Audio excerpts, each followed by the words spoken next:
Wait, I messed it up. Not at the beginning. I'm sorry.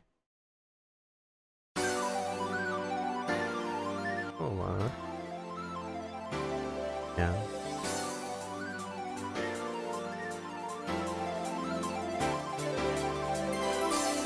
Can you see the sun is shining on me?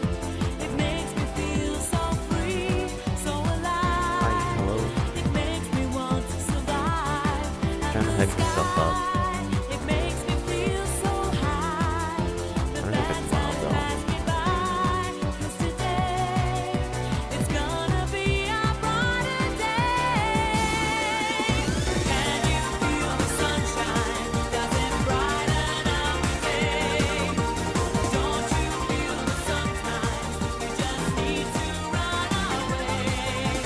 Reach out for the sunshine, forget about the rain. Just think about the good times, and they will come back again.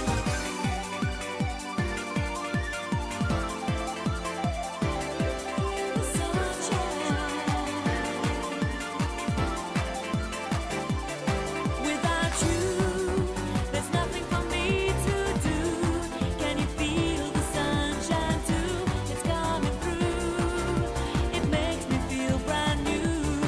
When you're here, I wish you were always near. 'Cause everything's so clear. Need And to make the starting from the today, stream. it's gonna be a brighter day.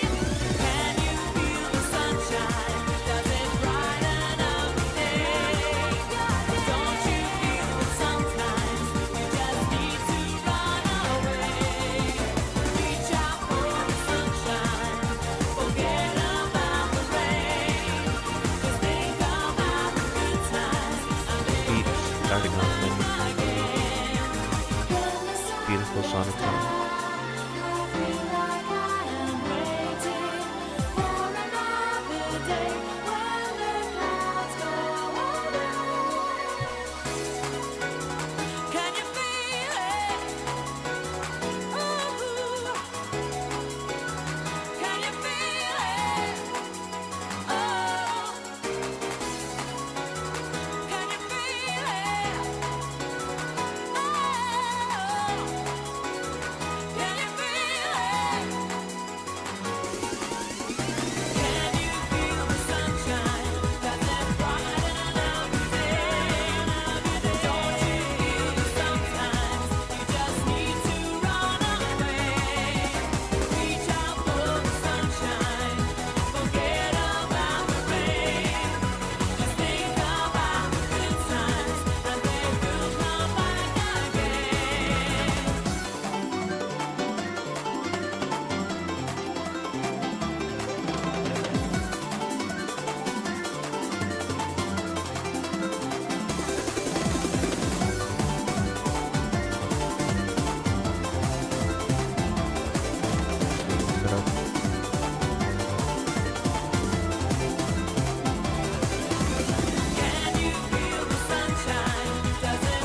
Wayfair presents.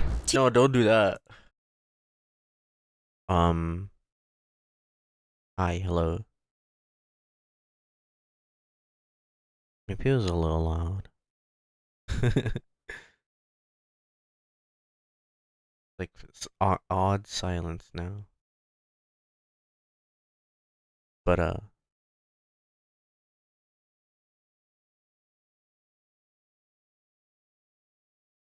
dang, decide one goal. Oh, I see. I had to. I mean, I still have it up. I can still play it in the back. Want to play anything? Hi. I have this rat. I don't know what I was doing with them. But I was thinking of doing like some doodles. But like a lo-fi.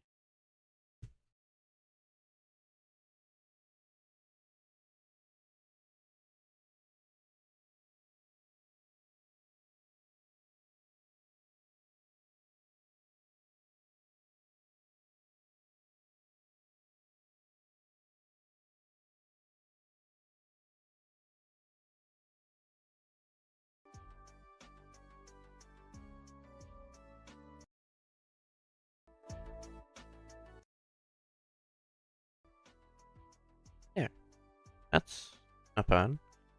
Um, but yeah, maybe I'll do some RuneScape later. Um, well, I wanted to do some things like make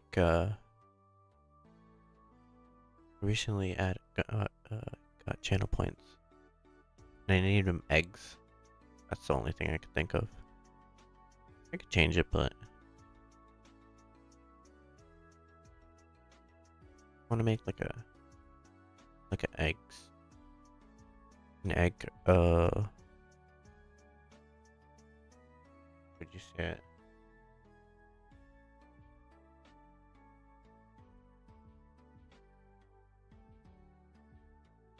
Um,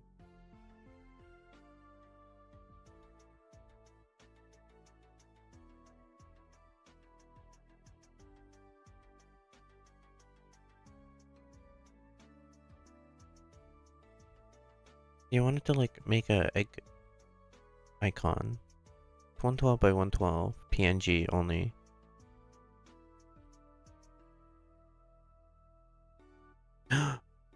What if I do chow eggs?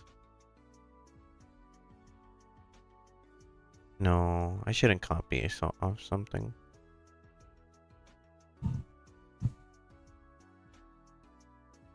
What would egg entail?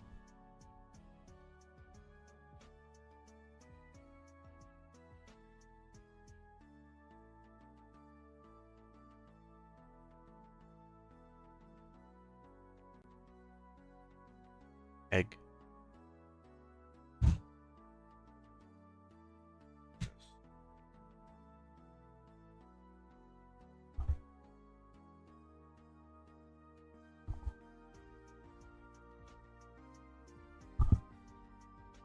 Oh boy.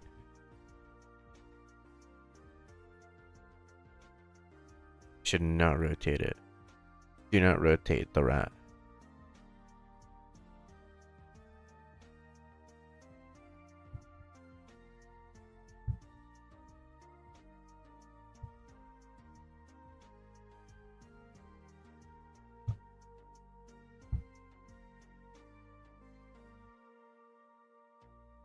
Do not rotate the rat. Egg. Would be like egg.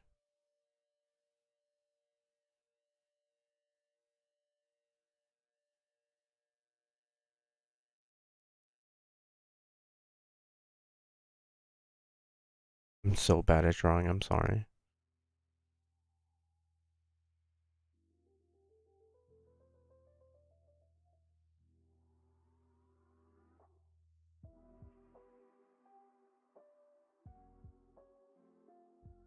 Oh, no. Egg.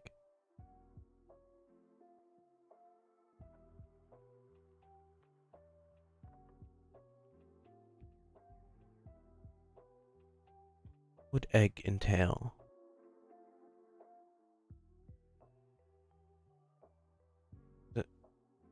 I don't.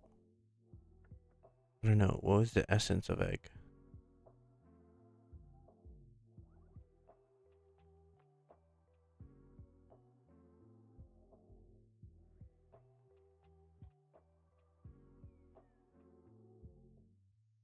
Could it be symmetrical? Like slightly lumpy. Okay.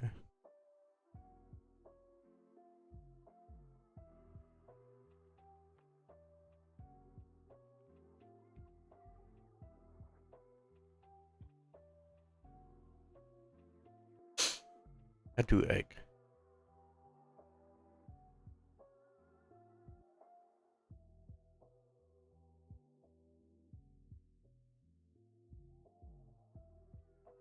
Oh, the other the other part about like doing an art stream, I have to yap the whole time. That's wild. On me? Good lord. How do people do this?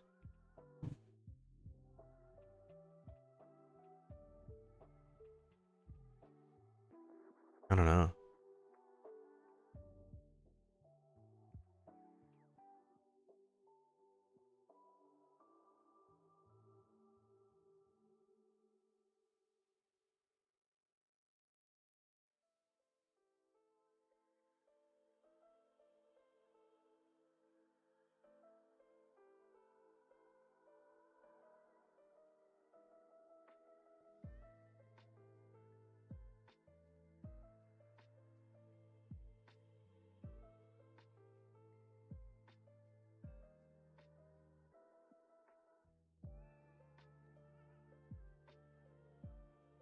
A bit more.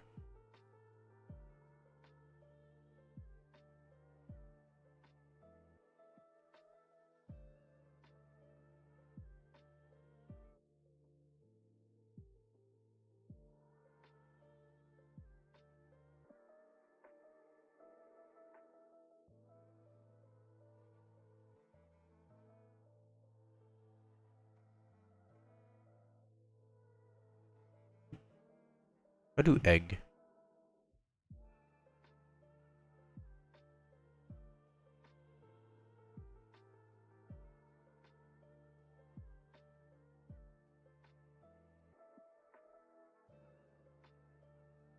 God.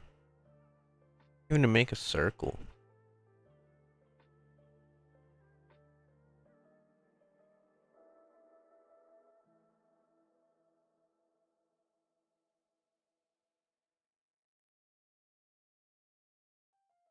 I mean, I guess. Not egg color.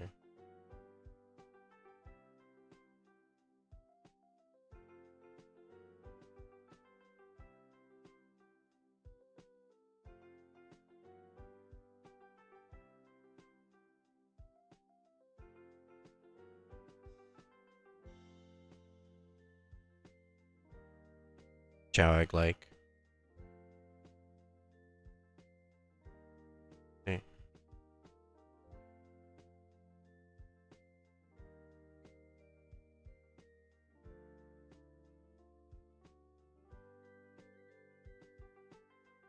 Oh, I see it. More white.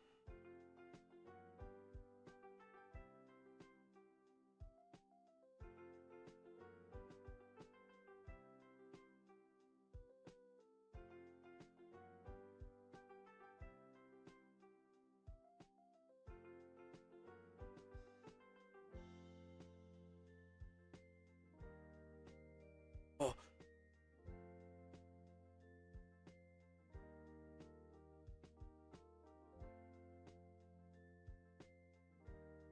I know I should just lower the pixels, but whatever.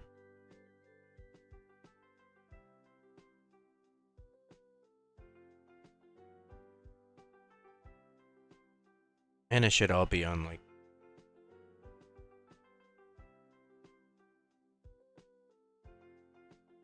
Corgi.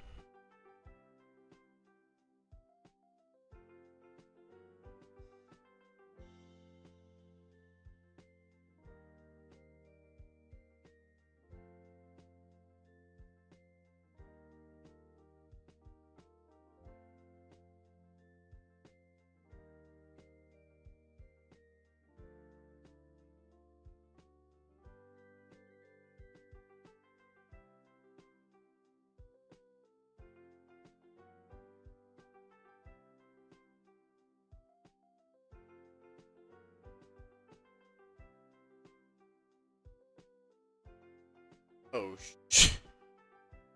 okay.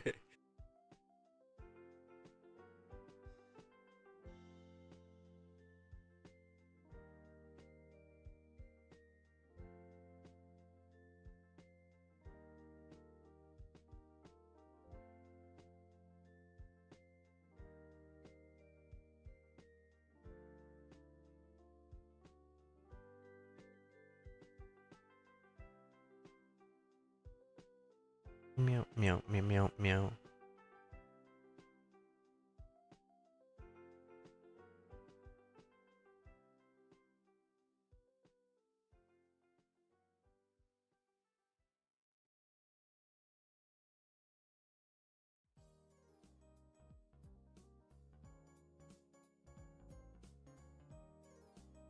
Dang.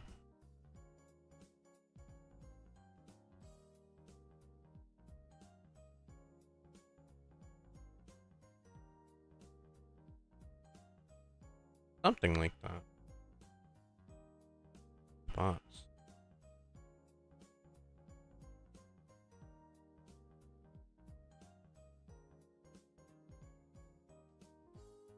Like I really care.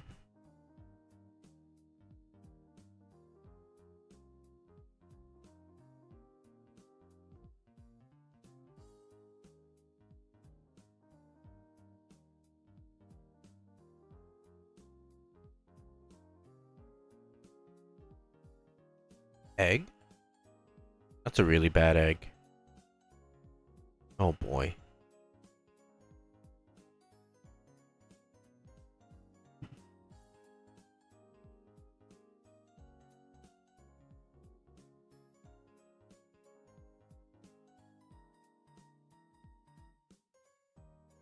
Different on Twitch.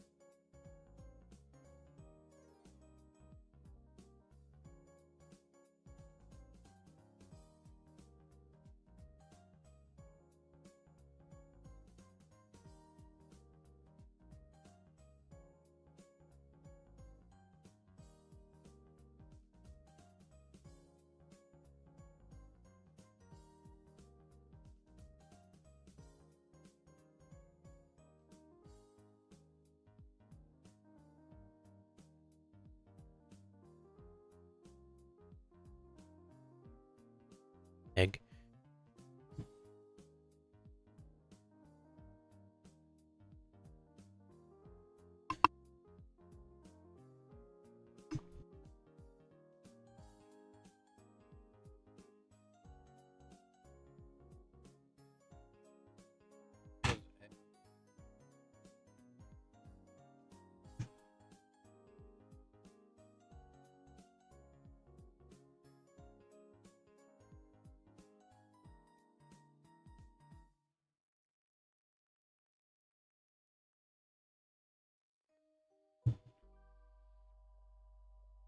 Cool.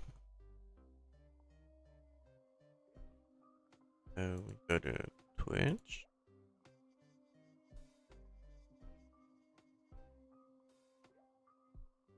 Viewer PowerPoints egg.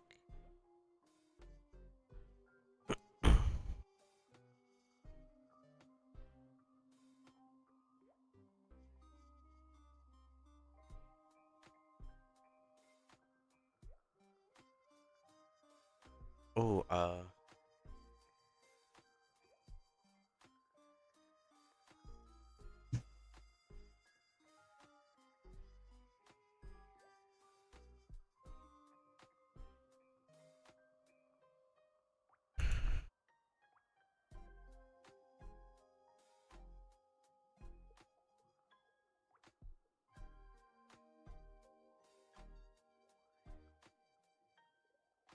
What is it?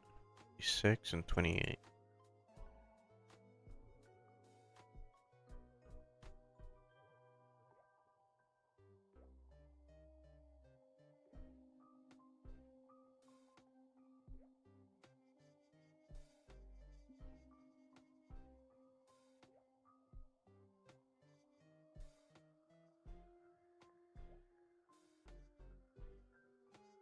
Yeah, it looks green. Maybe it's just Oh,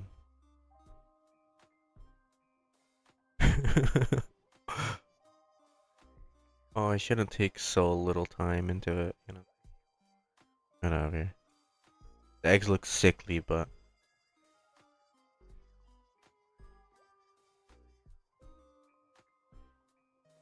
you know, nothing's got.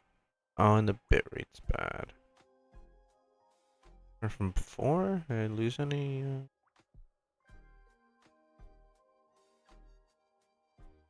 Yeah, but it was 20 and 12 frames.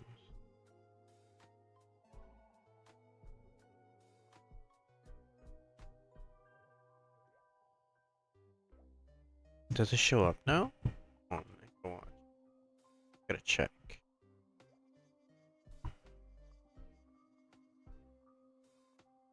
Hmm. Oh, it does.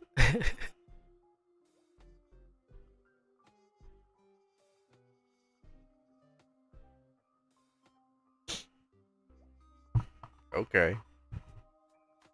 Those are my eggs. They're sickly.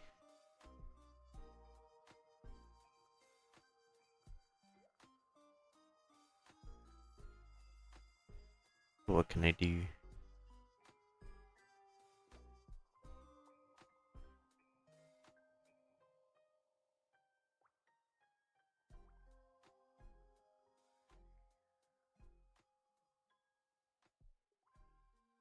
And wow. Wow, wow.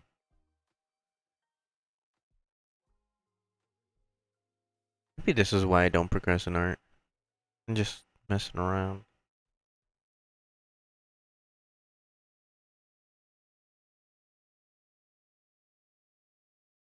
Right.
No, not the rat.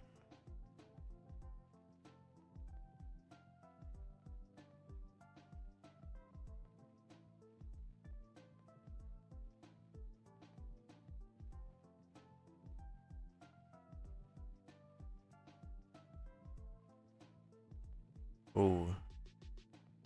Um. Is that like a rat-shaped head? You think?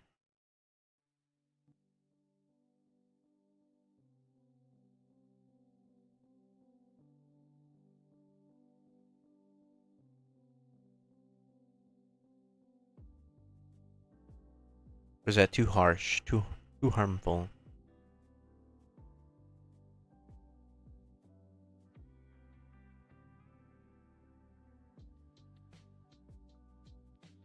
If I outline it.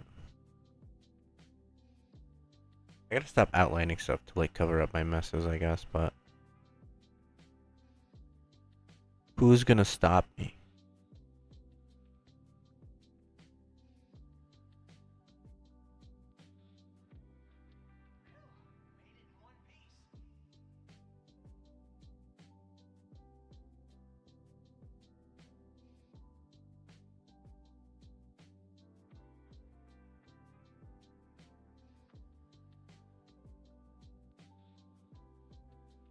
don't have stability or stabilizers. Need to stabilize. Huh. Then my bit rate's in the red, but I don't know.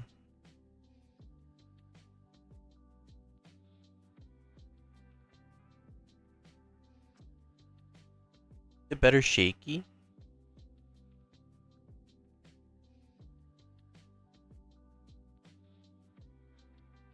Also forgot the rat ears.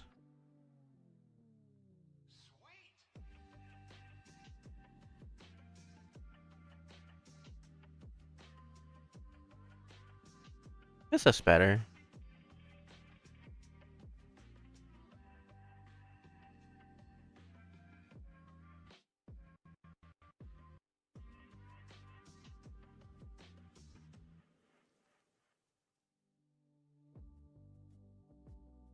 I don't know.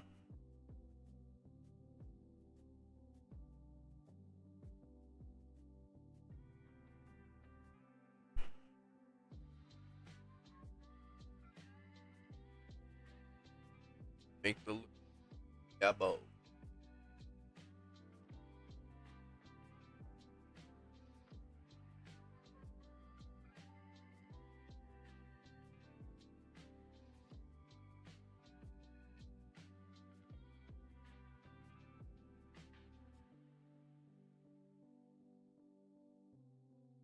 I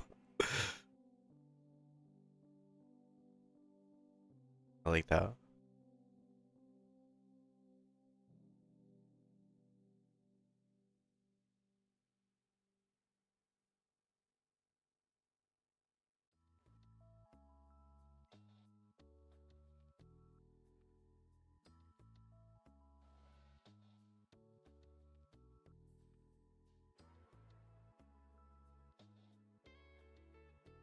Hello.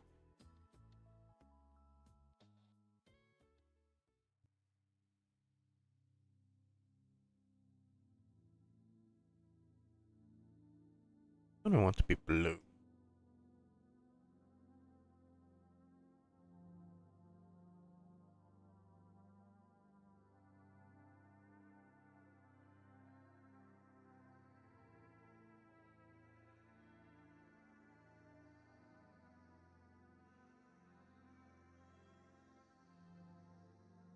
I like that.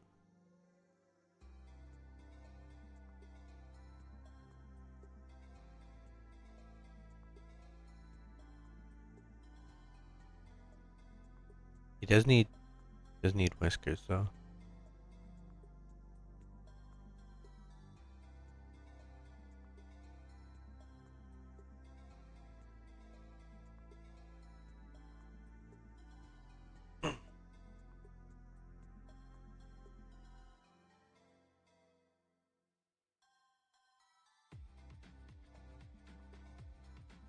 Oh, I do like the pink nose, actually.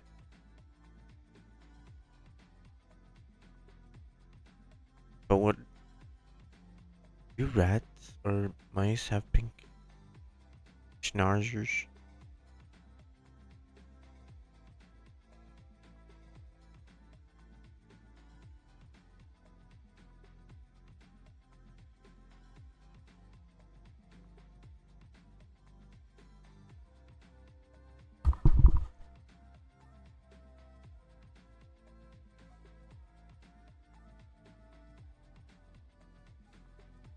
Really bad at this, I'm sorry.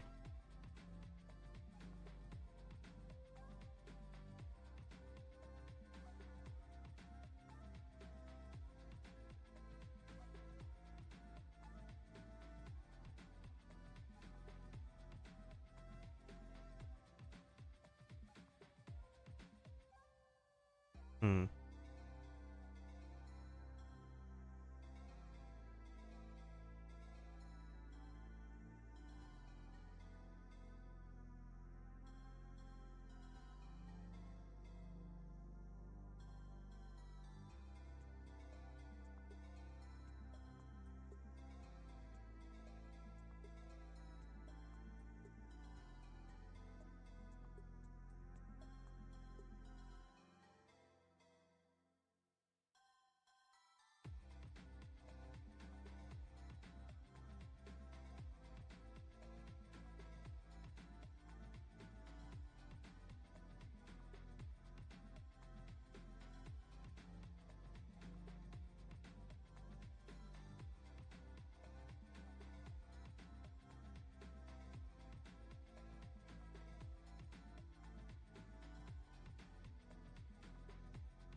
the settings. Like it's different on my tablet.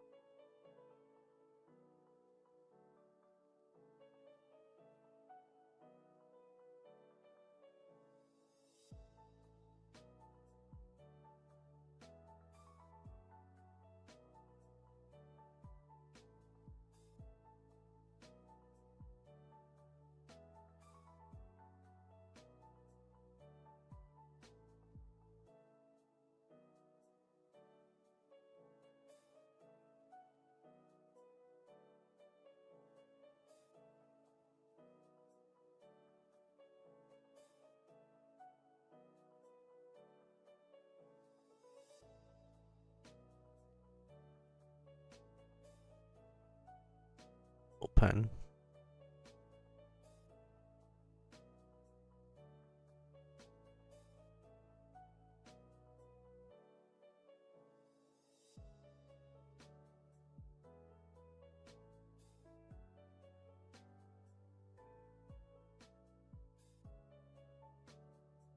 Isn't it weird?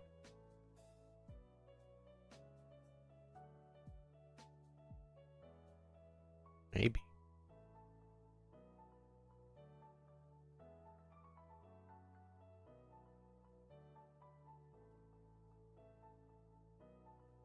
Was it so that you were supposed to make the ruffles?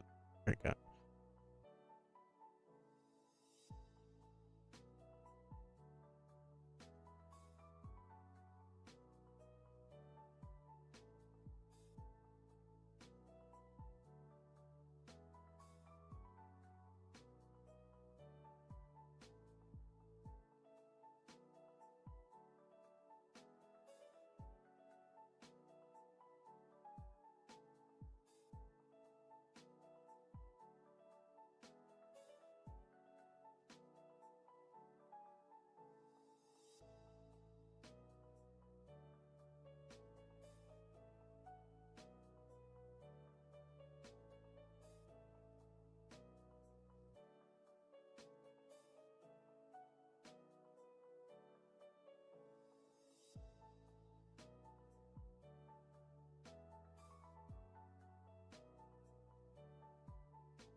Guess it does need to be. No, I messed up. Oh shoot.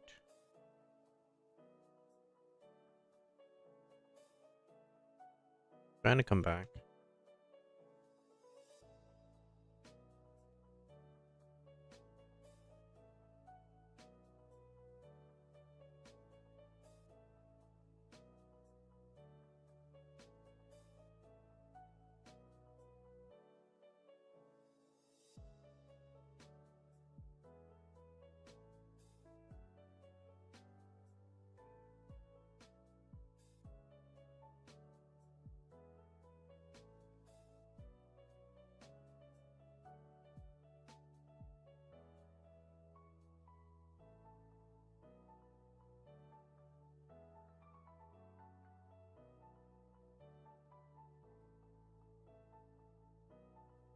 Give it from the torment.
Things like that.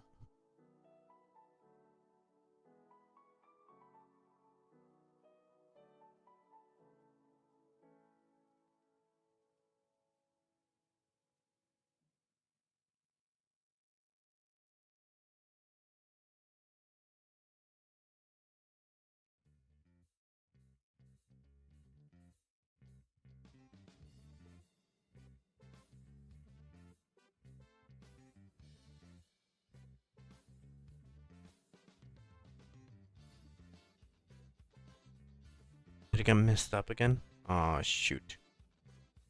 Heck?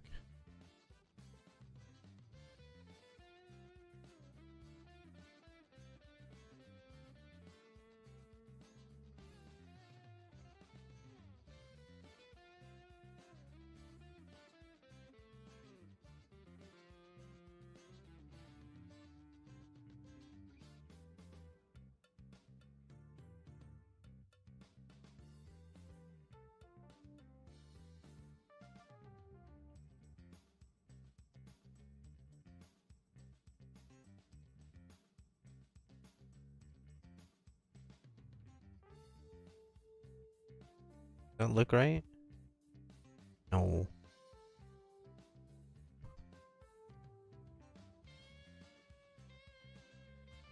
I think quite stylish though.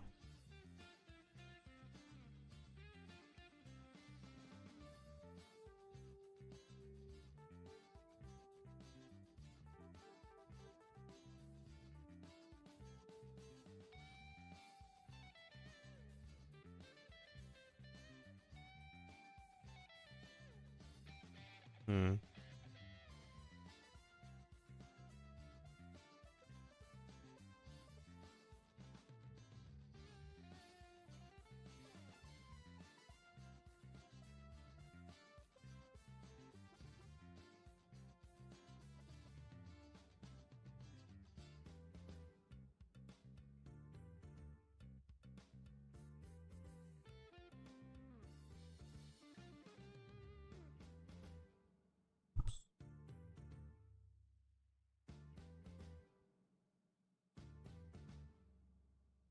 Put it up like that, maybe?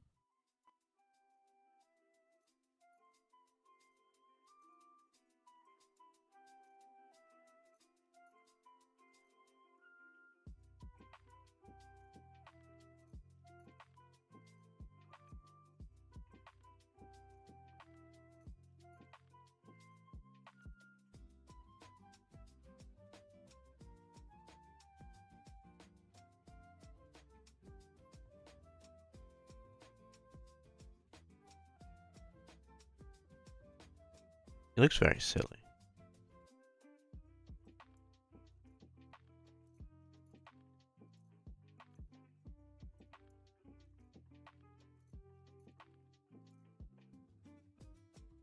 I think I could do the same trick with.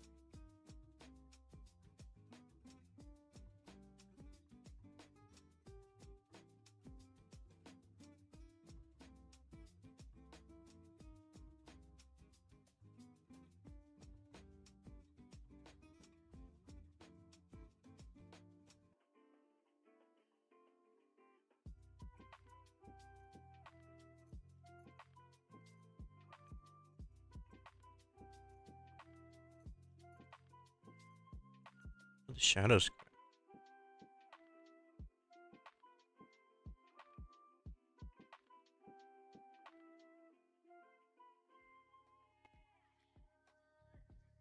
Please don't die on me again, tablet. Keep touching it. That's like messing up on my end. It's a graphics issue.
Look right.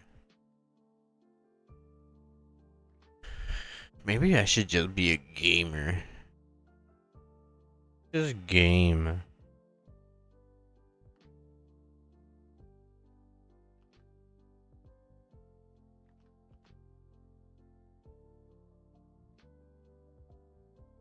Do also have a couple other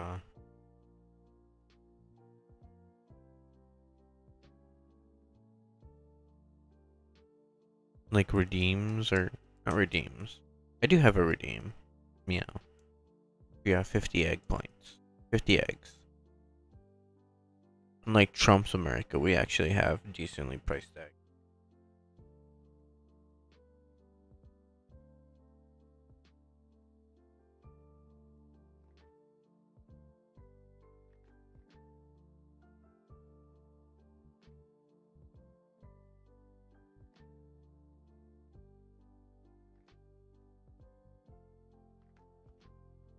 What is he missing?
I do. Alright, let me look it up. Or I make a fool of myself.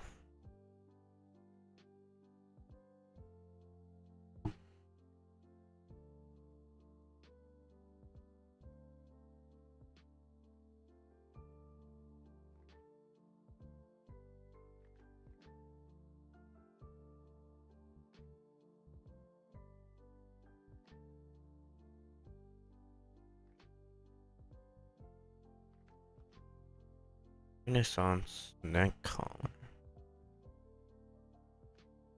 I guess it would be like multiple.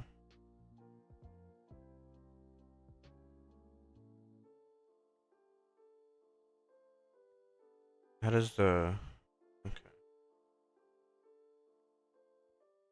Shadows act?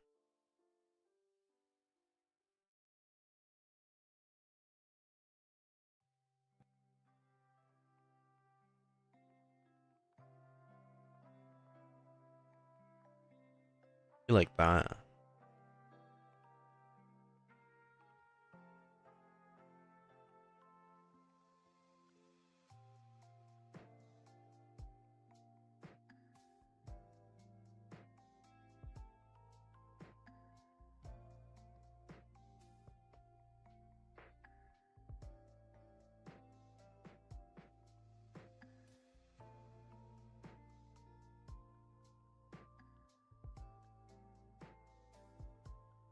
I don't know.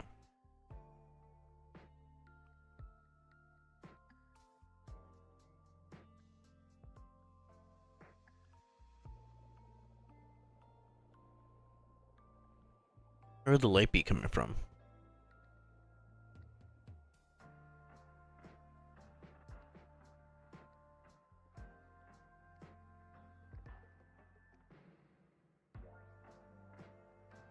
Shadow there.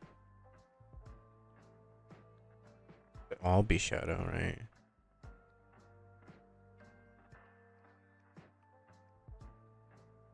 I gotta think of it, but I can't really think. Can't think.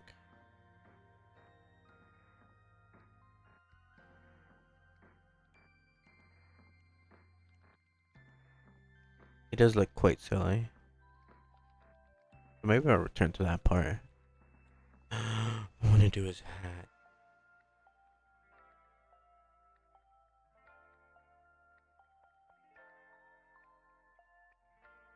Hat time. Color should it be? Pink. Pink.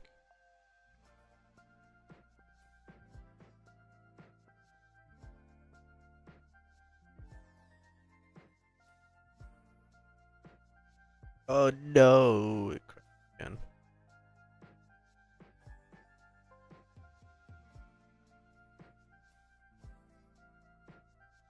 Luckily for you, it's just a little time.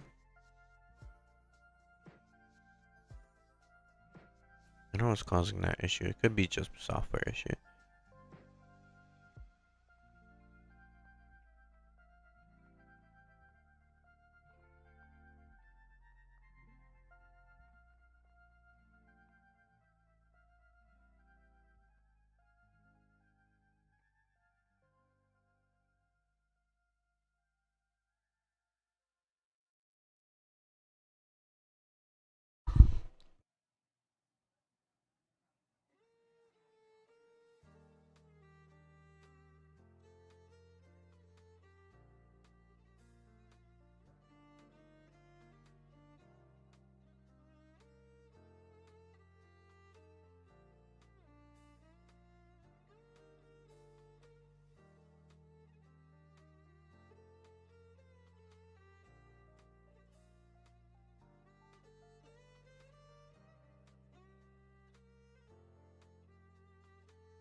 No.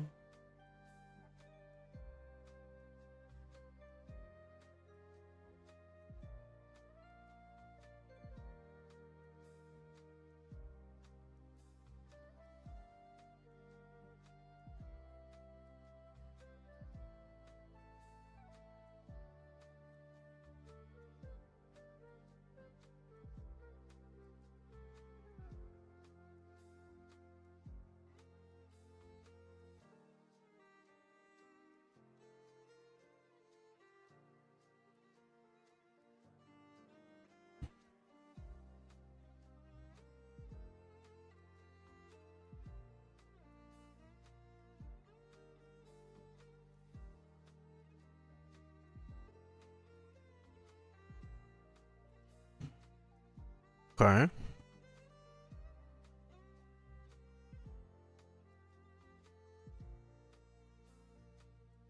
gonna use some of these brushes.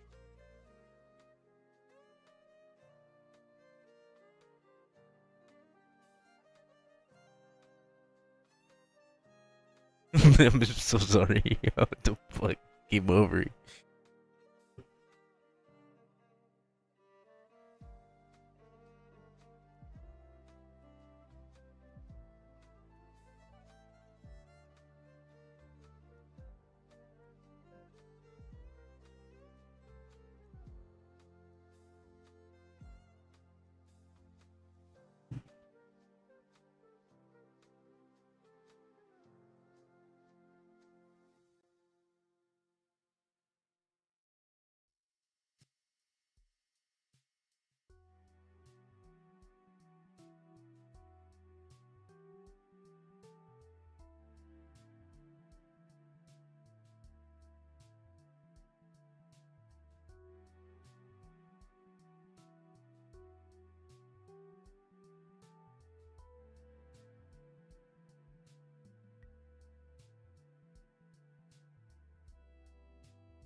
No.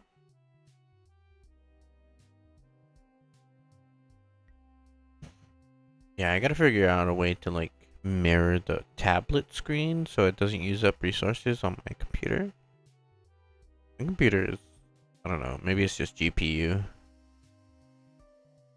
One day I'll get a better thing, but not necessary now.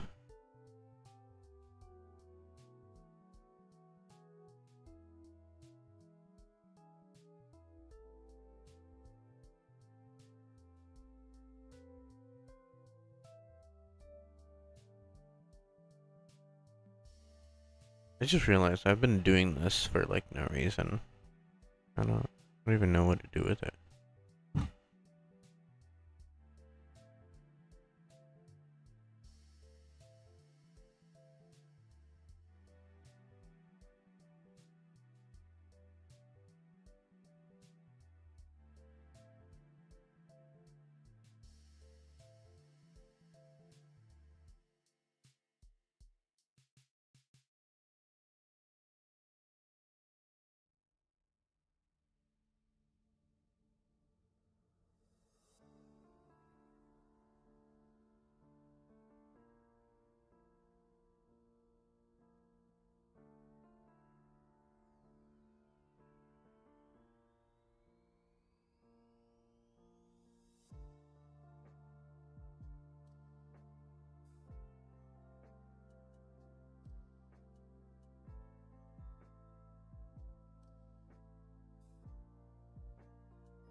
I know it's probably the worst way to do it.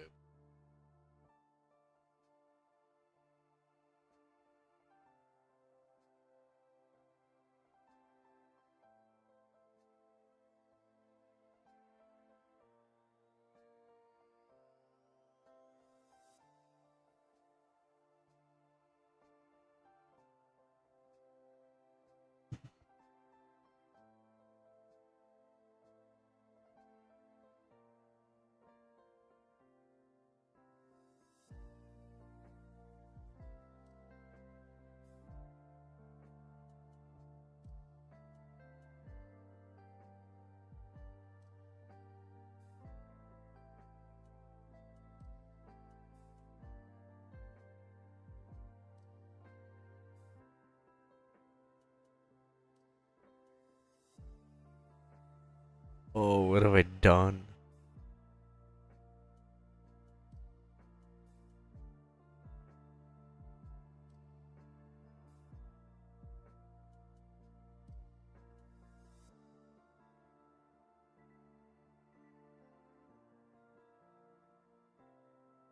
An hour?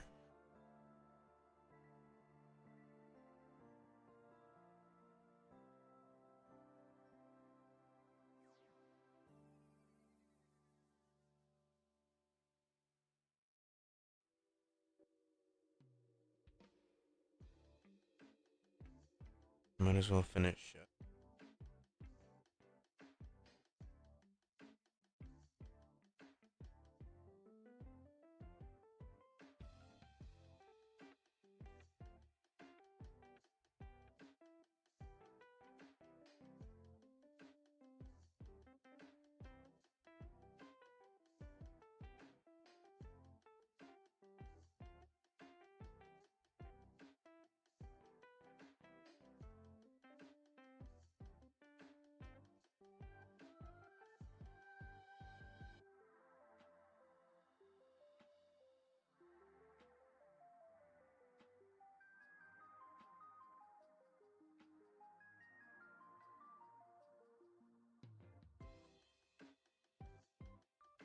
Put it all the way.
So that's the rat in full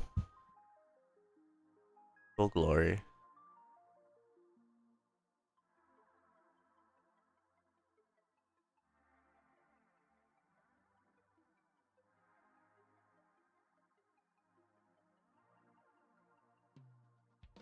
But like,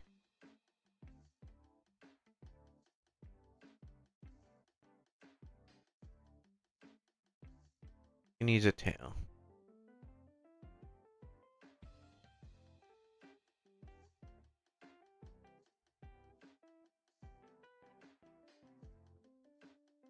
He or she, I don't know.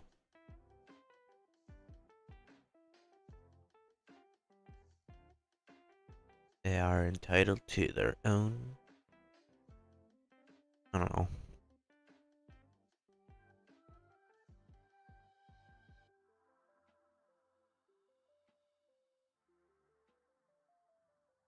How do I post this to my TikTok?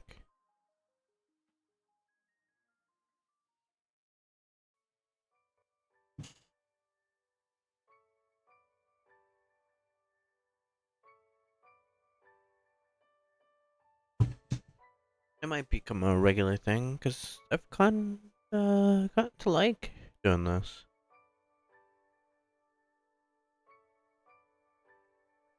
The initial having to draw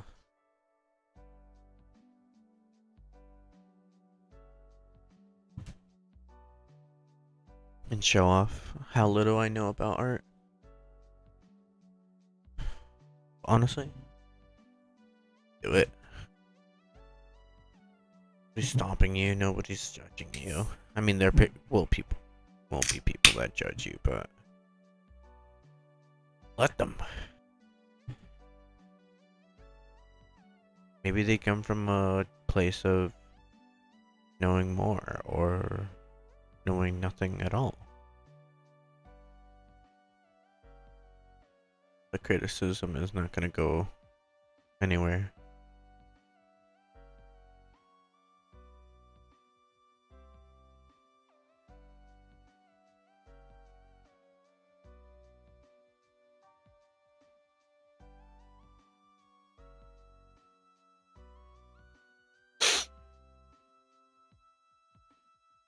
Um,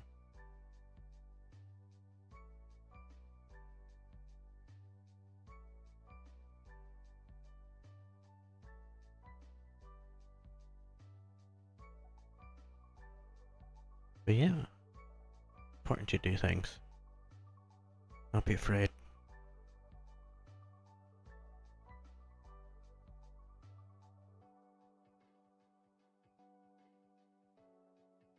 You don't know where you're gonna get.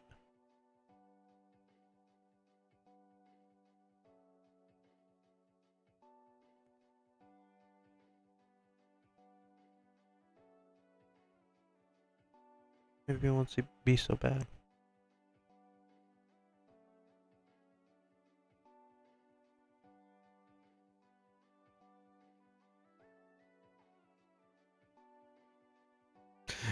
Oh, but it's nice seeing something come from nothing.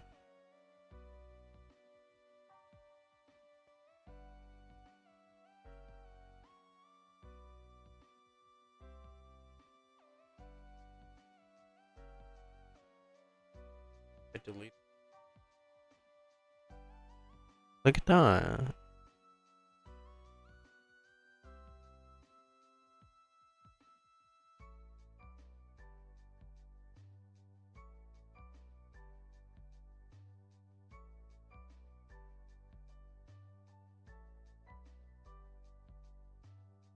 The act of being imperfect is the sport. Kind.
that how a rat tail works?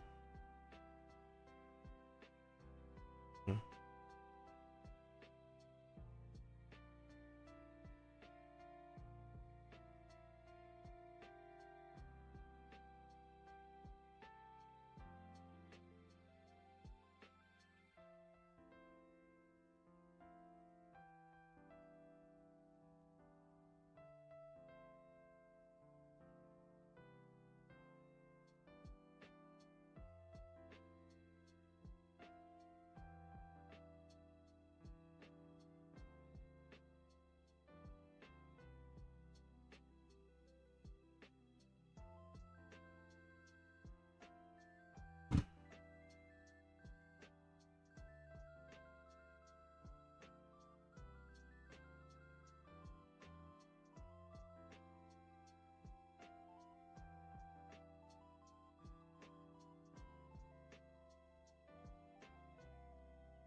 No.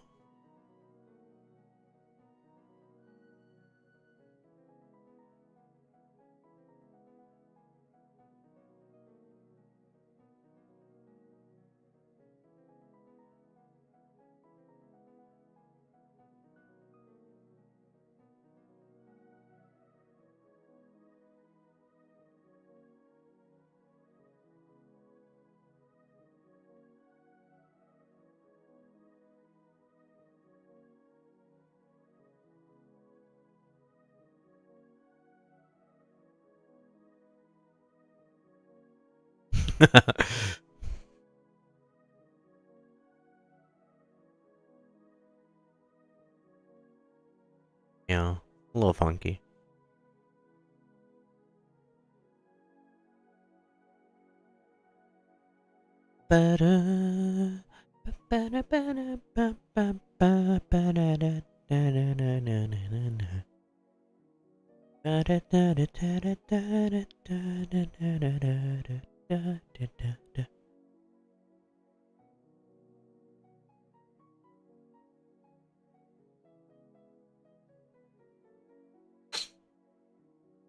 feel like he needs a skylit.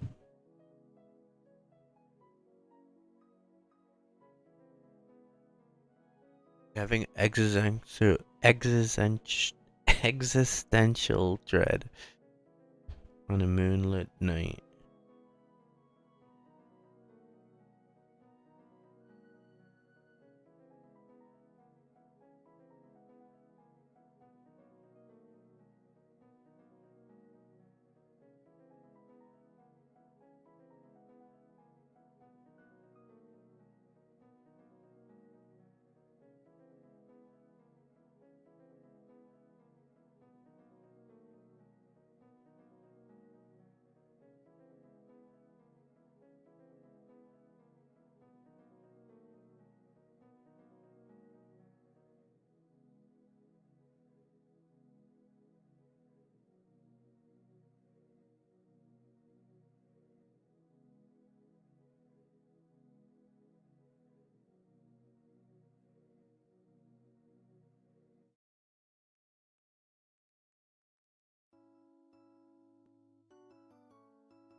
pen tip?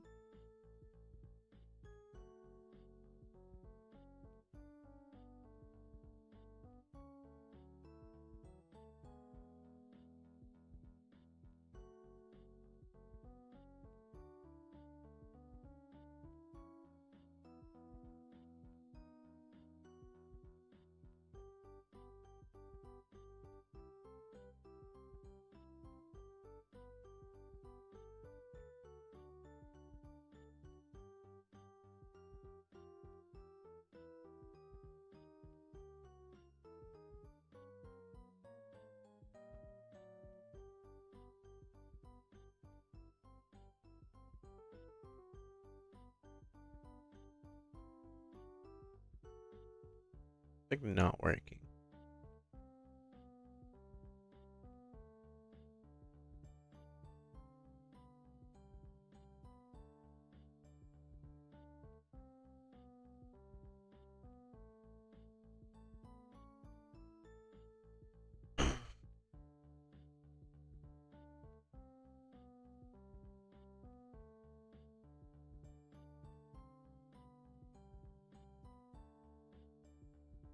Oh,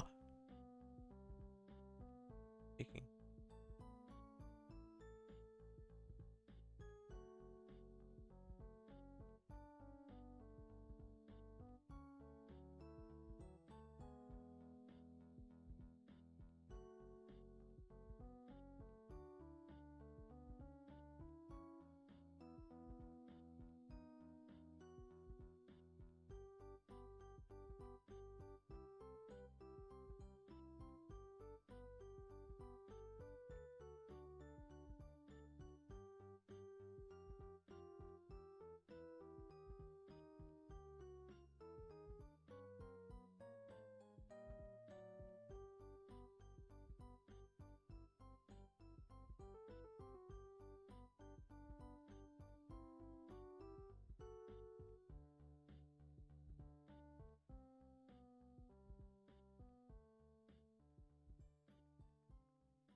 I guess that's the look I was going for.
I'll go in a hole.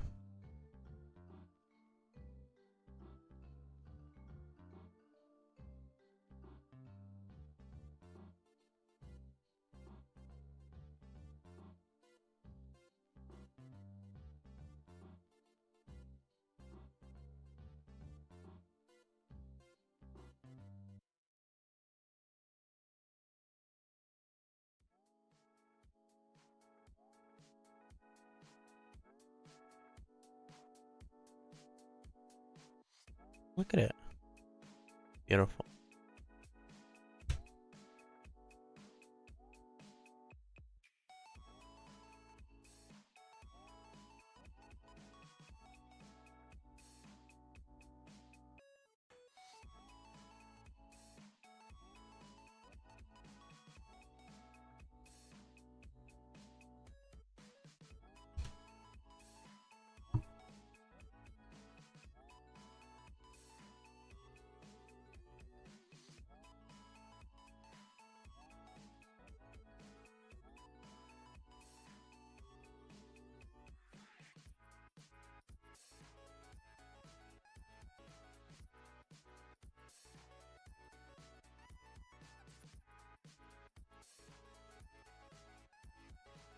That's a really bad star.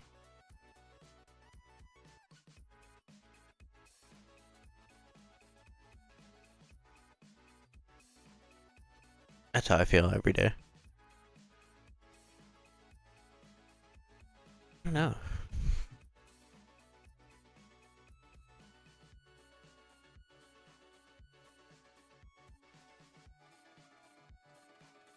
Did I, oh,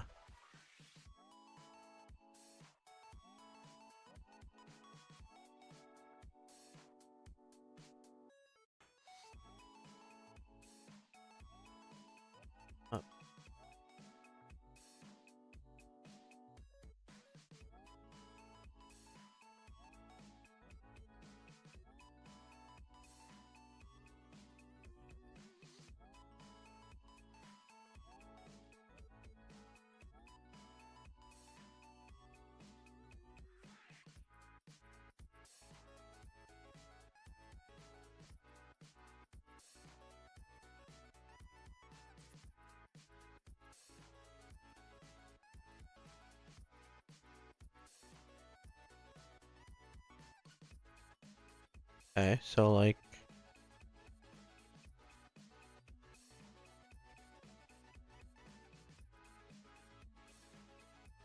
watch like a video or two or something.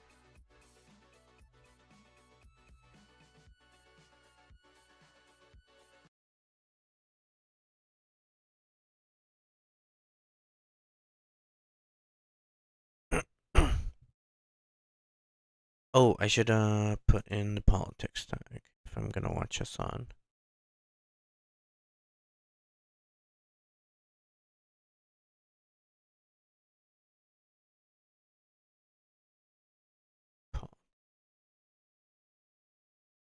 Okay, okay. Oh yes, I wanted to watch the full Rashida Tlaib video. And I'm very I've been wanting to watch this for a bit now, so fully.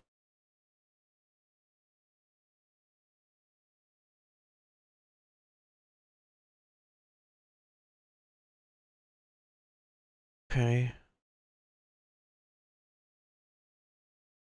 Chat. I really like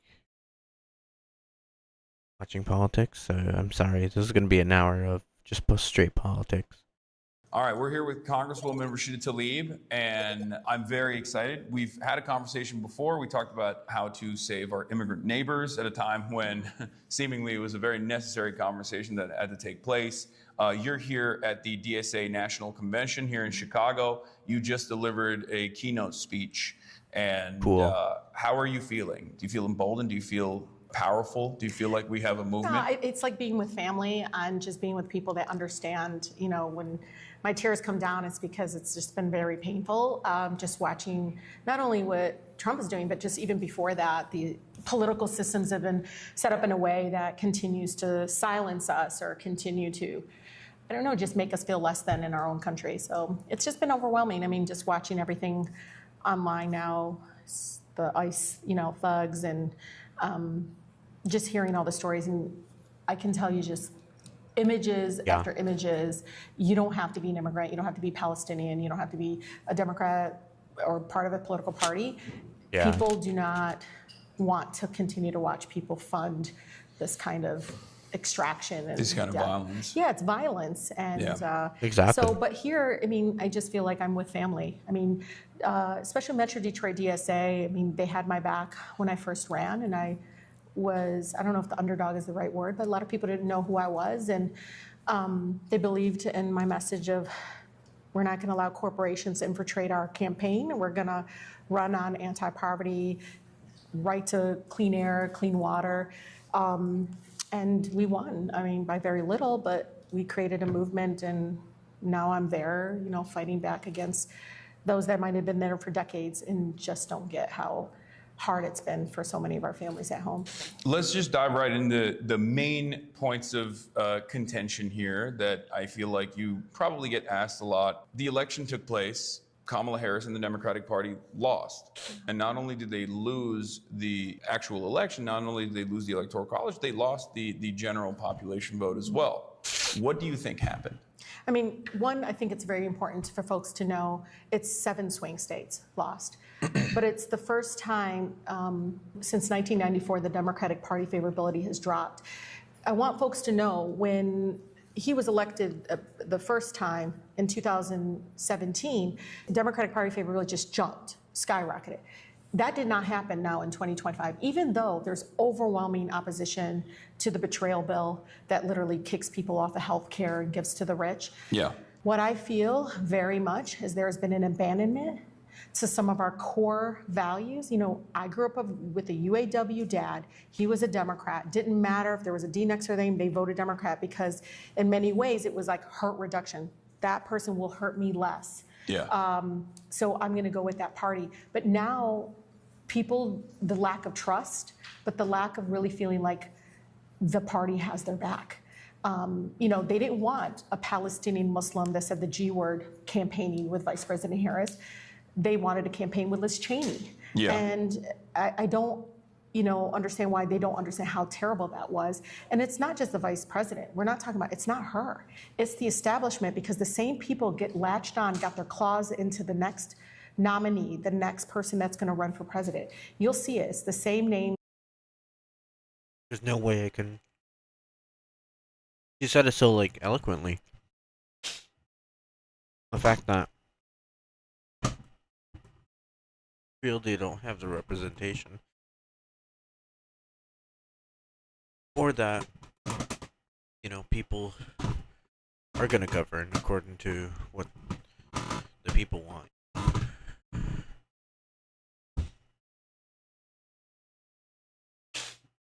But yeah, let's listen. Over and over again. And it's incredibly unfortunate. I said it in my speech, you know, Hassan, like the same donors are funding both parties. And for me, the general population or worker, if you're watching this, you're thinking, well, do they even have my back? Which side are they on? And so I think it's a really important a moment in the Democratic Party establishment, and I hope they wake up, because doing the same thing over and over again is insane. We lost to a felon. We lost to Trump. I know, twice. Yes. Yeah. After he already had, you can curse on here as well. Yeah, After he fucked everything up the first time, Yeah. and then did January 6th. Yeah. The Democratic Party's performance was so I mean, he disastrous. said everything he's going to do, and he's doing it. Yeah. Yeah. Project 2025. Yeah. It's being So implemented. true. Project Esther also being So implemented, true. specifically on the boundaries of attacking free speech. Yeah, absolutely. We saw this unfold with Mahmoud Khalil and many others who were arrested, apprehended for thought crimes, things that Republicans have routinely criticized. And as a matter of fact, it's actually what I wanted to talk about. You've been in these circles at this point. You've been a politician for a while. And my question to you is, this is definitely a question that I have and a question that people in my community have, like, is it cynicism? Like the ineptitude, is that deliberate? Is that by design? Because I go back I and don't forth. think it's that simple. I think it really is denial.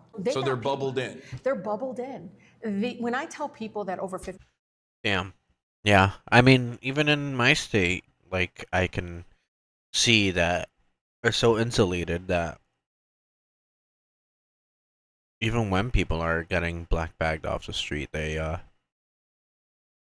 don't say a peep, they don't say a word because it's mostly DSA, it's mostly PSL going out into these communities and saying, "Hey, ICE has been spotted. We're handing out flyers. We're gonna do this. We're gonna do that." And they're the only ones providing the information to stay safe. And when that happens, people say, "Hey, is this establishment actually fighting for me or fighting for itself?"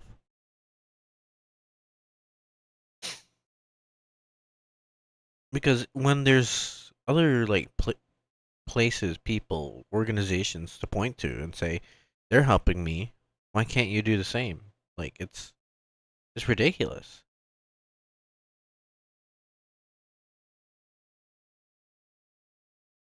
And on a fraction of the budget that's not subsidized by the government, you know? It's ridiculous because like I don't know. It just feels lazy for them to just sit back and just watch. 50% of my colleagues are millionaires, they're like, what? I said, both Democrat, Republican. Like, if you talk to them, even a Democratic colleague, I remember this when the federal government shut down. Seriously, Piker, you know what? One of my Democratic colleagues goes to me, why are they in the food bank line? Why can't they just go get a loan? And I was like, what? You know, and again, it just, the longer, I mean, I've been there 7 years, the longer I'm there, I can see the disconnect. It's a class, right? They're in an income bracket that will never understand what it means to not afford that deductible when you go to the doctor, or, you know, to live, there literally pollution all around you, and your kid has asthma and you can't afford the asthma. All of that to say is there is this real disconnect. And, you know, when people say they're party elites and stuff, they're talking about very rich people that are in places of position making policies. And you saw it with the cryptocurrency. You know, let's talk about, I mean, the bill came through and a lot of Democrats supported the Republicans' proposal. And you saw it. People that are part of the Progressive Caucus supported that proposal. It was the #1 funder of this past presidential campaign. They funded Trump overwhelmingly. And he's doing just open legitimize grift. them. Yeah. He's openly grifting as well. Like I have some friends who like track a lot of the cryptocurrency stuff, and they can't believe how rampant the corruption is and how in your face it is. Like with the Donald Trump coin that came out, and then the subsequent DOJ and numerous other regulatory agency investigations that were dropped for people who specifically bought in the Donald Trump coin and was able to get like a meeting with Donald Trump. And Pay that's to play. That's, you know. it is. I'm Turkish. I grew up in Turkey. It's something that I've already seen. You know, even I was down at the Pan American Congress, and I was just telling folks, you know, I was there with folks from Venezuela, El Salvador, Ecuador, Brazil. You know, they're all like, this happened to, like, you guys don't understand. This is real, and you guys need to understand what's coming. You know, fascism comes here. It's very clear that the unlawfulness of this administration is going to lead to breaking down even more rights. For sure. Yeah. Absolutely. But yeah, I don't know what if you talk to them, you know, they're mothers. I try to like, okay, they're human beings, but it's that lived experience that they lack, or this disconnect. And who's in their ear? They're donors who are people that extract from the community. These are the same people that continue to want the status quo continue. They don't want to fix shit. So you're saying it's that they're mostly bubbled in, like they're mostly in this echo chamber, and I think the process of being in Congress kind of pushes you away from the average person, which is ironic because like as a public servant, you're probably supposed to be more in tune with the values of your constituents. They need to go home to their districts. They need to go in their community. But even that experience, because we've seen town halls with like Mike Flood and his constituents in Nebraska are basically like, we want to eat the rich. Yeah. And They want to tax the rich. Yeah, It's very popular. They're screaming tax the rich. They're screaming Medicare for all, Medicare for very all. popular. Paid leave, very popular. Exactly. These are incredibly popular pieces of legislation, and they've been popular for a very long time, in spite of the insurmountable media attention on the opposite side, the constant propaganda saying like, this is actually bad for you, because the media is also backed by these very same corporate interests that also fund both parties. And I guess I saw a piece of that when I was at the DNC, where I was supposed to be at the heart of what everyone was paying attention to, and yet I never felt so out of touch in my entire life, because when you're there, and you're trying to make the news, like you're trying to explain what's going on there, you are so out of touch, because every single person, like every single person that's there is just like invested in, I don't know, working through the Democratic Party machine. It's just keep everything as it is. I've even heard one of the, I don't know, back in the day, political consultant for the Democratic Party. I think he was for Clinton or something. I can't remember his name. And he basically said, "Oh, everybody just don't do anything, Democrats. Just be still. Let them miss us." That was What if his this is gonna be our approach to TTS? fighting fascism. Yeah. Is okay. But even when we had the trifecta, we couldn't get Voting Rights Act done. We couldn't get some of the major elements that I think would have touched people's lives immediately. We couldn't get it done. I mean, I watched them botch the minimum wage increase. I've watched them continue to botch environmental protections. Again, throwing crumbs at us and saying, at least it's something. But our lives, it's not like we can get years back, right? I mean, you get sick, you get cancer. It's not like you can stop getting cancer. You need access to quality health care and not go bankrupt in our country if you get sick. And so I wish there was a way to explain anything, but everything that people might think right now out there of the bubble, the swamp, whatever the hell they call it, it is a part of its corruption, a part of its who gets to ears of the members of Congress. But it's also a part of the fact that many of them, again, are in an income class that will never, ever, no matter they have the gavel or not, understand the urgency of moving on these agendas that, to me, are nonpartisan. These are... Their kids aren't the ones getting poisoned That's right. when the new like AI data center is like opening up next door, and then the water supply is destroyed. That's right. So they don't have these. They're they don't not have in these Flint same immediate drinking poisoned concerns. water. You know, they're just, Yeah. they're never going to understand. They think press releases, letters, you saw me say it, tweets, all this, like that's enough to make it. People don't fall for that shit anymore. Yeah. They know. It's like, well, how'd you vote? You know, I think I was the only one to vote no, absolutely no. My son was with me on the floor, my 14-year-old, and he's like, Mom, you're the only no. I said, it's 14 acres of Forest Service land given to a concrete company in Wisconsin. I'm not going to support, especially if the Forest Service Department is like, no, you know, they don't want to give the land. 14 acres to a for-profit concrete company in, you know, Wisconsin. But it's this whole idea, not in my backyard, right? Yeah. Not in my backyard. As long as it's not in their backyard, I don't give a shit. And I you know, functioning that way loses, again, more trust within the Democratic Party establishment. I mean, we already know the Republican Party is way out there fucked. Like, I don't know how to explain it to you. I used to talk to Republicans, they were decent, you know, they wanted, you know, small government, whatever. It was understanding. But now it's so extreme. You feel you feel like there has been a transfer. I mean, Absolutely. It's undeniable that there's been a transformation where Donald Trump has rebuilt the party in his image, and not only just the party. Donald Trump has rebuilt American politics in his own image, like to suit his desires. That is for sure. I'm of the mindset that this is just a logical extension of many, many decades of Republican policy and reactionary framing on issues. Yeah. And Donald Trump isn't necessarily an aberration, both in 2016 and certainly now, but simply the logical conclusion of Republican attitudes and Republican politics. So I don't know. Do you disagree with that? I mean, I think, I don't know, you know, if it's the Texas kind of type of Republicans, but I know Michigan, many Republicans in Michigan, that I have a lot of them in my district. Yeah. The conversations they have with me is, I'm so glad you talk about the Pentagon budget. Keep talking about the Pentagon budget, and they're deficit hawks, right? Like, they're increasing the deficit. And right now, the anger that they have is mostly around that. Like, oh, well, the budget that they passed. Well, I'm just telling you, these are folks that are like, we're going to be bankrupt. And you know, but they can see that Trump doesn't give a shit either. He increased the deficit by over $3 trillion.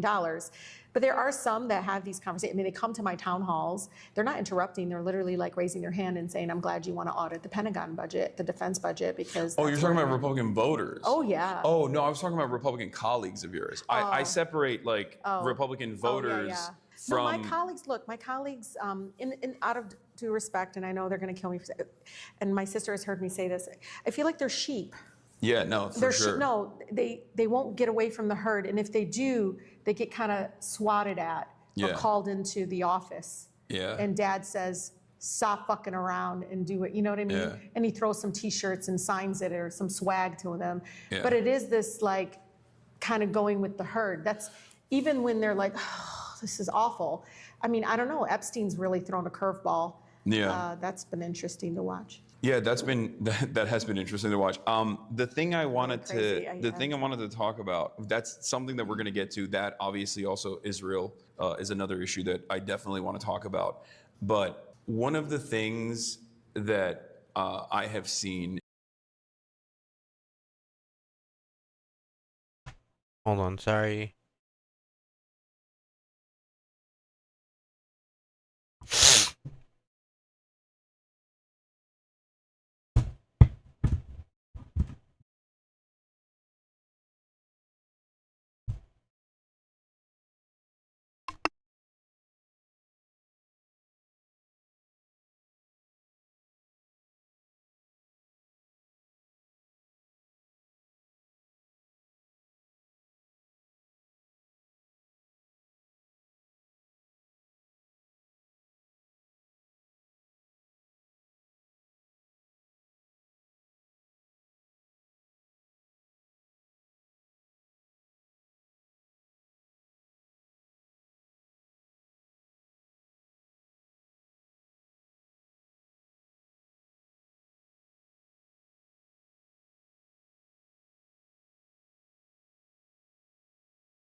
Oh my goodness, I don't even know what just happened. I'm figuring stuff out. I'm sorry. Supersonic. Wait, what was this?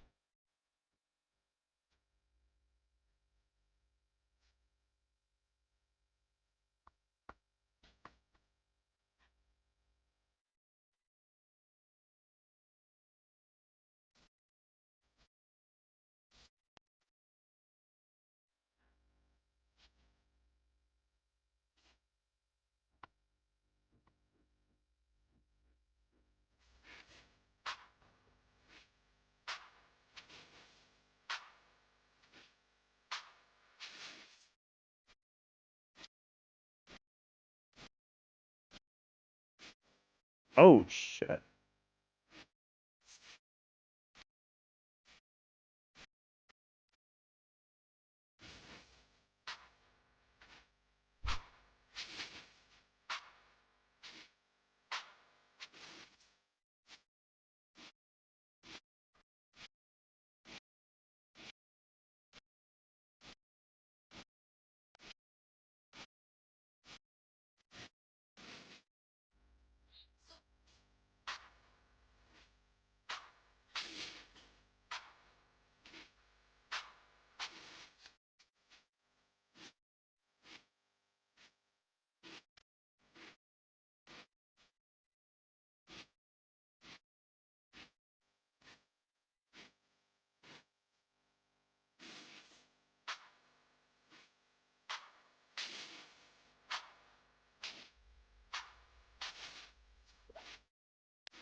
I need a jacket like that.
Ooh.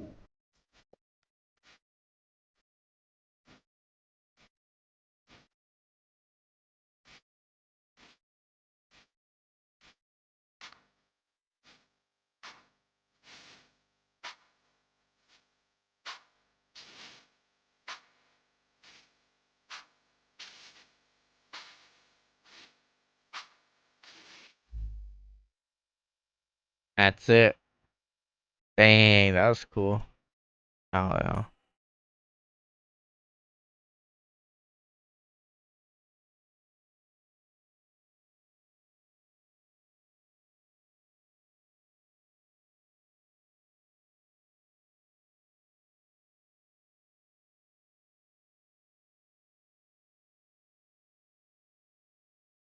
Here we go.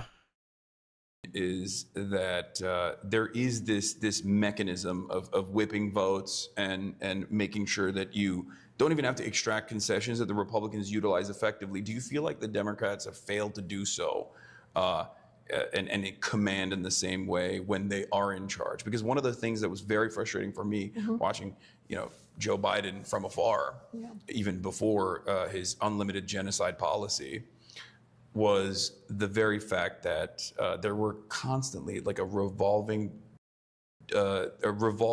turnstile villain structure within the Democratic Party that would consistently spoil bills and would present themselves as opposition to the Democratic Party's agenda, things that they ran on, which was, again, like you said, not even pushing the needle as far as it needed to be pushed.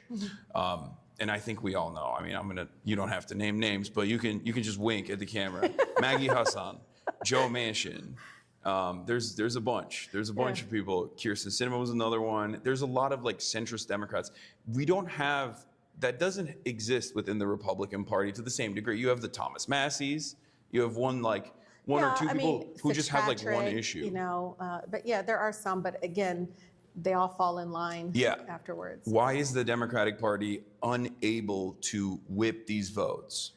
I mean, I think it comes down to the fact that there are people like me and others that don't take corporate PAC money, and we don't follow the herd.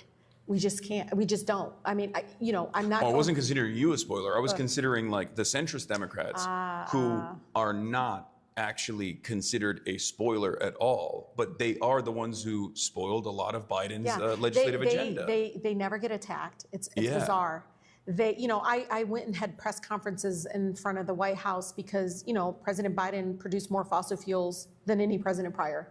And it was a frustrating issue of the fact that, Earth is burning. We got to move with urgency on the climate crisis. And here we go. Democratic elected president is out there producing and saying, oh, we're doing all these great things in this bill. But you're producing more fossil fuels than any president in the history of our country. And I mean, licensing increases and everything. But Hassan, I can tell you that they sometimes have these names for members who pick up certain seats or are in states that might tend to be, 50-50, or they end up protecting them. They end up being about them because they're all about, and it's the best saying I've heard, was a person that was fighting for Voting Rights Act. She was an advocate, came to my office. She says, Democrats are really good about keeping power and trying to keep power, but not using power. Yeah. And these folks that are centric, they don't know where they stand. It depends on which town hall, what they say to different groups. It's like they completely, but I saw people in very, very Republicanish district stand for Green New Deal, like Katie Porter, and still win. She stood for Medicare for All and still won. And her district was very, very, leaning, I would say leaning Republican, had a lot of Republican base.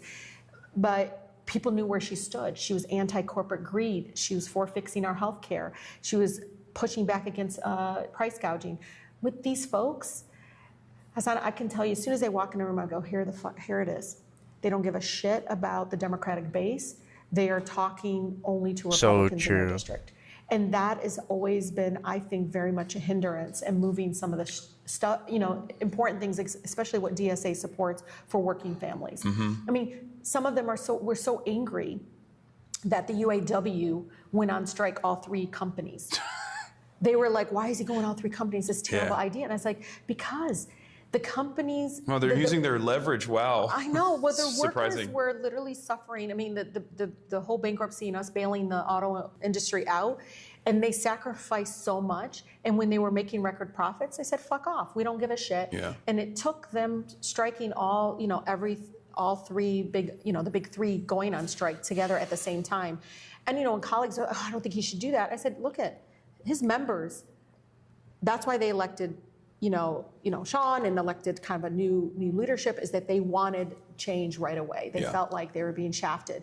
And I couldn't believe the so-called, I know you call them centrists, I mean, the Republican-like folks within the Democratic caucus that were trying to push back against that. Yeah. And I'm sorry, let the workers do what they need to do. Don't be a barrier. Absolutely. Back off, let them do it. They're your residents. They want to fucking strike, let them strike. Do not get in the way. If you want to work for the big three, then go join their fucking board. Don't join Congress. Well, they're going to do that after, probably. Yeah, so, that's true. Because that's usually what happens, right? Like they just depressing when you talk to Piker. They just quit, and then they're like, when they're done at the young age of 87, they'll go and get a cushy no-show job It's where really they sad. rake in 400 grand a year at least if their immediate family members already haven't been hired.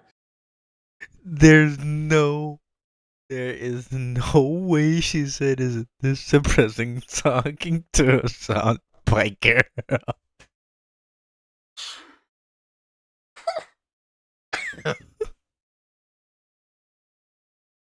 Wait, well, Quit, and then they're like, when they're done at the Yeah. at the young age of probably. Yeah, So, that's true. because God, that's usually what happens, does it right? get Like they this just depressing when you yeah, talk to they just biker? they just Yeah. they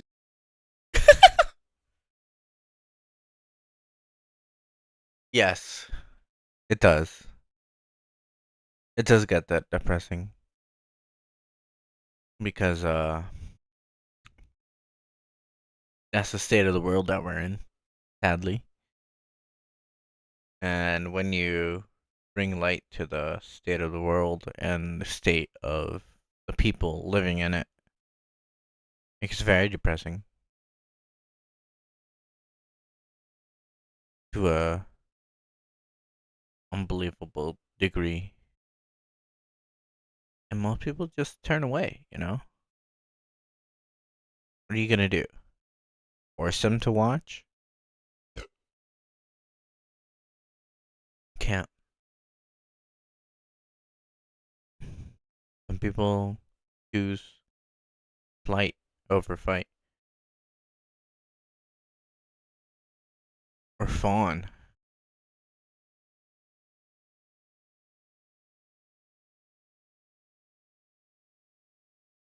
People freeze.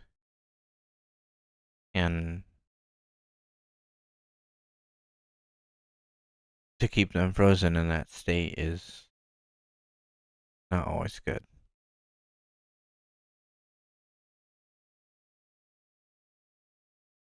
But when all you do is talk about this kind of stuff, there's a responsibility innate in that role. I feel like it's been getting to him, sadly. He's been doing a lot, so much, and the constant back and forth might, you know, cause someone to not feel the best. So I wish him the best, and it's not easy talking about this kind of stuff. It's not like easy facing it head on.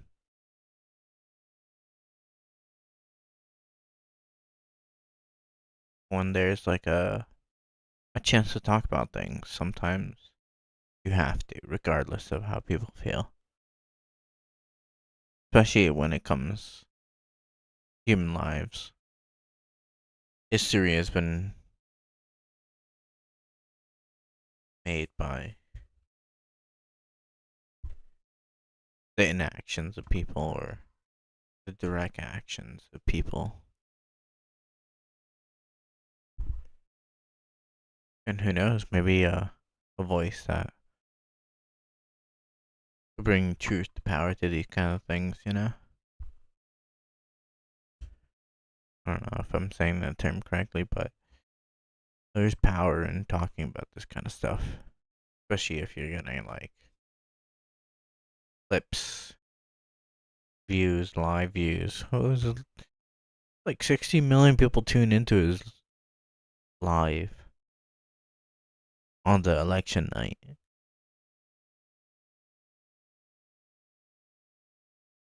So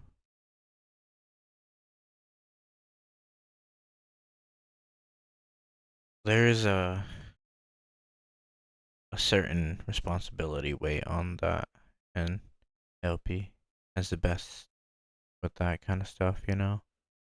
just quit, and then they're like, when they're done at the Yeah. at the young age of 87, they'll go and at the like they just depressing when you yeah, talk to they just biker. they just Yeah. they just quit, and then they're like, when they're done at the Yeah. at the young age of 87, they'll go and get a cushy like no-show job It's where really they sad. rake in 400 grand a year at least if their immediate family members already haven't been hired by these companies. The way you've described this, though, I will say, has given me a little bit of confidence, because you make politicians seem like they're actually human beings. Because from the outside, I can tell you how we feel. Yeah. We look at them as like lizard people. We just don't, like, that's just barely a human in a suit that is just a mouthpiece that could be replaced by a chatbot that just says, PR messages from Raytheon and Lockheed Martin. So, But some of them actually hide. They even get money from these folks. well, you make it seem people need to dig, because you'll see why they continue to vote for the defense budget that Yeah. can't pass a fucking audit, like 7 audits in a row. Yeah. But what I'm saying is, like, you make it seem as though they're malleable. You make it seem like we could persuade them if we go to the town halls and like bother them a lot. But there has been one issue that I think people have been screaming about for good reason since October 7, 2023. And you're Palestinian. And obviously this is important to you for humanitarian reasons. It's also personal as well. And yet, in spite of the overwhelming amount of support for the Palestinians, and it's unprecedented in American history, Never in seen that 80 plus years of occupation, or 77, 78 years of occupation. Yeah, I've never seen anything like it. Yeah. But in spite of all of that, a lot of Democrats are still holding on to this notion, this false idea that this is a salvageable relationship. Yes. Yeah. We're of course talking, for those of you at home, about Israel's genocide of the Palestinians in Gaza. And the latest numbers have shown that this is a 92 to 8% issue in the Democratic base. Yeah. 92 to 8%. So any Democrat that still is not on fuck Israel time is just unable to read the room, or there's another reason for it. And I feel like when it comes to stuff like this, a lot of politicians in the Western world don't recognize that this is going to have a much more dangerous consequence for maintaining liberal capitalist democracy, if that is their imperative. Because a lot of people are realizing, oh, there is no democracy at all. It doesn't matter what our voices, it doesn't matter how loud we yell. There's no change coming. Like, because it's diluting the voice. A very loud bullhorn right now in each district, Republican, Democrat, whatever. They are saying arms embargo. They are pushing back and saying, stop it. We don't want you to fund this. Get the fuck away from Netanyahu. He's a genocidal maniac, war criminal. Why are we continuing to support this? Why, and again, even among the Republican Party establishment, you're seeing that move, right? But again, whatever their reasoning is, I can tell you, it's not just about the fund, the money from the pro-genocide, kill them all organizations. That's what I call them. Yeah. Those folks may be donating, and I know that it's a tremendous amount of money sometimes to candidates, but it's also some of my colleagues that I would consider progressive, but for Palestine. Oh, yeah. These are folks that are great on a number of issues. They're going to go out there and say, hey, UAE, what are you doing in Sudan? Yeah. What are you doing? Stop it, right? Or, whatever it is that they're out there speaking up about what's going on in Congo.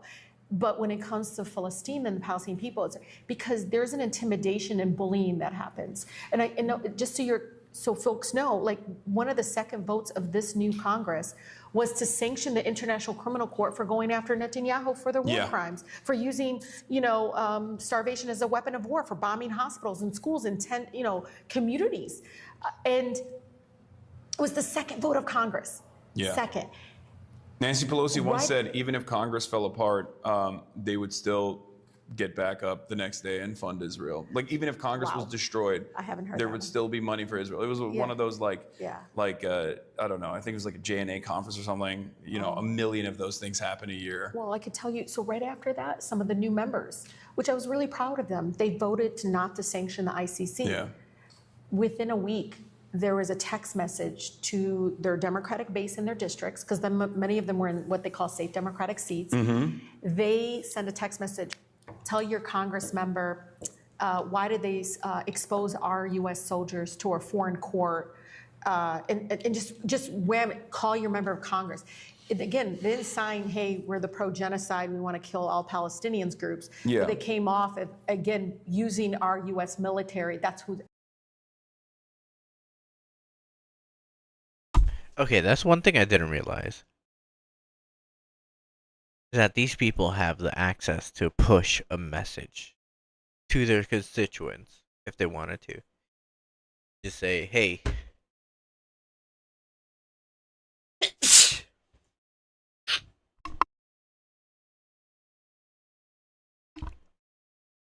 here's a little propaganda thanks to you being hooked up to the United States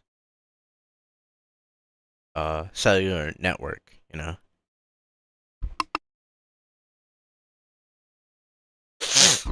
Even if like the US contractors in Israel right now that are doing killing killings of civilians. When even if like the problem is they even if they do like bring them to court, you know, the U.S. has the ability. Not that they will use it, but they have the ability to like actually sway public opinion on such a massive scale because they have the data to do it.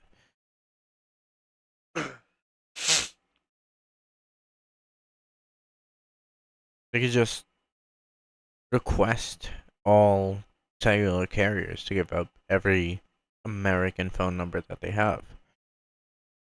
Anyone that resides in America. And just say, hey, push this message. You know, you're good.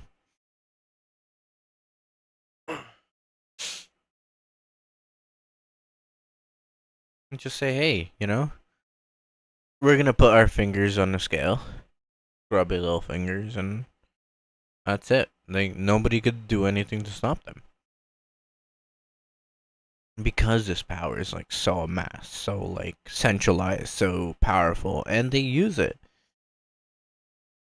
They use it to like say like whatever they want. Even if it is very dumb, they will use it still. No, this was to uphold international laws and international human Yeah. rights laws. But they intimidate and bully. These are members, Piker, that do not get money from the pro-genocide groups. Yeah. They don't. So- You can look it up. They don't take money. But they are very much scared of the reaction from the group. They're going to primary me. They're going to come after me. They're going to call me anti-Semitic. I mean, it's that kind of intimidation and bullying that I think people don't pay attention to that is also as dangerous as the donations that come in to their campaign accounts. Wouldn't you say you, Ilhan Omar, and inshallah Zohran Mamdani, and maybe some others as well in the future, kind of prove that that doesn't work? I mean, it's not great. It's not great to be in your position. No, I know that like you. Well, I've said receive this it, too. yeah. Recently, a colleague said, you know, what do you have done? I said, I would have voted my district. And that person responded to me and said, you're right. I said, I bet you if you polled them, it would come back 60% in support of you voting for that amendment. And she said, nah, I think it would come back as 80%. And I said, but then why not vote your district? Vote your district. They will have your back.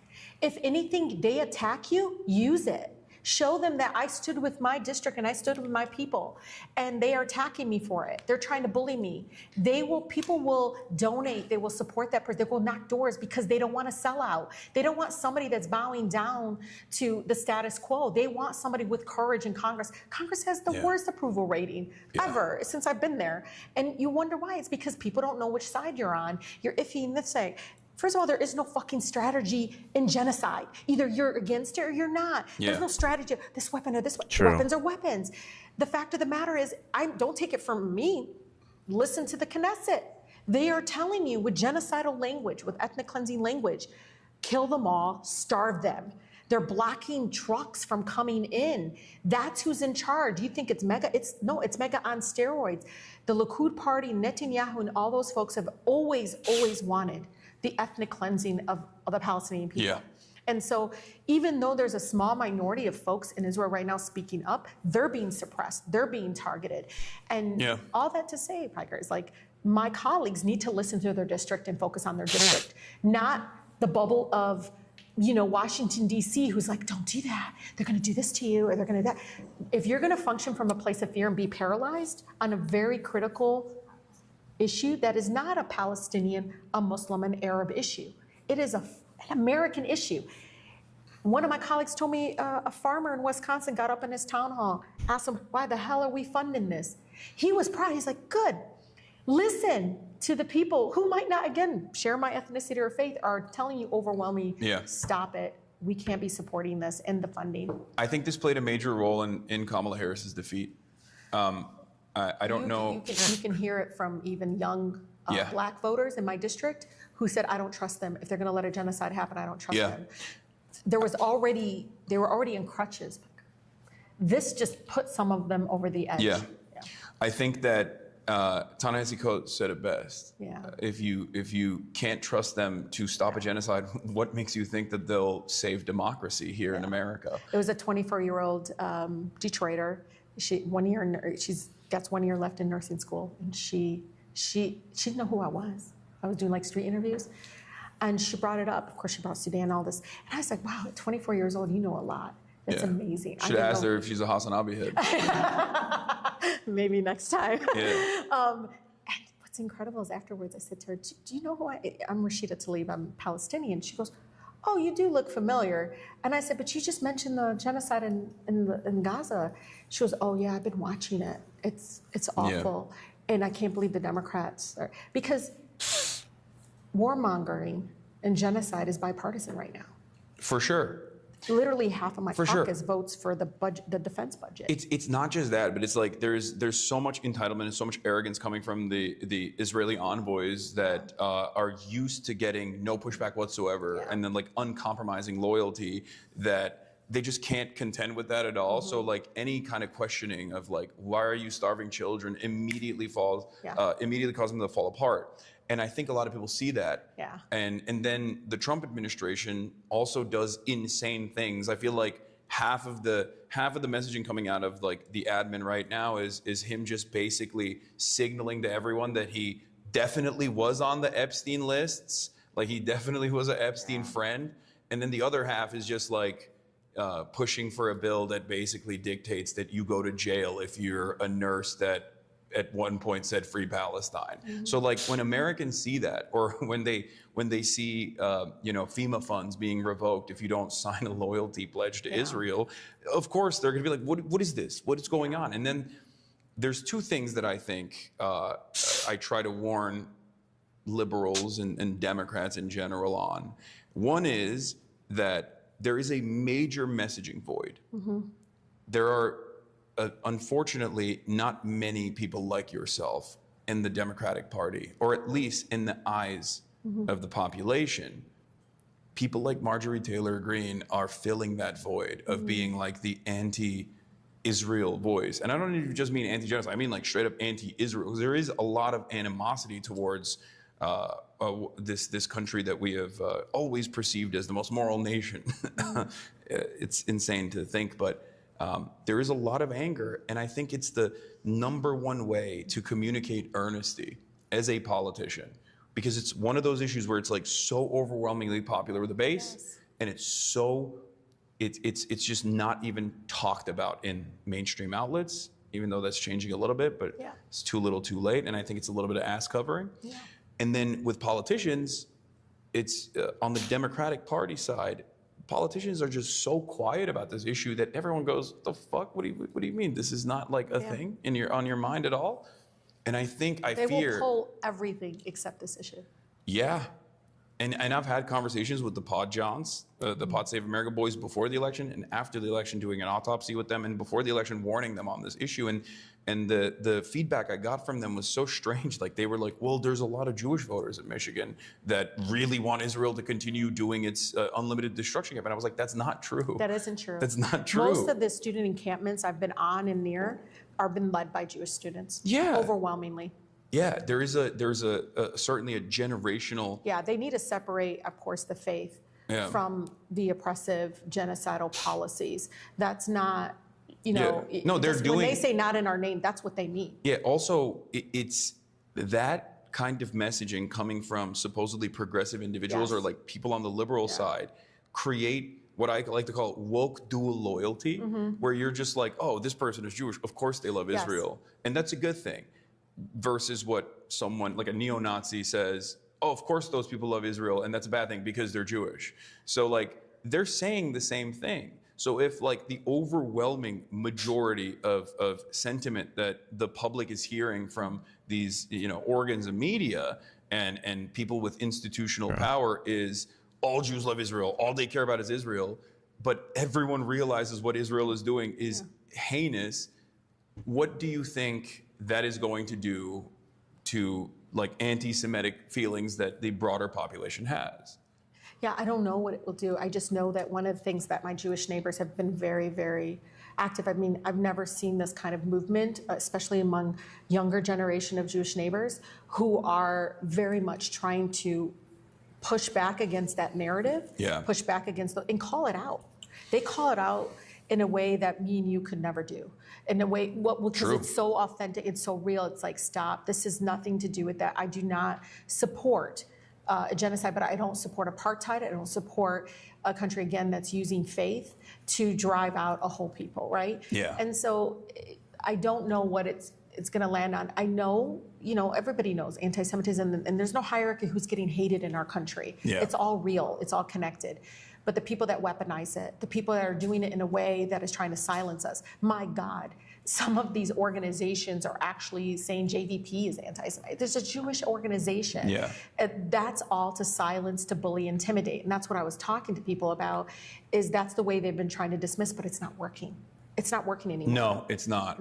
Not even a little bit. And I think like your success in Congress is certainly an example of that. I would say that even someone like myself, I have been an advocate for Palestinian emancipation for a decade plus of my professional media career, but like there were certain ways I always had to dance around this tightrope whenever I talked about this issue, with the full knowledge that like even though what I'm saying is truthful, I know that I will get deplatformed because most people don't understand it, most people don't know. And as a matter of fact, I saw this in the immediate aftermath of October 7, when so many people just simply could not hear someone saying, no, you don't understand. Israel is still the responsible party here for maintaining this incredibly brutal occupation that, of course, led to inevitable violence in retaliation. And people just were not ready for that. They couldn't even say ceasefire. Yeah. Like, I was there. J Street. They couldn't even say, please.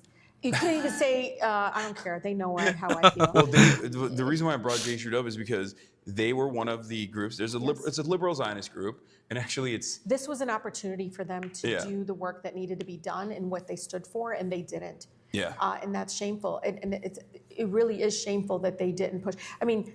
And now 22 months in, the president came out and said, maybe it's a genocide. He said maybe, though. Yeah. So one of the things that was really, we're taken aback is Congresswoman Cori Bush and I doing the ceasefire resolution in October, to be called by the press secretary of Biden as repugnant and disgraceful for doing it. It was so bizarre. I had local electeds, council members, school board members, again, didn't share my faith or ethnicity, reaching out to our office saying, hey, I have this resolution, can I show it to you? And then they come back to me and say, look, the president of the board is like, can we take the word ceasefire? Ceasefire was a bad word. It was so fucked up. And nobody said, don't say de-escalation. What the fuck are you talking about? The answer to war crimes is not more war crimes. War crimes are war crimes. But it seems to me war crimes against the Palestinian people, there was an exception. For sure. And it continues to be exception. But nobody calls it anti-Palestinian racism or rooted in Islamophobia, right? They don't say it, but I see it. I hear one of my New Jersey colleagues in caucus when one of my Jewish colleagues got up and said, we need to be careful with our rhetoric. She was really being sincere, and she was trying to include folks as we talk about saving lives, no matter faith or ethnicity. And he got up in the back and said, well, they're all guilty. No one censured him. No one targeted him. No one said anything. Everybody kind of was like, oh, but then nobody did anything because why? Yeah. Because he, Congressman from New Jersey, I think. Yeah, you know who it is. Oh, I know who it is. Oh, I know. I'm paying close attention. I could just tell you at that moment, I can never look at him the same way because he obviously believes that we should all die. That's my personal opinion. He can Yeah. attack me on it. But what I heard when he said that as a Muslimah, as a Palestinian, is die. Yeah, All of you die. it wasn't Cory Booker, but he's also super pro-Israel, obviously. No. And it's important, like the Cory Bookers of the world who sign letters, who say things in Twitter and everything. But when it comes push to shove, it's that vote that matters the most. And if you're going to go up and vote against a joint resolution of disapproval Yeah. of sending an arms embargo, I mean, how many was it? It's 26 or something Senate members? That's incredible. Yeah. It And- was 17 the first time, and I Yeah. think this time it was like 26, but that's not enough. That's I know. insane that But only for 26 senators for are me, saying. though, at that moment, you know, watching that again grow and watching people like that say, "Oh, I feel bad for the," do something. Yeah. Say, you know, it's not just say something. You know, that was 22 months ago. Yeah. Right now, it's your vote that matters. Arms embargo, vote to end any form of weapons to a war criminal in a genocidal state right now. So, judging by what I've heard from you as a congressperson, I feel like if people were still directing pressure campaigns and letter writing campaigns and messaging campaigns and like calling their congresspersons like with overwhelming force, then maybe you could potentially break through, and it's not this like other sinister purpose where it's the third rail that nobody touches and everyone is too scared.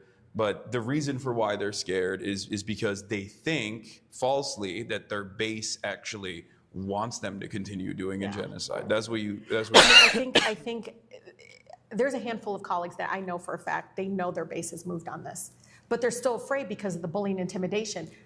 Again, I'm not going to sell my soul to hold a seat. It's just not in me. If it happens, it happens. I actually miss the nonprofit true, we sector, need that. but I can tell folks. We honestly need that more in our politics. Is if I can't win on the values that I hold, then I shouldn't hold a seat, and I should do more to convince people that my way not is necessarily the right way, but my, like, it's not saying my way or the highway. It's saying I'm trying to steer the car into a road instead of the ditch where it currently is. You know,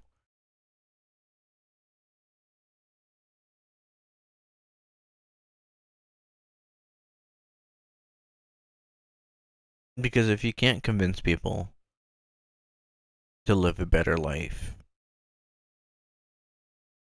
then something else needs to change to show them. Not like anything like crazy, but like maybe the messaging was off, or the words that you said and the order that you said it can change how people view things. And if you can't say, hey, you know, like for the longest time, like people like would say kids don't deserve free lunches. And when I heard like that initial, like, just kids deserve free lunches in school, it makes sense, you know? Why are we charging kids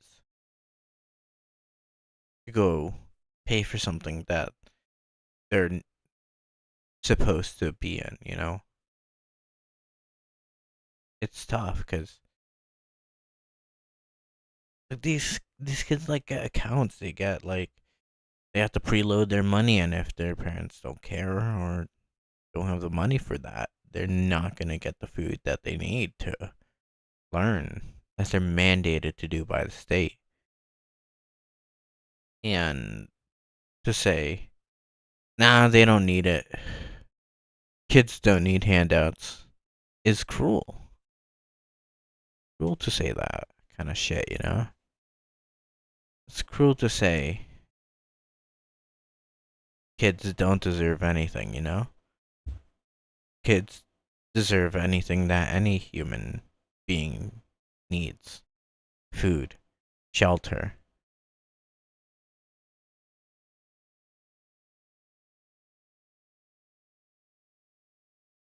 educational environment that doesn't profit off their need to eat. Even like the right to shelter is like something that's like, I don't know. It's something that people debate. Like, oh, some people, yeah, they didn't work hard enough. Nobody deserves to be homeless. There are places in the world that people get the help to not be homeless, to have a place to live, even if all their resources or whatever systems they had didn't work to keep them in the place that is stable, that all humans need, all animals need: shelter.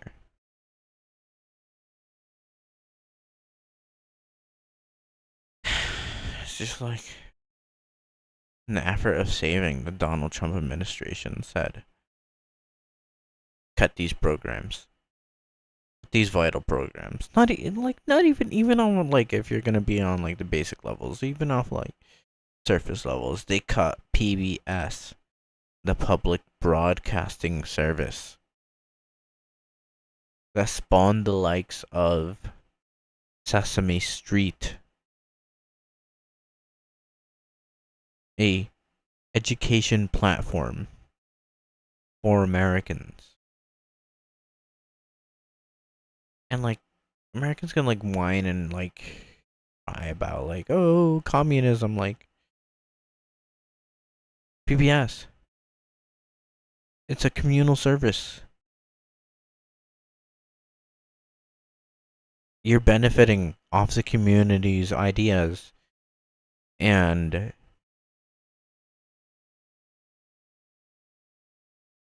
the community's, I guess, effort in totality to create a education service that can service the basic needs of wherever you live in the United States. You know, in PBS, where I lived, we had This Old House, we had Mr. Rogers, Sesame Street. I'd always watch Ruffman, and other shows that are publicly broadcasted. Not to say like they're communist scum and deserve to be wiped off the face of the earth, you know? The shit we built as a society, as a community, as humans together. Say, despite how cruel this world can be, we can still build, we can still thrive. And all people are saying is it doesn't have to be as cruel as it needs to be, as it is now. We need to be human, and the most human thing you could do is put yourself in someone else's shoes. Just to have empathy. Because if you don't have that, what else? What else do you have?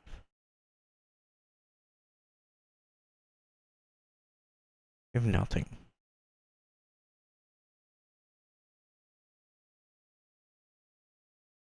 To care for others is to be human.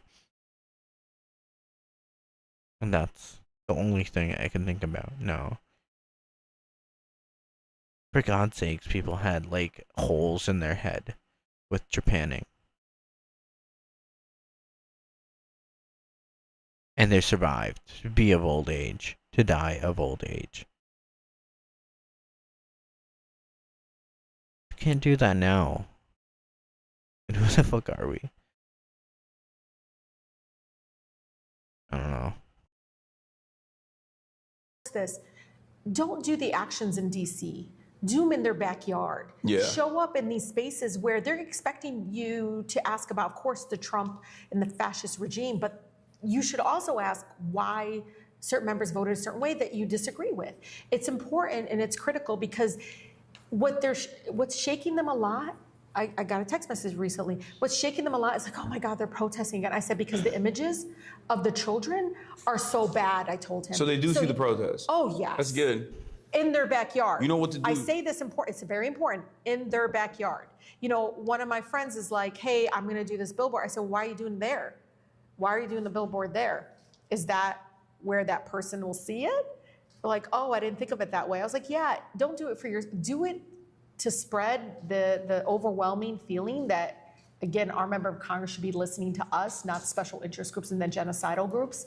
You should be listening to us. Okay. Yeah, I know, Piker. I'm I'm gonna an organizer pitch- and I'm a social worker, and I'm telling you as somebody that has organized immigrant rights, you know, I would show up to these members' this place and they would be shook because they weren't expected to be asked this, because everybody thinks, oh, there's a D next to the name, of course they're doing the right thing. Guess what? Genocide is bipartisan, and Democrats started the genocide under Democratic control, trifecta, and it's now continued under Republican control. Yeah, no, they set the stage for a lot of the things that Trump is allowing to continue to happen right now. And everybody goes, oh, how could it have gotten to this point? It's like, well, you did it. You voted, or you refused to vote for it. You refused to communicate the desires of the overwhelming majority of your own base. You lost the election because you wanted to And continue we were the lied unlimited to. child murder. Biden wasn't negotiating the ceasefire. Yeah, that was another thing. And the media certainly, I don't even want to say abdicated his responsibility, because like this is the responsibility of corporate media, is to basically defend the State Department and its interests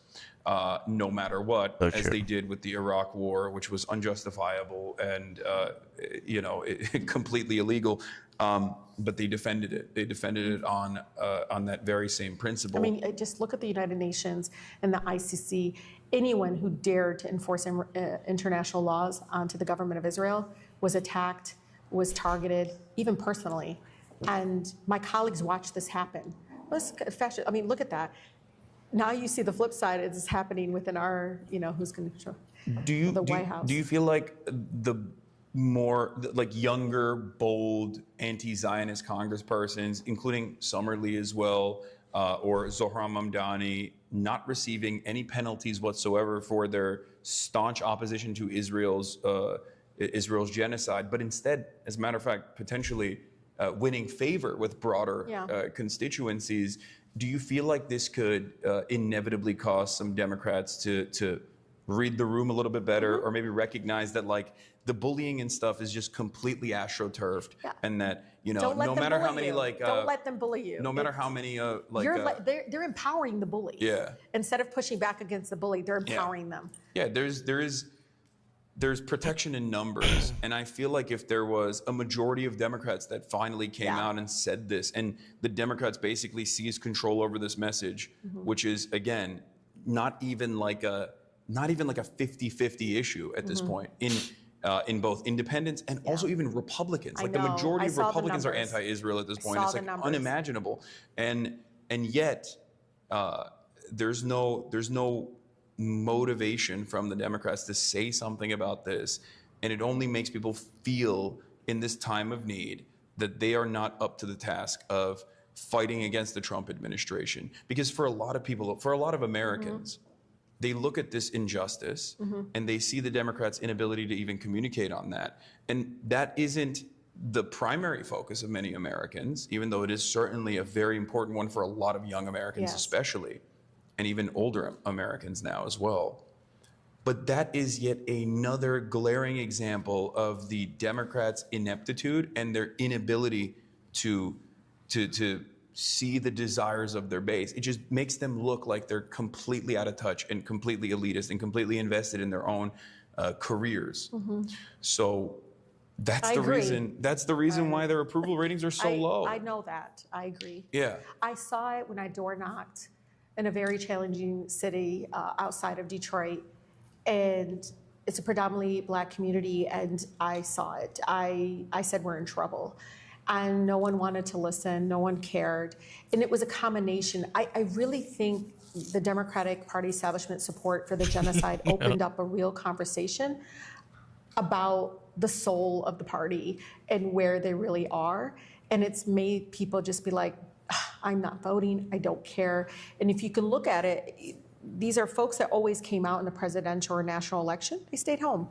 But Yeah. it's a combination of a lot of things, you know, of folks just feeling like their voice doesn't matter, that, because the government's supposed to be about people, and they just feel like they don't give a shit about me or my life. They don't care where I stand on True. this issue. And that, I told folks, people are really angry with us. They're really angry. I mean, I'm getting yelled at, like really angry with us. And folks are just shrugging it off and don't understand why. Because they're used to it. Because they care more about their corporate benefactors than they I just do feel about. like they just, again, like the young lady said, Democrats are really just trying to get the power back, right? The gavel. But they're not going to use that power when it comes, and it's going to be the same cycle over and over Yeah. again. But there is a base of folks that are done with the Democrat. You can hear it, you can feel Yeah. it. No, the's people asking 30, Hakeem they're not- Jeffries like put his body on the line. You know, Yeah, that's yeah, that's right. important. I think he should hear that. He should put his body on the line. Replenishing, like, you could see it. I mean, Listen to even- your brother, Hakeem. He's way cooler than you, and we share the same name. He's got his. Do you know Hassan Kwame Jeffries, his brother? no. He's a Marxist professor in New York. Loves Zoran. Hakeem noticeably absent from the conversation for some weird That's reason. what he meant. Yeah. Yeah, Hakeem, listen to your brother. Yeah. I mean, sorry.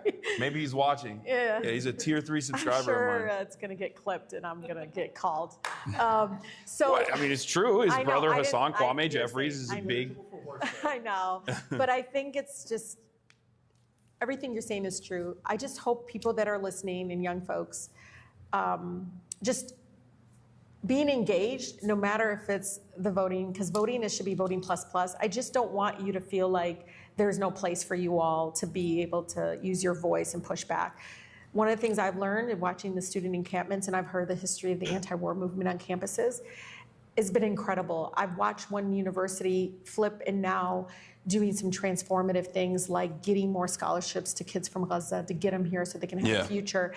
All of that to say is there's so many ways beyond Congress and beyond legislation and beyond Election Day that we can really transform our country and push back against, you know, the status quo. I just find your place. You know, I know I'm at the DSA convention and there's a place there.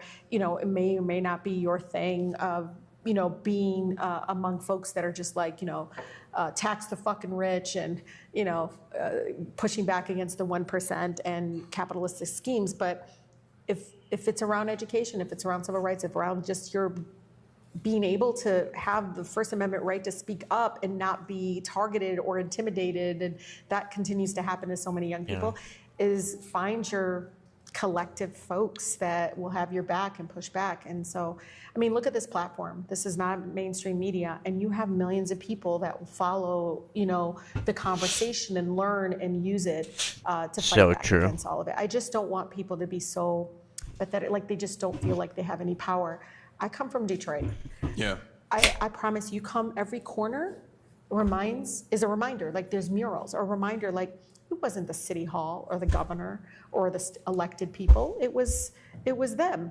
They marched, they boycotted, they fucking blocked shit. They withheld their labor so they can get Voting Rights Act, Civil Rights Act, the right to organize unions. It is literally the home of, you know, the struggle to unionize workplaces. People left, they couldn't leave their work, they died in the workplace. People left and couldn't even survive with the pennies that they were getting from these, you know, the elitists and the, you know, boss folks that were running these big companies. And so collectively, they were power. And it's something to learn from that. And I've constantly reminded people of that. I'm in Congress and I find sometimes I feel so incredibly helpless. I'm there, I'm pushing back. And I thought, okay, I'm going to bring the movement on the inside, and I do my best. But I watch people out there are way more powerful than I am right now. Like, they don't realize, like, I'm inspired. I'm like, keep it up because it's getting loud. They can't ignore you all. I watch them so upset. Oh my God, I'm getting protested again, Rashida. I said, I ain't related to them. I don't know why you're calling me. They look like your constituents. Maybe you should go meet with them. Yeah. Like, they're sending me like videos and shit. Like, I look at them and I'm like, I'm not in charge of student encampments. I'm not Yeah. in charge. I don't live in Pennsylvania. Yeah. I live in Michigan. And it's just so bizarre that they want to bottle it up and make it a Palestinian issue, an immigrant Yeah. issue, or a Muslim issue. And it's Yeah. not. It's No, it's a Americans. people issue. There's Yeah. I went out, I go out to these protests all the time, Yeah. and there's people from all different kinds of backgrounds, all different walks of life. It's solidarity and display. That's right. And it has nothing to do with like one specific group that's like fighting for their own rights. Like that kind of like sectarianism does not exist. They freak out when the veterans gets up in committee hearing and says, I'm a veteran, I fought in Afghanistan and Iraq. Stop fucking funding the genocide. They're like, they don't know what to do. It's like, wake up. America is not with the majority of members of Congress. And Yeah. they need to wake up. They need to understand they're not voting their district. And again, many of them like, oh, I'm against this and against that. But again, they're always progressive and always on the left on this issue and this issue. When it comes to Palestine, they pause, they paralyze. And I really believe it's rooted in anti-Palestinian racism and dehumanization and sure. dismissiveness, True. because for years they were given permission to do it for so long. And now American people are like, nah, we ain't gonna let you keep doing this. Yeah, Randy Fine is a fantastic example. This is actually something that I find really horrifying. But I mean, I'm used to it. I'm Muslim myself. I'm used to just like tanking it. There's not really anything you can do when people masquerade, when people couch their like reasonable fears. Yeah. Right. But it's just like, the way I see it is no different than like a racist white person being like, I'm afraid of black people. That's right. But when someone says that in America, where, anti-blackness is obviously foundational to this nation's development, and it's become significantly more sophisticated and insidious in the ways that it repeats itself, like if someone were to be as overt in their anti-black white supremacist sentiment, people usually would understand that and go, I know what you're doing there. They see right through but it. when someone says like, I'm scared of scary Muslims, like I'm scared of Arabic words, I'm scared of the word intifada, I'm scared of this, I'm scared of that, like there is no mechanism of pushback against that, where we just have to like sit there and be like, oh, you're scared? Oh, I'm so sorry. I guess I should apologize for your racist fucking fears. And then on the other hand, you have people like Randy Fine So who true. are literally going, please, more genocide. I love Yes. genocide. Genocide is my favorite thing Yeah. to do. Genocide and Flattened eating Gaza in the hamburgers. parking lot. I mean, I've heard it all. Yeah. I tell people, I'm like, my mere existence, I ran to go after corporate polluters, dude. Like, you should see, I totally, like, you should see, I used to file injunctions against the Koch brothers dumping pet Coke. I was like, we deserve clean air. I get in there, and I've never felt more Palestinian my whole life. And it was surrounded by Israeli flags, and I was like, oh, that's interesting. I was so naive, I didn't realize it. But now I just feel like my mere existence agitates them. Yeah. Because I'm equally elected like you were. Yeah. Get a vote like everybody else. They can't, they can't see that. And even as I continue to push. That is one thing that maybe I don't think too much about, but as a Palestinian woman, she was equally elected, as she said. How her mere existence as a person, just in the same way as the Jewish people felt in Germany, in Nazi Germany, The fact that she has the same power as they do agitates them. And that's how you know it's rooted in racism. Is the fact that you can get to their same station and govern maybe even better is what pisses them off. You can have the same values, but like if you do better than them, you know that like no,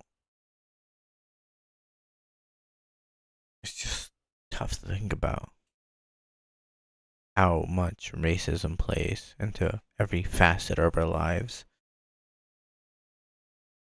And like even I know people that like feel that way. And despite what they are as people, they can still feel that others are less and they deserve more. And certain people can feel a certain way about it, I guess. Especially if they don't get the proper treatment as humans. They can feel like the people that are doing better than them are afforded an opportunity that they didn't. But it was just because they had less. They didn't have maybe a family supporting them or a good family structure.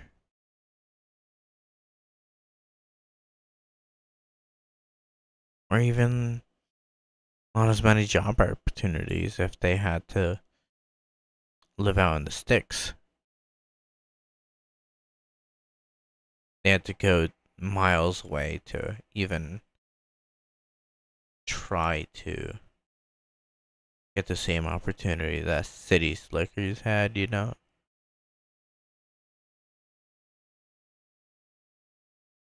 But then it goes down back to the government. Why didn't they have the same access to, like if we had trains everywhere, right? You know, underground trains, city trains, like trains that go from, you know, underground. We can dig everything underground. We don't have to disturb the natural land up at the top, and then just have tunnels that go throughout the U.S. Nobody would have an issue traveling. It's the restriction of accessibility that fucks people over. But in my state, they're getting rid of buses, bus routes, getting cut because of what? Trump says we need to cut service. We need to save money. People don't get the same access to travel as others do. What is this? The 19, not even the 1600s? What is this? Are we living in the 1600s America where we had to wait until horse and carriage, you know, people walked everywhere? I guess, but like, we have the technology. China's doing it. China's literally like going off.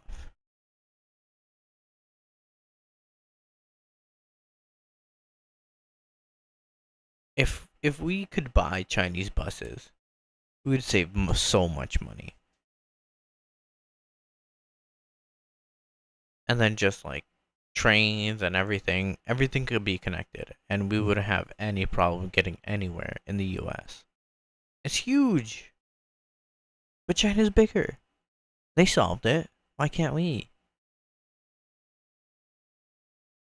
Now listen to Hassan and his big old pecs. Look at those.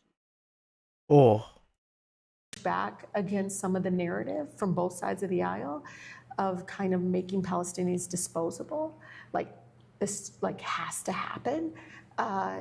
You can see that again they're making an exception because of the ethnicity. Yeah. And it's like when I say save lives no matter faith or ethnicity, I am talking to them and trying to get to them and understand a child is a child.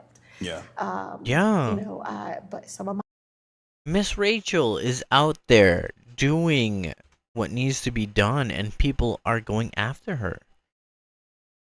How do you go after Miss Rachel? and say, no, no, Miss Rachel, what you're doing is propaganda.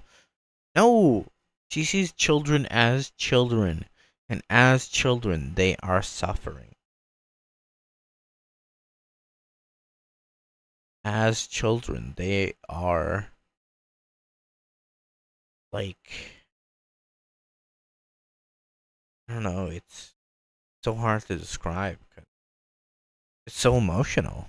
Like when you tell people like there are children over there being starved, being bombed, and like what can you do? Like what do you expect them to do? Like go over there and like stop it themselves? You can't. You can only ask as a collective to tell people that are in power to stop this. You gotta stop this. You have to stop bombing, killing, maiming children. So many Miss Rachel videos are of her talking about brave kids, double, triple amputees, saying we're having fun, where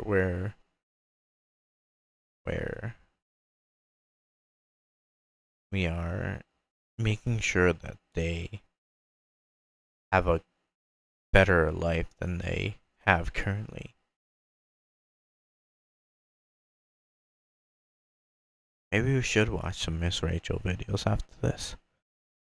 My colleagues, one Democratic. They're like, some kids, bad vibes. Well, no, they were That's what born. they're saying. No, one of them said, "Well, it's not my fault. They're born into a family that's going to kill." You know, and That that pisses me off so much.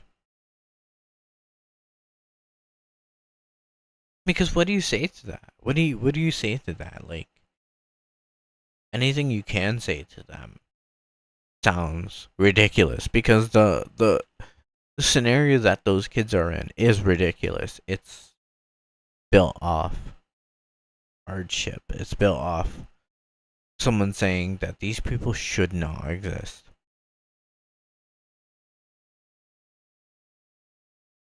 That's their worldview, and I don't know what to do. I don't know what to say to those people to make them understand what their actions, what their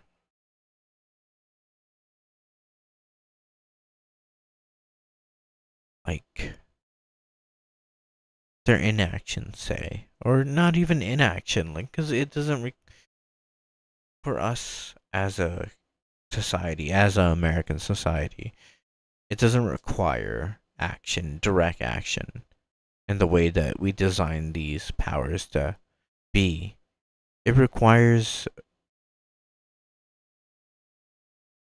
a lot. It requires information. It requires understanding where people's positions are.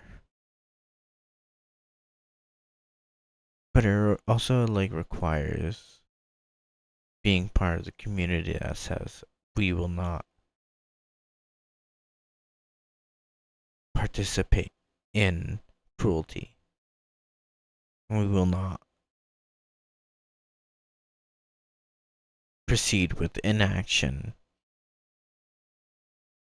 for the sake of someone's perceived victimhood. Because real people are dying every day. And our inaction is enabling that. The mainstream media's inability to say anything is creating that void. and I was like, "Whoa!" No, that's But straight no one up. calls that shit out. And it's not like they're hiding their racism or their anti-Palestinian racism or the racist tropes that they continue to spew out. They do it in a way, again, to justify their positions.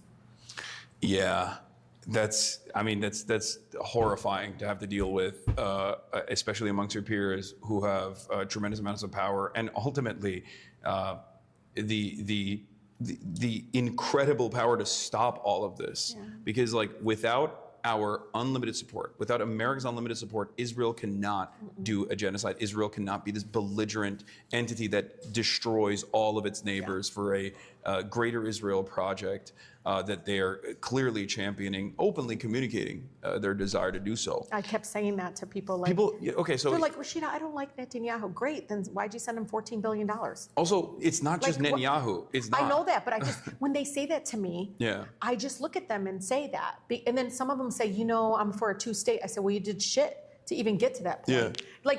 Like it's 10 years too late. They're Yeah. writing letters right now to say we need a Palestinian state. You Not should have 10, fucking did that 10 years 15, ago. 20, Why are you 30, doing it now? 40. Whatever your opinion. I mean, me, I grew up in Detroit where separate but equal didn't work. I believe in coexistence. I don't Yeah. believe in this shit like you get more. My grandmother's only crime was being born Palestinian, so she's less than in her own land, in her Yeah. own country.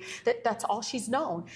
But no one wants to hear that side, right? They've rationalized this like bullshit around like, well, those indigenous people, whatever, that's not that's bullshit. It's just, it is absolutely ethnic cleansing. Yeah. Absolutely. Like even if they denying- weren't indigenous people, which they are, but even if they weren't, it would still be unconscionable cruelty to an know. outgroup, right? Agreed. Like the treatment of Palestinians as rootless cosmopolitans that don't have like that. My grandfather used to tell me stories that because a lot of them didn't have access to education, they were farmers, both my grandparents.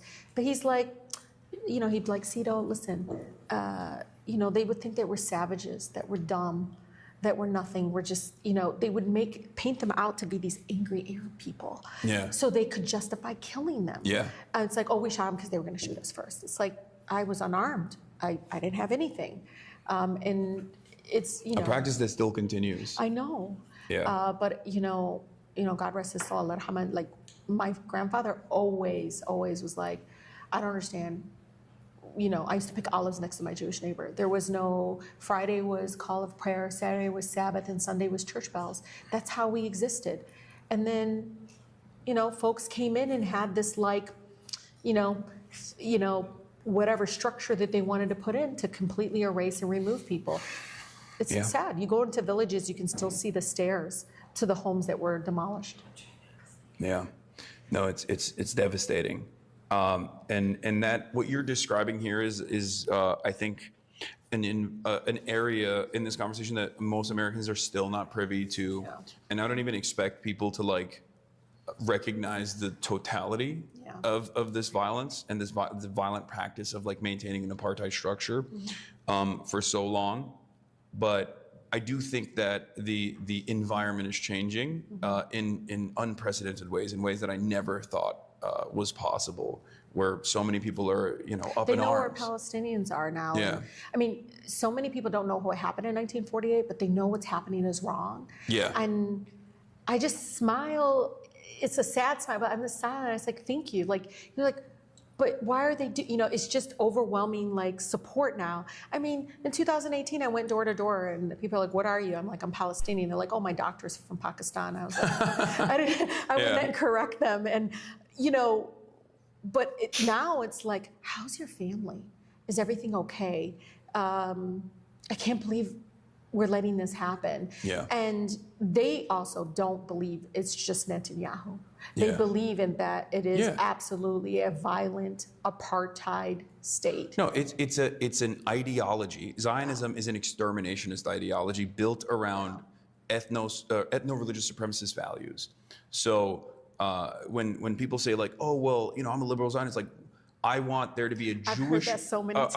I'm a liberal Zionist. I want there to be a Jewish ethno state. I'm like, okay, like what do you mean? It's like saying you're like a liberal Nazi. You want an Aryan majority ethno state? Like what are you talking about? There's people there. Yeah. There's people there that Israel is occupying the lives of. There's people there that Israel is like ritualistically destroying the lives of, and all at the behest of this project. There is no like liberal angle here. And then post October 7, it basically showed that reality. There is a poll True. that came People are out. seeing exactly what the Palestinian people were screaming Yeah. and saying, please, do you know this is what they're doing? There's a poll that came out from the Israeli Democracy Institute. Mm-hmm. They routinely poll Israeli society. Now, Israel, given its ethno-state status, has two designations, and I'm telling this to them. Yeah, you know yeah. this already. Yeah. Arab and Jew. Those are the two designations for Israeli society. Even though there is a shit ton of Arab Jews, they're classified as Jews, and everyone down to Armenians and Christians and second. Muslims who are not Jewish in Israeli society are declared Arab.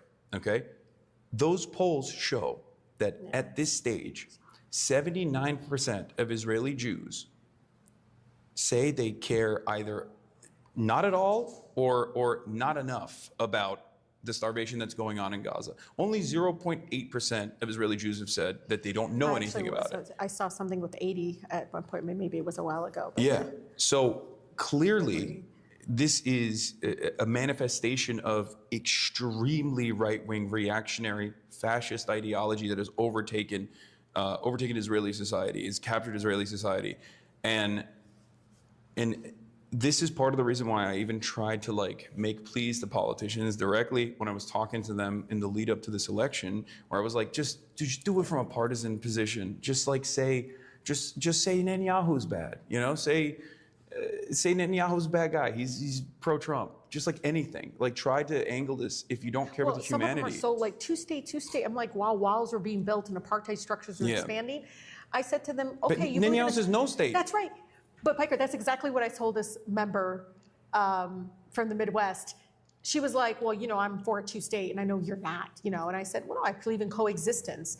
And she goes, well, I said, no, that's them trying to silence me and explaining that, again, growing up in a black city, I know what this means. I know it's about dehumanizing them, making people less equal to rights.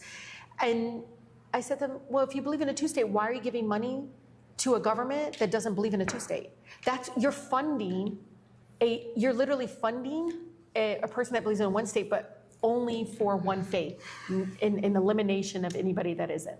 And she just looked at me and she never thought of it that way. How much more time do we have, by the way? I have no idea. I never Okay, keep my time. because I know Do you people keep your time? Are you? I want to keep going for as long as you want to, because there's a bunch of other. You love this? You like doing this? Oh, this is what I do for 8 hours a day. This is great. Oh. It's always great to have someone who's like-minded what as time well. Okay, so 2:50. We got 10 minutes. Okay. What do you say to people? I tweeted out recently. And they go a for while ago, 20. and this is something I've talked about quite a bit, that all of this could have ended with one phone call. And yet people always turn around and say, that's not true. Do you think that this is, given the unimaginable influence and power that we have over the Israeli government's affairs, specifically when it comes to Israel's war and war crimes, do you feel like, the one phone call is symbolic, obviously, but do you feel like... Yeah, I've seen previous presidents do it, right? Yeah. We've seen Biden did it. Biden, I'll tell you, I've heard Carter's done it. I think there was a moment where George W. even Bush, Reagan. Bush and Reagan did it. They put they used the leverage, the powerful leverage of that phone call, what it means to make that phone call. But it's what you say, right? I think there is a point where, I see some of the folks that can make that call, do it, and then retract. It's very bizarre, but there's no way if the government of Israel loses support from the U.S. government for the genocide, for the continuation of forced starvation, it would end. I believe that. For sure. Yeah. 70% of all munitions, both offensively and defensively. Yeah. I'm using this Weapons are term. weapons, but okay. Yeah, I'm using this term deliberately because But I just feel like it's just building into this I know narrative. it's coming up for my second question. That's why I'm saying this. 70% of all weapons since October 7 that Israel's used, both offensively and defensively, have been directly given to Israel by the United States of America. Yeah. There is no other country that Israel could go to make up for If you go to the that Al-Aqsa, amount. if you go to the Al-Aqsa, the Dome of the Rock in Jerusalem, there are casings where if you go up, you can see it says made in the USA. Yeah. It's just because it wasn't the first time, right? This is not the first time. But I think they do that to show people that's who's funding the violence and the aggression on the Palestinian people. Yeah. But no, absolutely. So I can tell you, the majority of all the funding, the primary financer of the genocide is our government. Yeah, absolutely. There has been some contention which I'm seeing now, like where Democrats are basically like finally trying to come around to being like, well, maybe no offensive weapons, right? Like, well, let's just stop the offensive weapons. And it's like, you said weapons are weapons. Do you want to elaborate a little bit on that? I mean, they're weapons. The fact of the matter is, you have a country right now, didn't bomb only Gaza, bombed a number of other countries, just poking and poking and poking and trying Lebanon, to drag. Syria, Oh my Iran, God, did you see Iraq, what they're doing in Lebanon? Yemen. And a lot of my families are from South Lebanon. And I mean, every single moment around there, and it's used to enable and basically continue the status quo. That's exactly what that's about. Yeah. And no matter what folks, label it or the fact, either you want to end it or you don't. And the way you do it by stopping all arms, no matter what they label it at. It's ridiculous. I don't know what the strategy is. You either want to end the genocide or you don't. Yeah. No weapons, zero. I'm gonna fuck what you label it at. As. We don't give an Iron Dome. We didn't even give an Iron Dome to Ukraine, and they deserved it. Like, they needed it, and Israel said no, and we didn't give them the Iron Dome, and they were being pummeled by Russia. We certainly don't even entertain the notion of like the civilians that are living in Russia. There are civilians living in Russia. They're getting a counterstrike by Ukrainian drones and whatnot. Do they need an Iron Dome? Are we pushing for an Iron Dome from them? Or are we giving them defensive weapons? That's never existed in the history of any conflict. And of course, people will say Israel's our ally. You got to look at the arms sales. You got to look at everything. That particular vote that came to the House, but look at the arms sales that 26 senators tried. That part of that arms sales is all of it. It's just weapons. Yeah. They had the courage to say, no, we're done. Yeah. We're going to use the power of our vote to say to the Israeli government, the U.S., or their districts, their respective states, do not support the continuation of the slaughter of a whole people. Yeah. One thing. That's just wild. Is they have. It's just when it comes down to it, and you simplify it to its most basic terms. It's literally people just saying, "Hey, I want to spend this money here. What do y'all think?" And everybody goes, "Yay, nay." No vote. We have the money.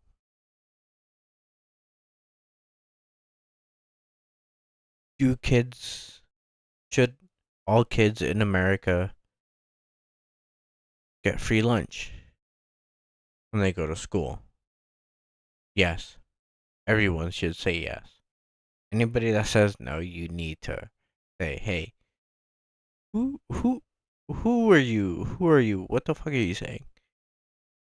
What kid does not deserve lunch at school?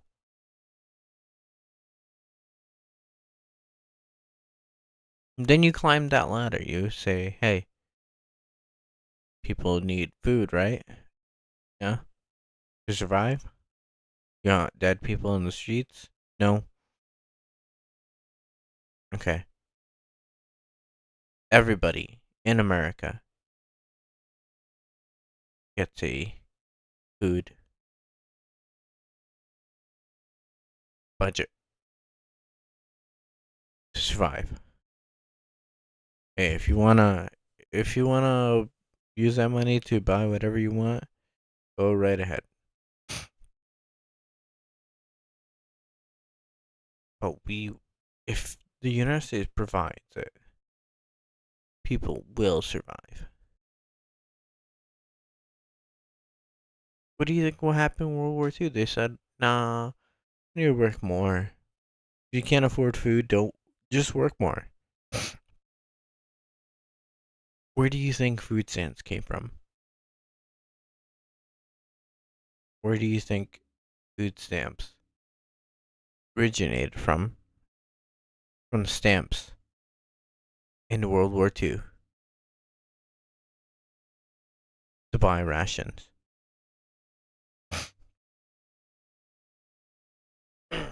We'll watch that. I will make you watch ration videos. The thing that I wanted to talk about that's not directly related to foreign policy is this overall attitude or overall optics of the Democratic Party that they're not fighters, that they just want to like roll over and show their belly and cower in fear and then hope that like people forget that they did that Yeah. and then not vote for the Republicans and then maybe come midterm like they'll vote in Democrats in power. But one aspect of this has, I think, unfolded in the redistricting conversation that's Yes, taking yes. place right now.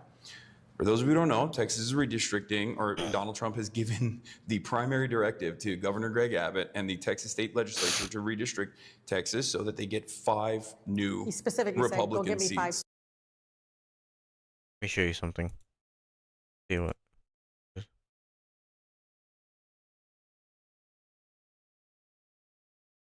I did not pop it out.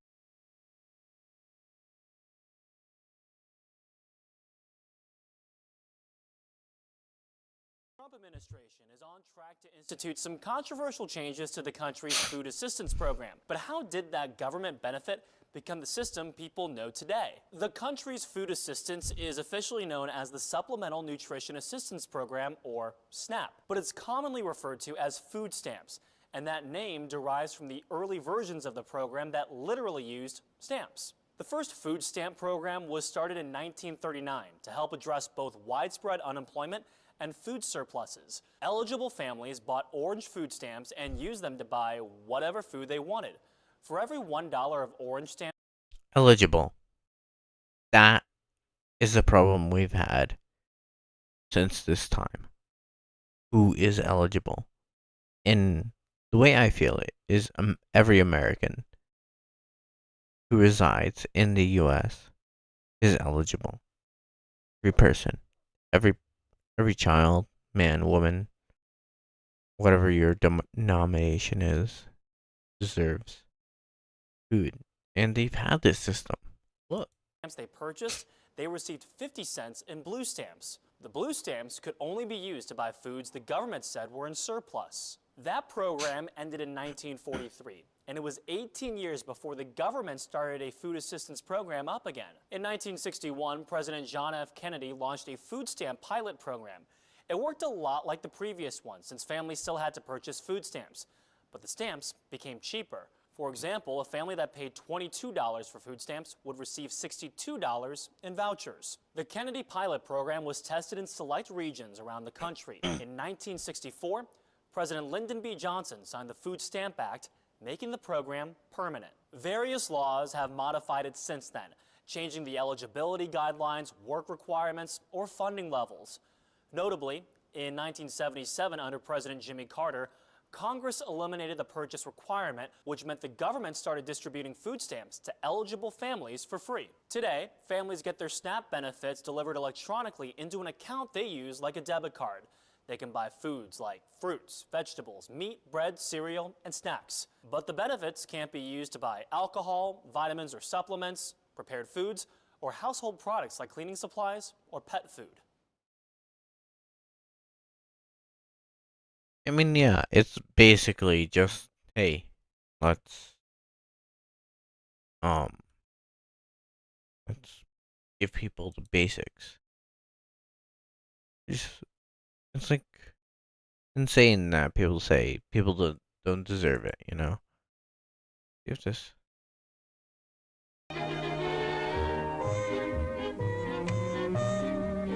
Then if what you got ain't enough, you start to make a list of what it takes to feed the relatives, the kids, and maybe a couple of old cousins thrown in.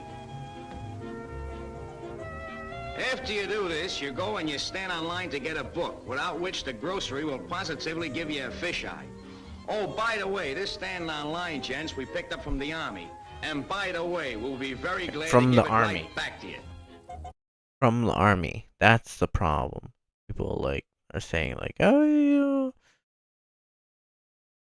we didn't have systems, we didn't have things. It's literally Army based. How do you think provision works? How do you think rations work? You can literally ration a nation. But you can still use that same system to spread rations, to spread actual nutritious food. So after quite a little wait, you get yourself a ration book number 2, which entitles you to 48 points of groceries each and every month. which makes certain people, for instance, my wife, brood with a Therese de Watt and a bottle of No. Please, they're giving government handouts. Please, I need to work 12 jobs and 52 hours a day. ketchup, or to play it safe and buy a couple of small cans of corn, which positively gives me indigestion. You can see for yourself that this causes quite a bit of trouble. Excepting for a gent who was very ambitious and got himself a wife and 8 kids, making him practically the most popular guy in Long Island City. But here comes the real pain in the neck, trying to juggle the points so that everything comes out. This makes filling out income taxes strictly for amateurs.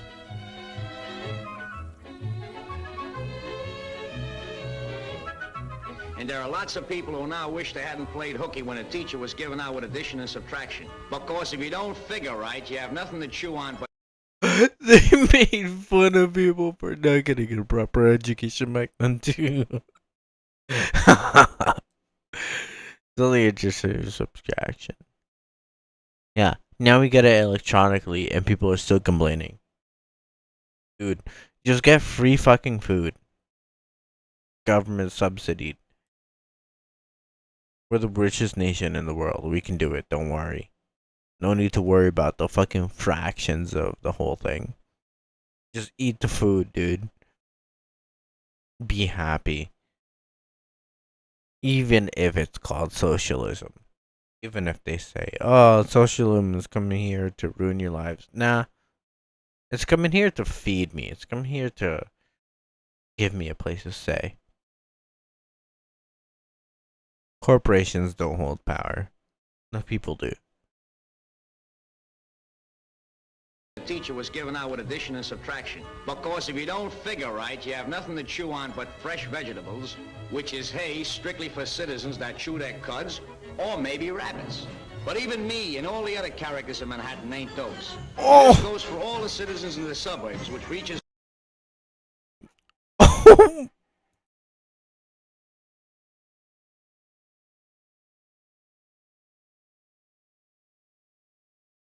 I'm so sorry. Why is it that every state that's run by a fucking Democrat, why do they all have independent commissions and every state that's run by a Republican does not, so they can just do that? Well, I could tell you, look, Michigan, it was very politicized. It was backdoor dealings, and the people, voters, not politicians, it's a group in Michigan, collected thousands of signatures to get rid of the legislature having control over it. And it was good because it was transparent, unlike in the past. But I just want you to know it was the people on the ground that voted for it. I know. There's like Common Vote, I think, is another one, right? It's like, there's a bunch of these like kind-hearted people. I know. But you should have seen the congressional district before we had an independent commission. They were god-awful. They would just cut. I mean, it's not like that's perfect. I'd actually think they still do it in a very, but not as aggressively. They'll cut off like a neighborhood, just like cut it off a street. Or in one instance, they had like this community in Pontiac literally dragged in all the way to Detroit. It was like 45 miles between. So I get it, but I can tell you the conversation is happening in the chats, and there's a conversation right now. What the fuck are we gonna do? Yeah, no, we got to fight fire with fire, right? Yep, that's right. That's right. I mean, you should see. My colleagues are always like, well, that's not the rules. That's not the process. What the parliamentarian going to say? And this is me. They don't give a shit about the parliamentarian that's unelected. They don't give a shit about process. They've never exactly. cared. And you should see they bow down to not do the minimum wage because the parliamentarian told you not to do it. And then of course fire the parliamentarian and reappoint a new one. Dick Cheney did it. Do what we need to do to protect our residents. Do what we need to do to protect our residents. You have to push back against the system and the structures that really weren't built to protect working people or protect Trump won because he said the institutions are not protecting you, and there's truth in that. So everything he does, they tell him, we're going to get sued. He says, I don't care. Yeah, he said the institutions don't work for you. Fuck the institutions. I'm just going to do this. I'm going to do that. And he, of course, lied. The Democrats, for some weird reason, also lied, of course, but they lied even in like the direction of positive when I change. say that, it's the leadership in those that, again, I have no idea why they're not out there really listening to people. they're listening to consultants that has been working for the party since 1990s. Yeah. This is not about ageism or anything. This is about people in the school of thought. And again, they are the same people that constantly push, well, you don't want to do this, you don't want to do that. And again, Democrats are good about trying to keep power and get power. They don't want to use it. When we had the trifecta, we could have got Voting Rights Act. I don't care what anybody says. Manchin wrote an op-ed, okay, we'll see what we're gonna do here. You know what I mean? We could have gotten some of the things that are, my pastors came to DC, got arrested for Voting Rights Act. People don't realize they had over 460 voter suppression laws across the country, and we need to do what we need to do. We could have expanded the Supreme. I mean, everybody now is talking about expanding the Supreme Court, Piker. But when I was talking about it, they're like, "Oh my God, Rashida."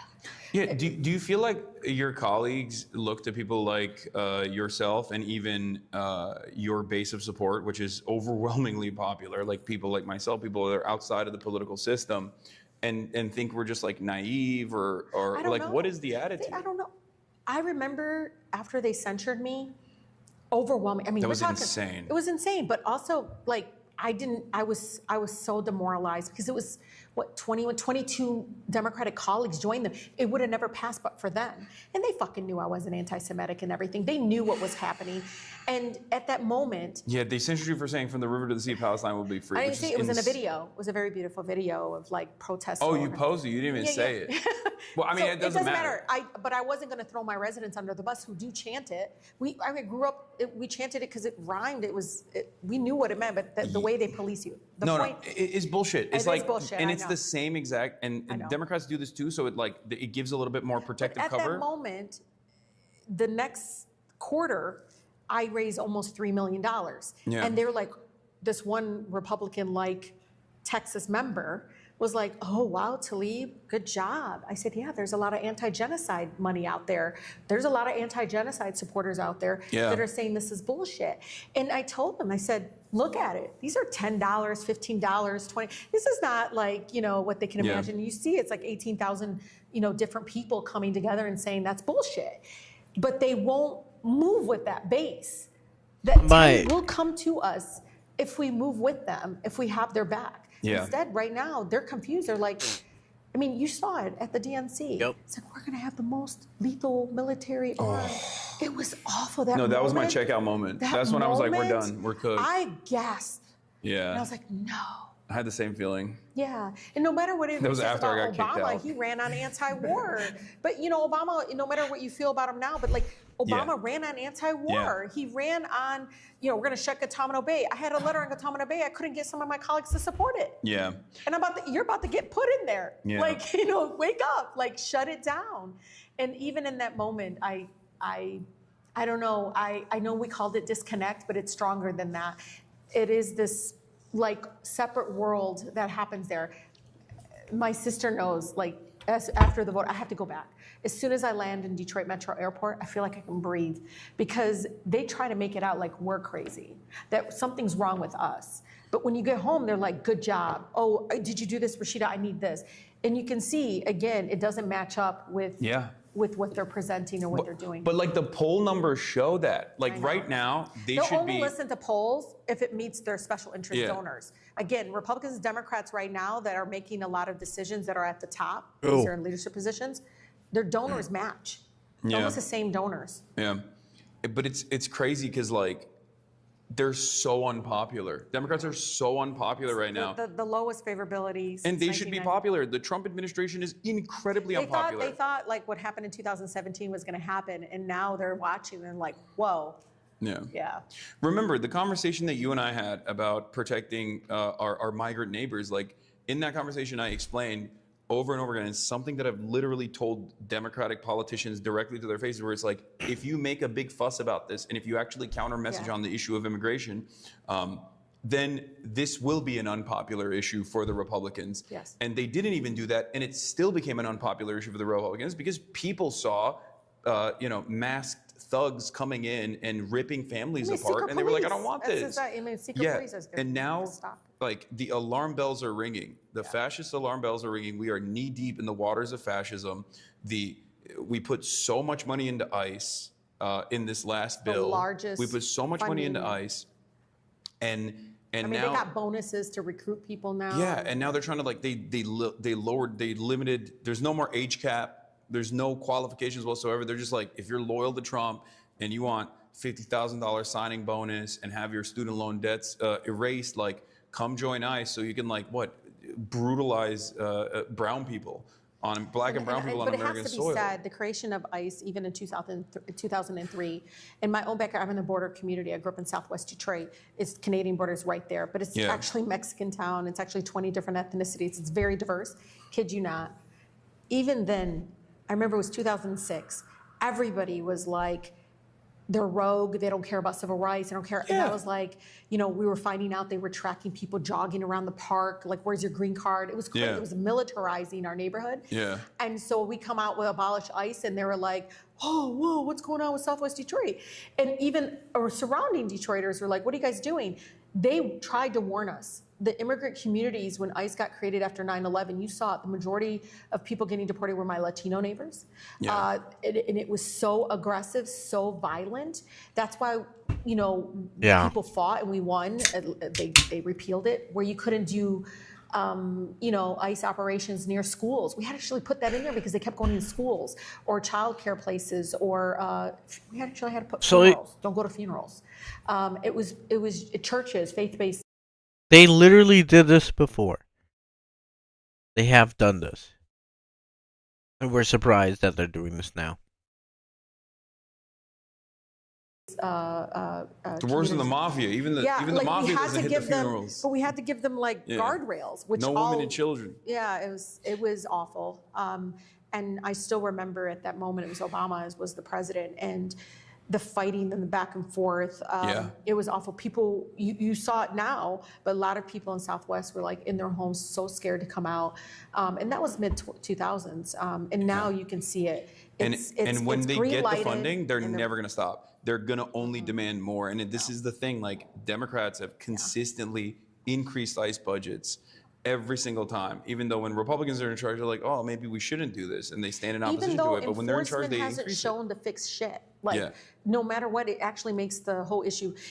It's a civil violation. Exactly. It's not supposed to be a criminal violation. They don't want to fix the immigration system, by the way. If they did, because they want people to low-wage workers. They want that. They're just going to get a whole influx of other people. They benefit by a broken, inhumane immigration system. The big 1%, the big companies, the industry and the ag, all of them, restaurant industry, hotel industry, they all benefit by a broken, deteriorated, inhumane immigration system. Yeah, that's why they went to Trump and were like, dude, what are you doing? Yes. Like, you're getting a little too racist for us. Like, a little bit of racism is good, so we keep them in a legal limbo, but you can't like literally deport them. You're deporting half of our workforce.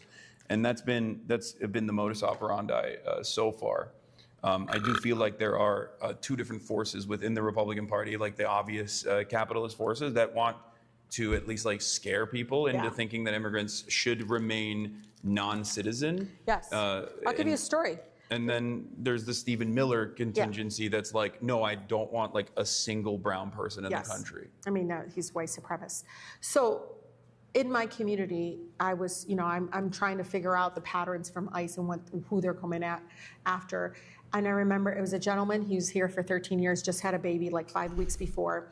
And the family called our office, and I went through the steps. I was an immigration attorney, so I was trying to figure out, okay, he's not in the system, what's going on?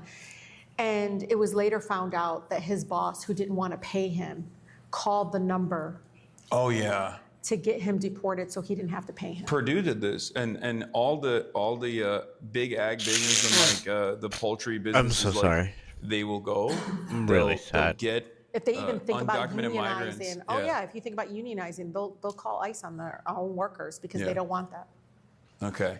Well, Rashida Tlaib, you have been fantastic. Thank you so much. It appears that we've run out of time. That's okay. Thank you for doing the favor at the beginning. Of course.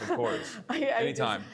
No, the family never asked me or anything. I was like, I'll do this. No, of course. Yeah. No, it's nothing. And thank you so much for coming on. No, I appreciate it so much. And thank you for using your platform. I know you don't hear it enough. No, seriously, thank you. Because it's not, of course, about Palestine. It's about these structures and stuff. Yes. And folks need to know they're not alone. Exactly. And I think when they hear us talking, or they feel less alone, like, okay, it's not me, it's the system, it's the structure. So no, if our politicians are not going to fight to save American lives, then we're just going to force them to do it anyway. And I don't think People they like us need understand to run that. for office, but I can tell you, I just hope there's and my DSA siblings that are here know, you know, you got to get out before they chip at your soul. But there needs to be another group of folks there to agitate from inside, because we can't just not have people that think like us in these institutions that weren't built for us. I find that even being in there is like a protest. It's like pushing back against, you know, these false narratives and the racist tropes and so forth. Because Congress shouldn't just look differently. You know, if they sprinkle us on like for diversity, it should also speak differently and feel differently. And I Exactly. think the more people that are you know, unbought and totally like really corny and want to change the world for the better, and come from a place of love, it needs to infiltrate more into Congress, a lot more than it is now. All right, well, thank you so Yeah, much. thank you. I appreciate it. Really All appreciate right. it. Do you shake hand? What do you do? Fist bump? My brother. So Adam's Oh gonna get me my- for doing that. No, it's all good. He's like, Mom. Yeah.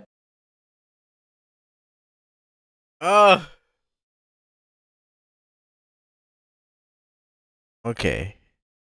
So like, I feel like that the thing that she said at the end, change is what we need.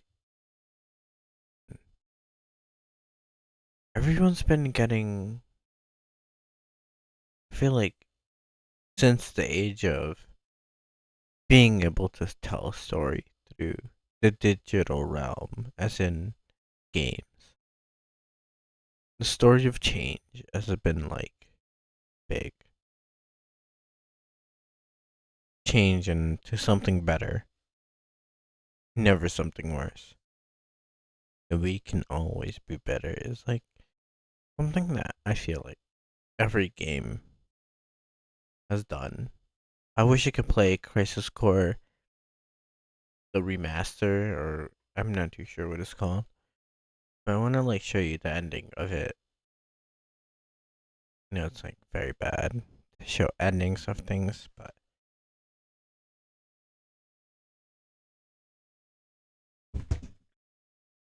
like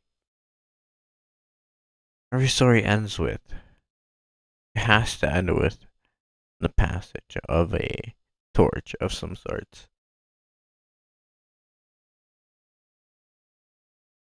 Of a way forward, you know? The army won't be as subtle. I want them alive. You hear me? You're going to save Zach's life. Of course. I haven't even told him my real name. Help them. Cisne, I have letters for Zach. 88 of them. No.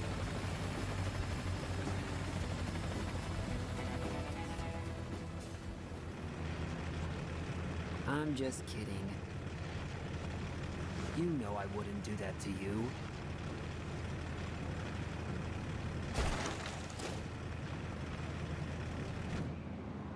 We're friends, right?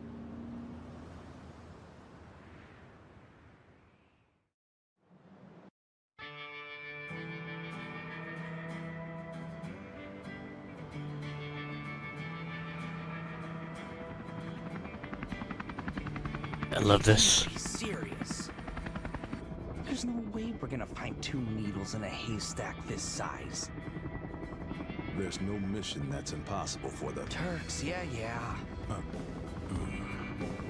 Also, Sung apparently has something to give him. Who? The target? So we're couriers now. Delivering packages to fugitives, huh?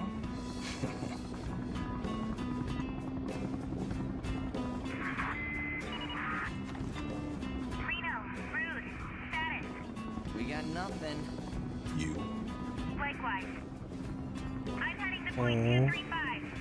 You two take point 120. Roger. All right, let's get going.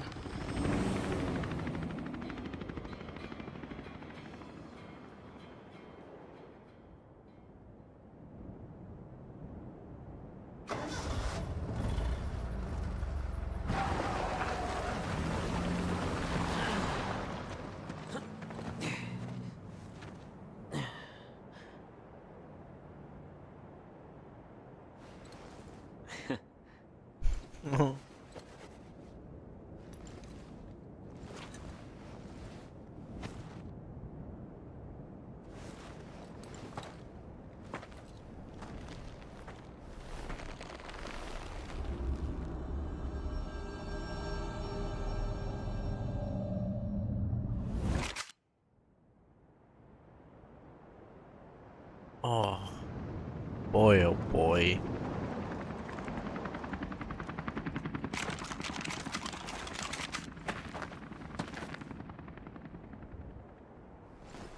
Boy, oh boy. The price of freedom is steep. You look so stupid. Oh.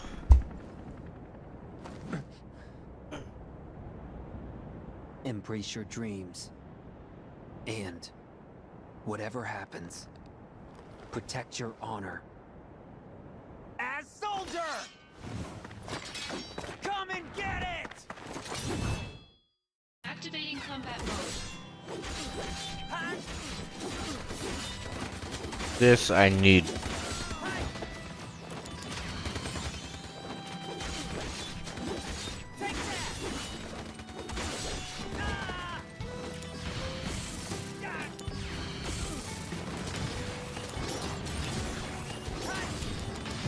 Really good song. Okay. I'm Cisne. Here's a present. She did say she's Cisne. Oh, but she didn't say her real name. Get away safely. Zach, I gotta go.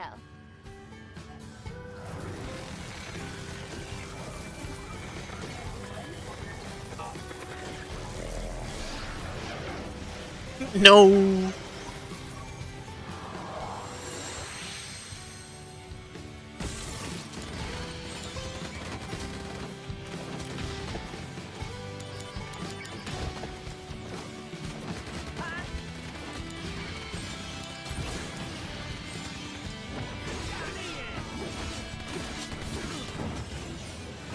You springs about where I'm a country boy too. be pretty cheap. Congealed, no.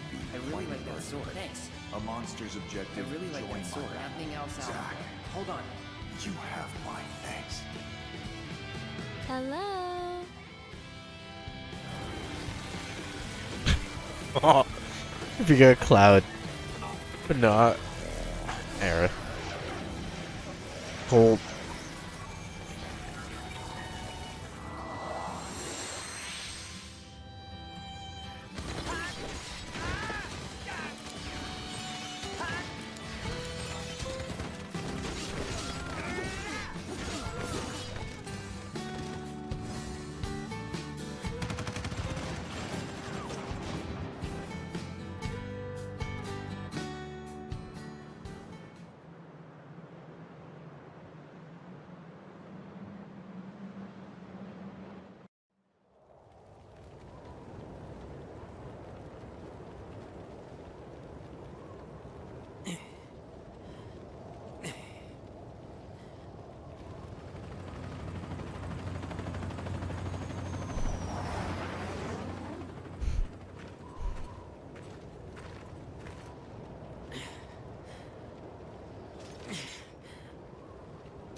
Activating combat mode.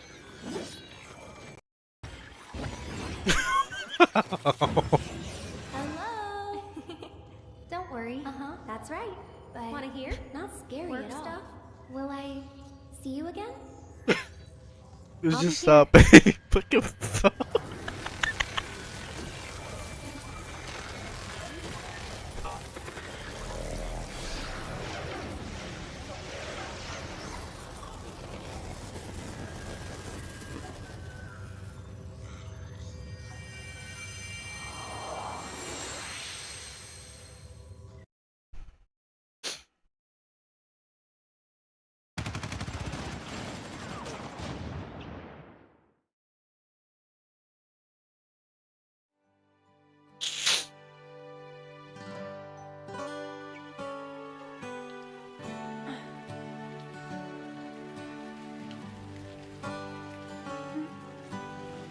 Huh?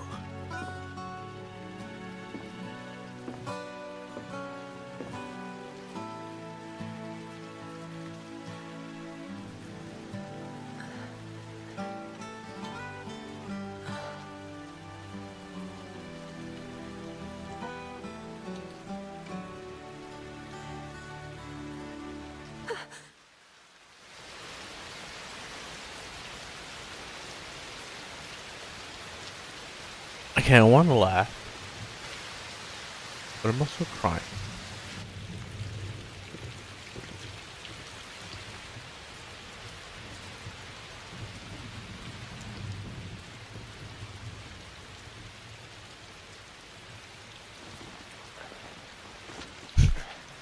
Here comes this little fucker. Holy.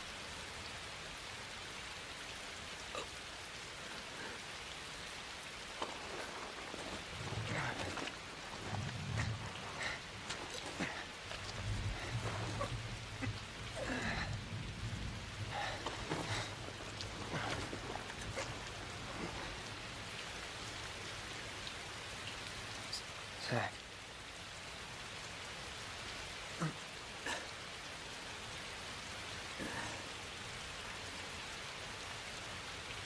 For the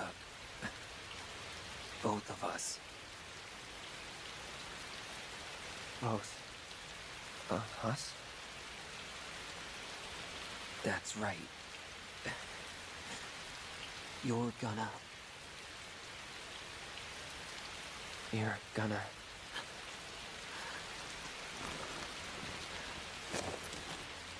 live. You'll be my living legacy. No. Shit.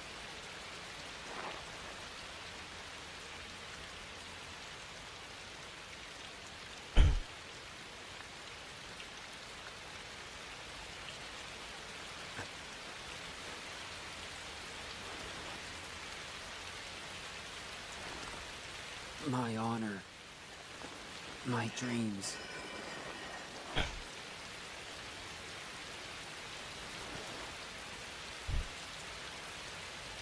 They're yours now.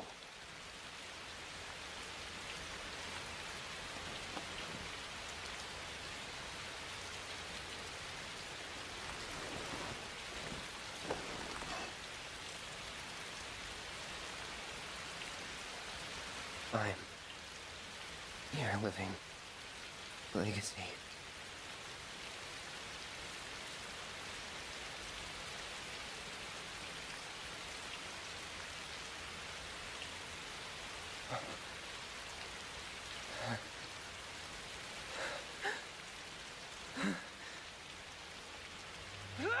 Rah. 瞳の奥が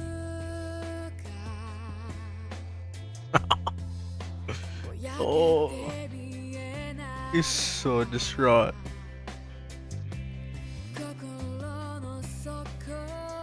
Picture a man gone.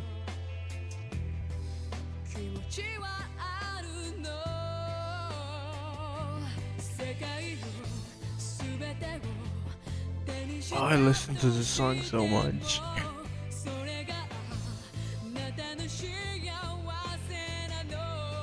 Embrace your dreams. If you want to be a hero, you need to have dreams. I love it.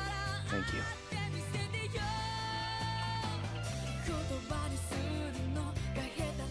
I won't forget.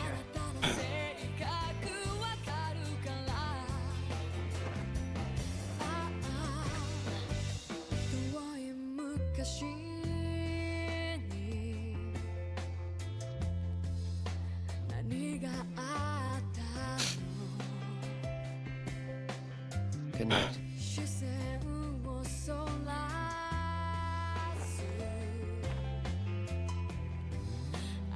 Zach.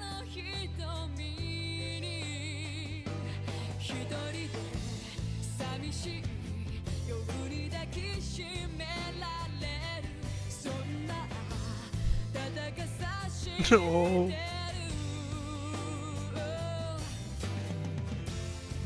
That girl.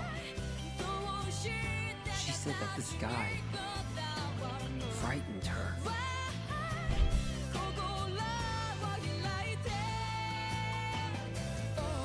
But it must feel so good up there.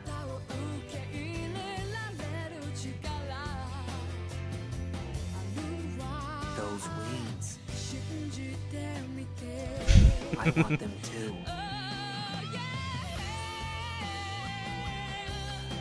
Come to me, Angel.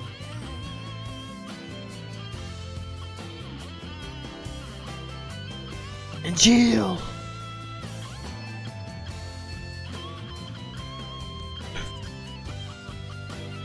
It does feel good.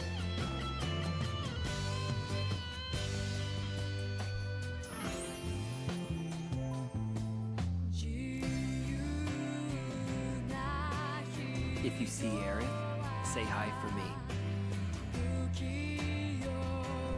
No. Zach! Don't say that.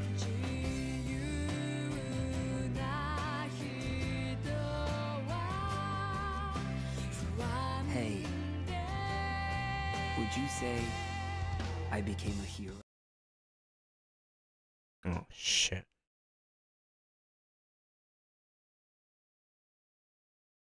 What the?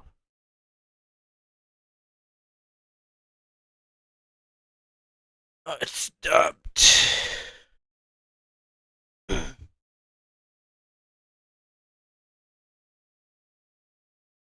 Long just.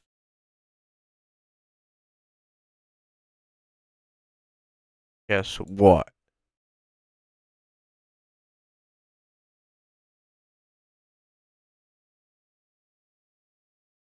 Pissing in my pants.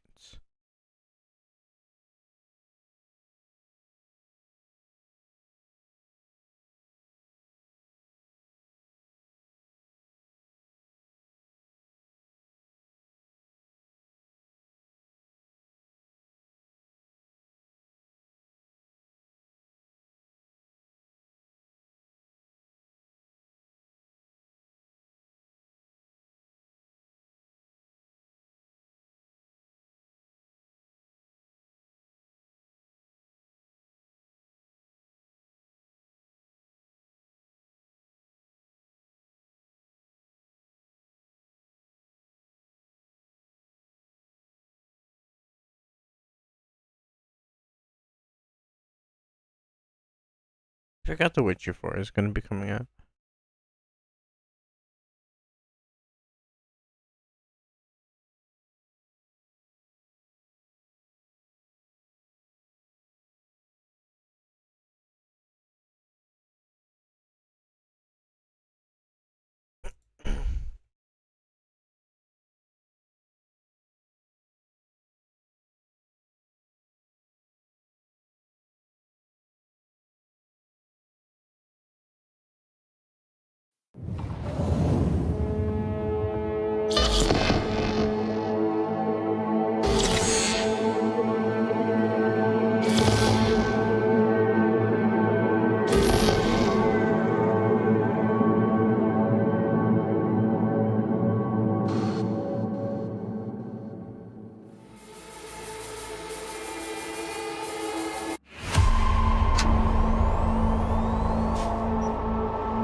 I think this is the only one here. Hello, hello. I'm Arif Iqbal, and you're watching WNS News. New details have emerged on the attempted abduction of Hanako Arasaka at the Arasaka-sponsored Dashi Parade. Early accounts first reported that the assailants struck as the parade was in full swing. They overwhelmed and seized control of the Arasaka heiress's parade platform. Fortunately, Arasaka's security forces, under the personal direction of Yorinobu Arasaka, quickly tracked down the abductors and secured Hanako-sama. Yorinobu-sama has since issued a public statement condemning the perpetrators' deplorable actions and promising swift retribution. To those who raise a hand against the Arasaka family, I promise you, we will rip the hand off and pour salt in the bloody stump. Well, looks like the gloves are coming off. I'm a tech, not a miracle.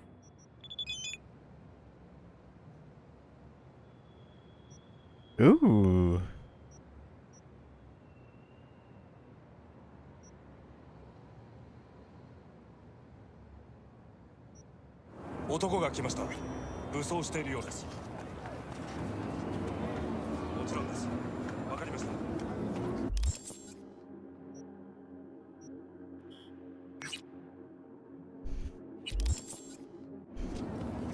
Go there.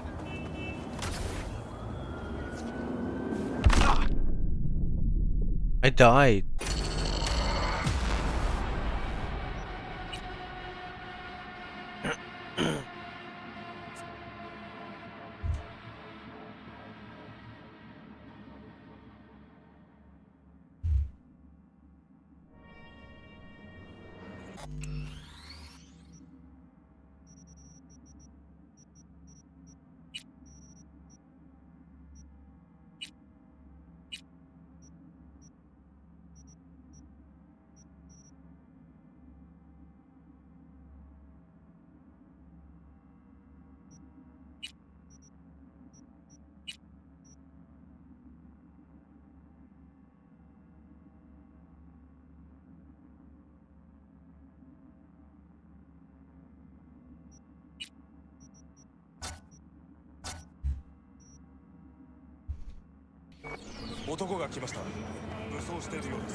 What was that?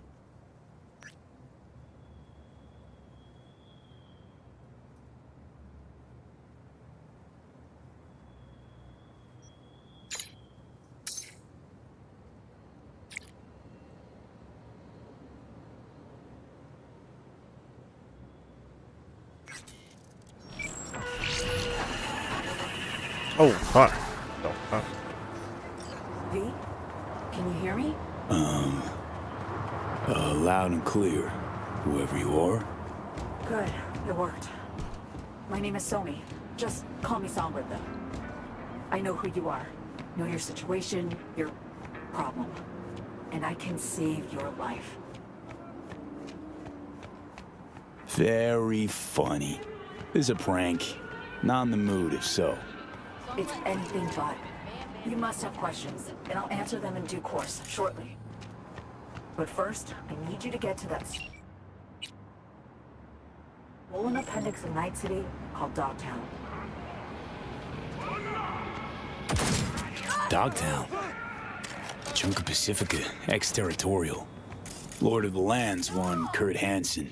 International arms dealer. Corpos give it a wide berth. I skip anything? Nope. More or less on the button. Fine. No clue what I'm stepping into, but no risk, no reward. Thank you. I appreciate this, truly. Dogtown's main gate. Be there as soon as you can. I'll make contact again then. Huh. This is one elaborate haze. Or a fucking lifeline.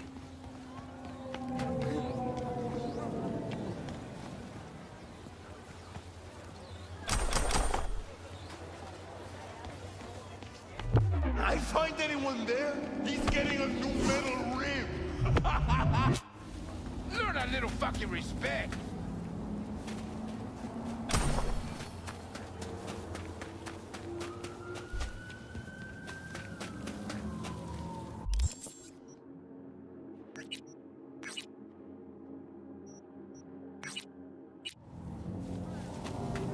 Where the fuck is this?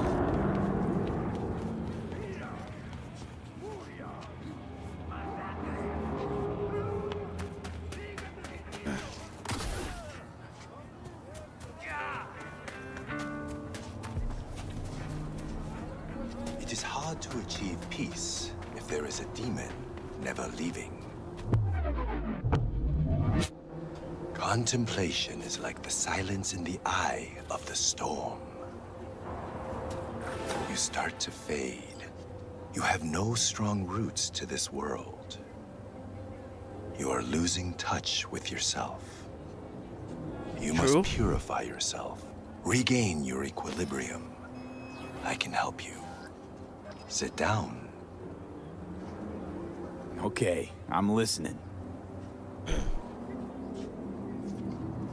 In the city, you are cut off from nature.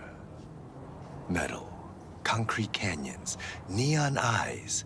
The filth of the world suffocates you. Wait.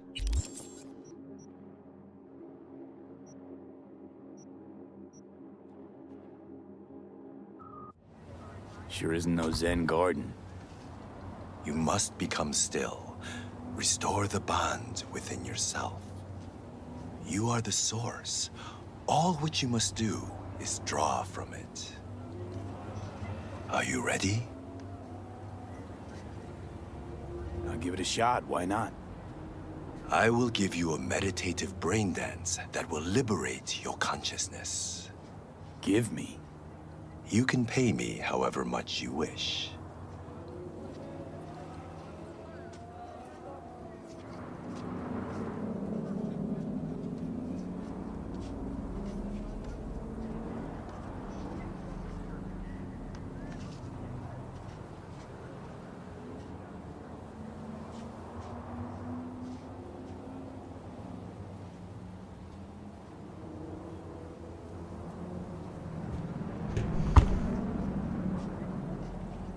This should cut it. No. Very well. The initial techniques of meditation are best undertaken with supervision. Let us begin. I will guide you.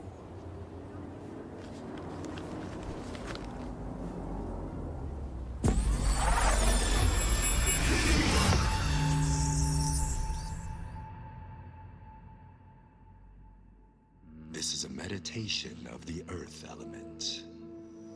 Earth? Spirit of nature, Mother Earth, I send you greetings.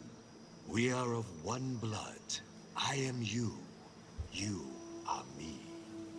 True. Mother Earth, I and all other creatures from you created. Cleanse my body and soul from pain, sickness, Okay. impurity, and the negative energy from negative people, worlds, and dimensions. I'll take Give that me to the heart. energy of life. Give me health, youth, wisdom, knowledge, strength, joy, happiness, and inner peace.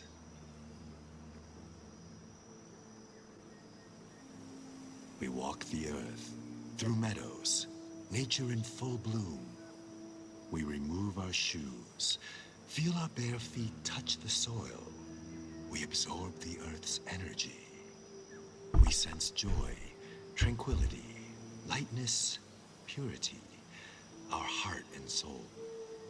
We walk the earth. A butterfly rests on blooming flower. Bees are gathering nectar. Warmth and joy surrounds us. Our legs absorb the earth's energy, filling every cell of our bodies. Our souls and spirits are cleansed.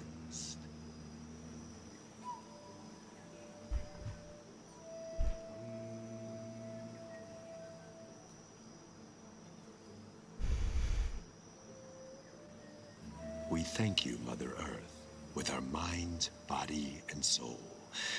There is no life without you or the other elements.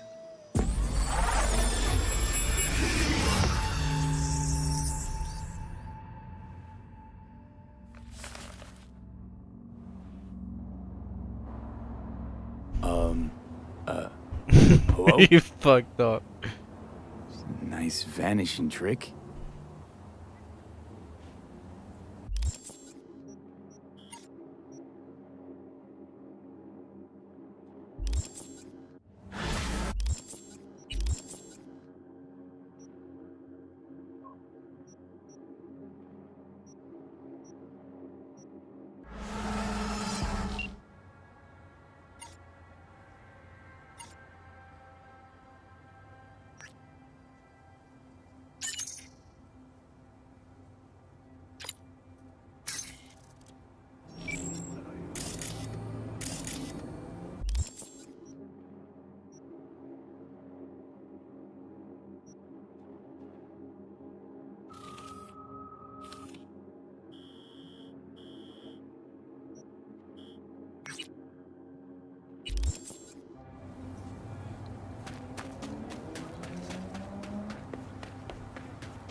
Jesus Christ. And the Arasaka Corporation ancestors. Join us today to fight for the feathers. Peace is fragile. Help us strengthen it by using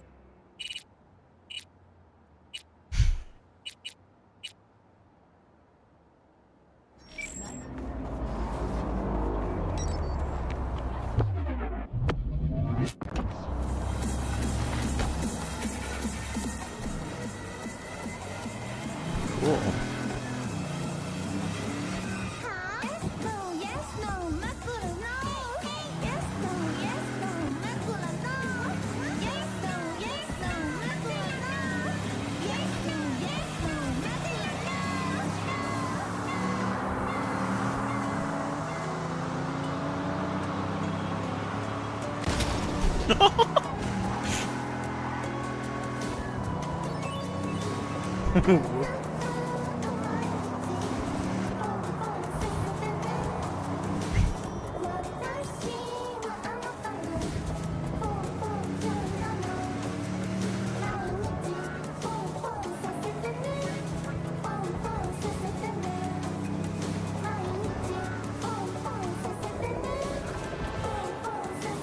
Carrie, hey.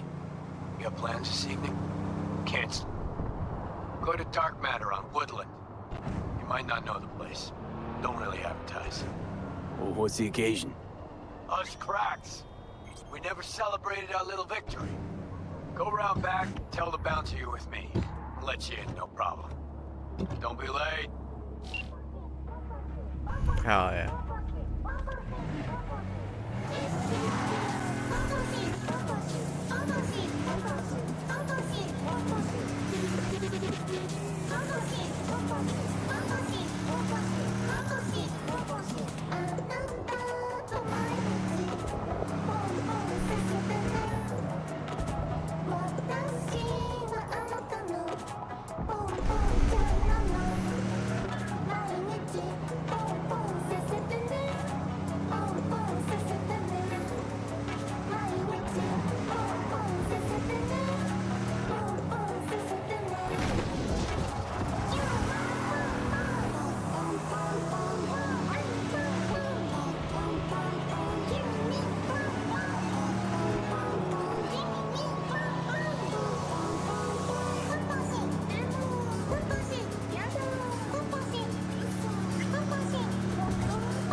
Oh, fuck.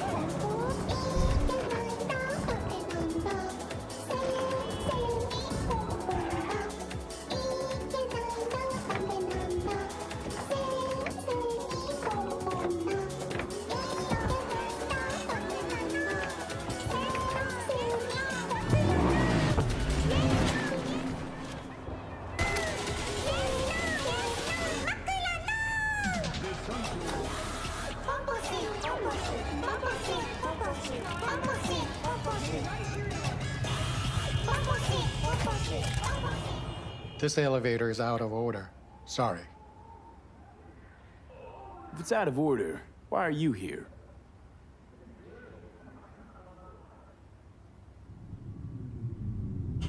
It's my last beer. Sorry. Out of order for Carrie Uridine's guests, too? He's expecting me. In that case, enjoy your evening. Aww.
By what? It's so basic. Carrie, great to see you so on top of your game. You and us cracks. Hey! This is V, my, right hand. V's the little bird that shows up when I gotta wrap up and run. Sorry.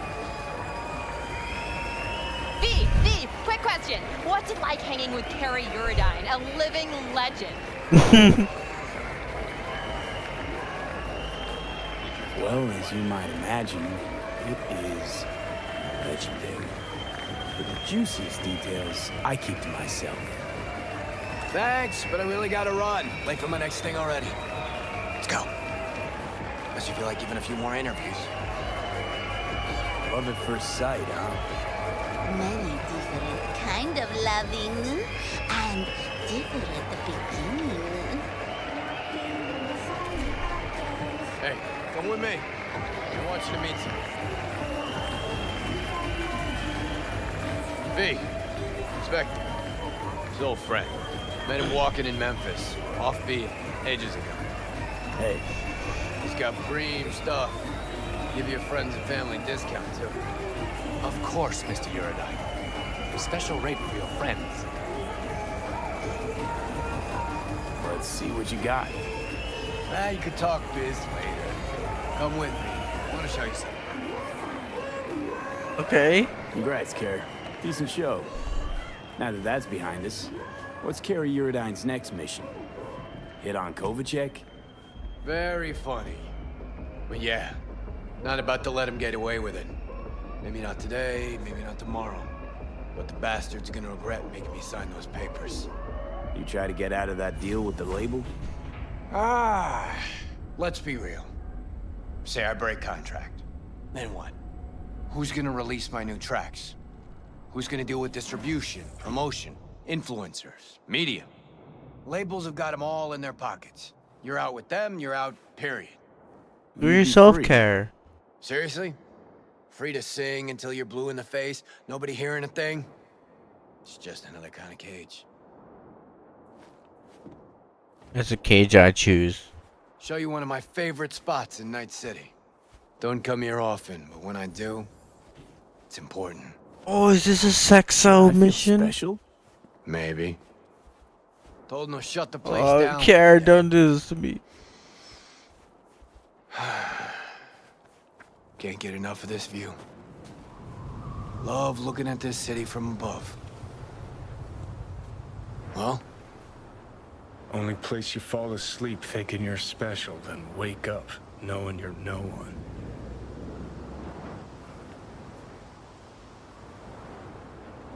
Carrie, I can see something's eating you. Keep thinking about our conversation at Caliente. Us cracks, you and the slaves to the corpo grind. Guess I wasn't completely honest with you. Or myself, for that matter. Talk to me. See, thought I was afraid everybody think me another corpo slave. But I was just afraid I'd be in someone's shadow again. Again? Lived in Johnny's for years. Part of the scenery, machinery. Helping him shine brighter. Never believed I'd make it on my own without Silverhand. That why he left Samurai. Fuck. Johnny figured you chickened out. Couldn't take the pressure, so you left Samurai. Yeah, I know. But he was wrong. Decided to start fighting for myself. Still keeping That's all that that up. we can do. Night City's a city of shadows. Done everything I could to walk clear of them for years. Fuck. It's time you stop being afraid.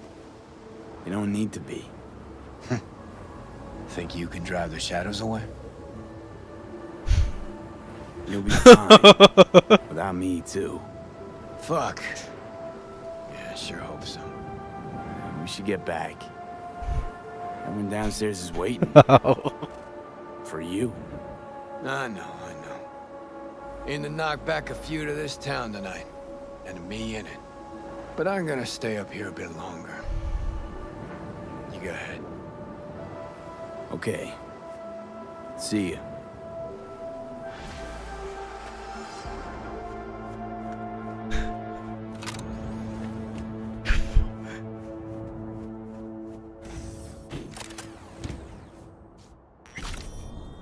Alright, care.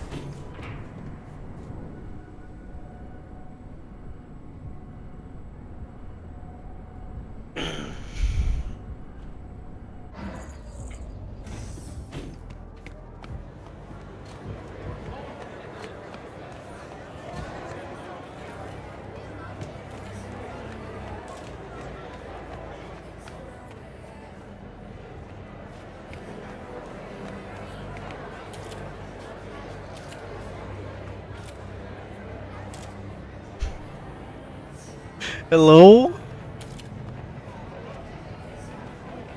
Well, spit it out. Ugh. Hi. I'm a bit busy.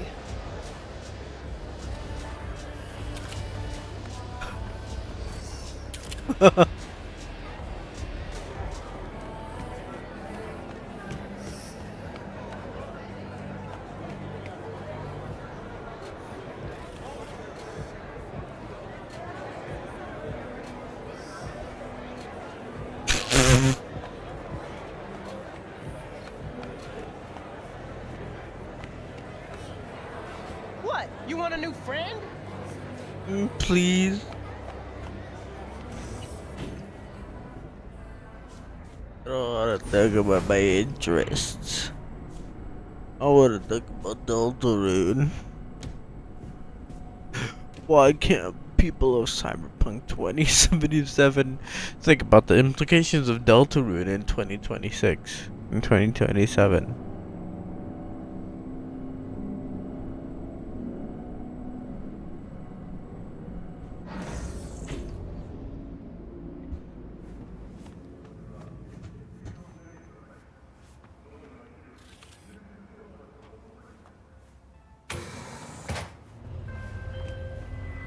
River.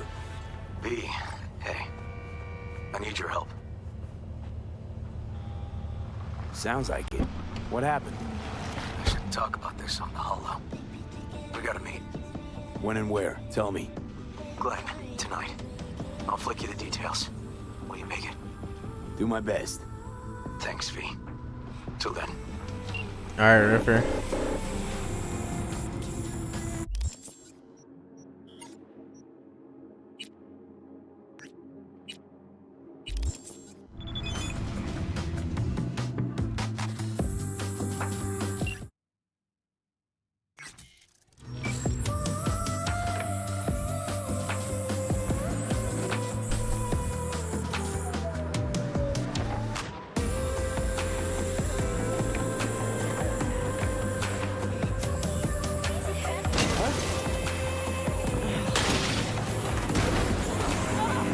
Oh. No.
Well, this is the place. Tick, tick, tick, tick, tick, tick, tick. Stupid.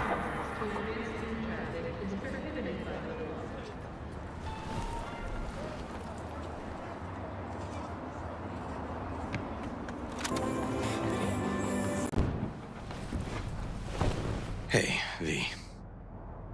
How you holding up? Been better. I know.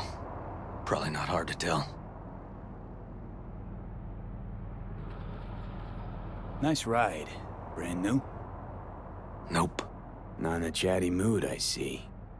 Not really. Sorry. So, what happened? Needed someone to talk to.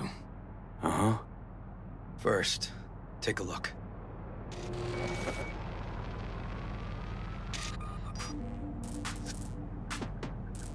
Hello, my name is Arif Iqbal, and this is WNS News. More dead Today's politicians. Story.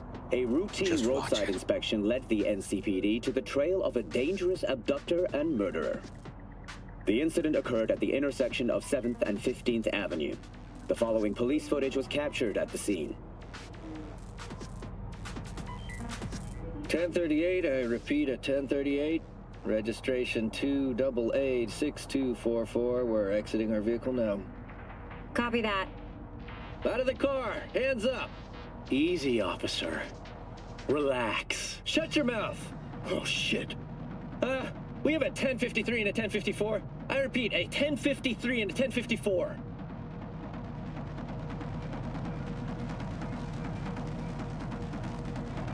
The boy from the footage is LeVar Martinez, age 17. His parents reported his disappearance over a month ago. Unfortunately, LeVar's life could not be saved. His body could not withstand the severe septic shock he suffered. Autopsy reports revealed the teenager was given dangerously high levels of hormones, anabolic steroids, and stimulants. The possessions and genetic material of 7 other missing teens were also found in the car, belonging to one Anthony Harris. Unfortunately, their fates remain unknown. Although the criminal widely known as Peter Pan survived the gunshot, he has not regained Peter consciousness, making He in no case? interrogation You were looking for him? Never Please heard of stay him. tuned to Didn't cross my WNS desk. News for developments in the What's story. the problem if they caught the guy? My nephew, Randy. Disappeared not long past. And what you just saw. The kid was wearing Randy's shoes. Oh, Jesus. Randy's disappearance. You know anything else? My sister and I don't get along that well. I don't know much. Just wish I could have been there for her when she needed it most.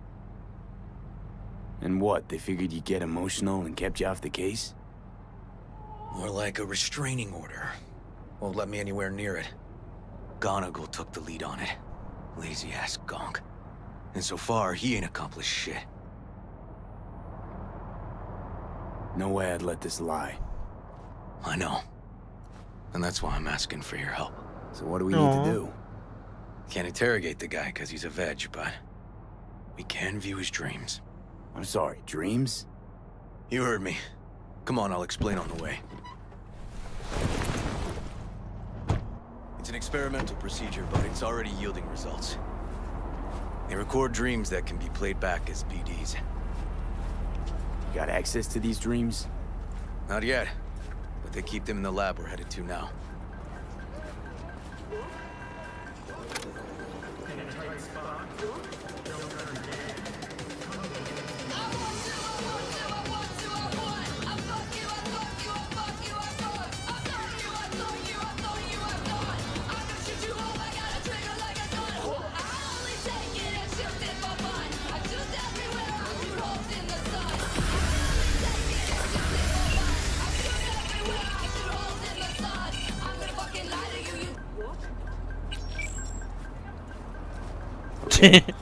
Got an appointment? Not exactly. We'll go in together, but, not through the main entrance. We're gonna break the law? We'll find a different way, and then hustle out quick. Never actually been here, so I'll need your help.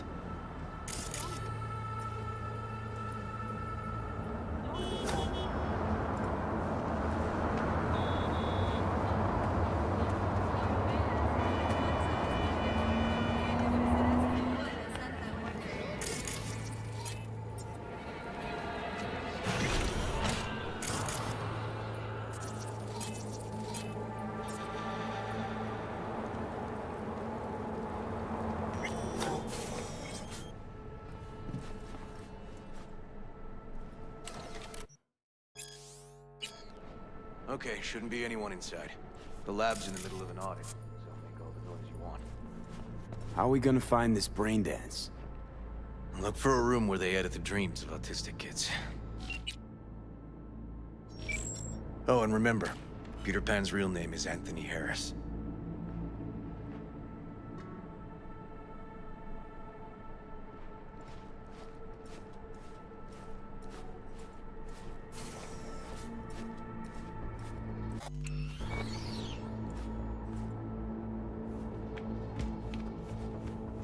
They definitely don't store any BDs in this area.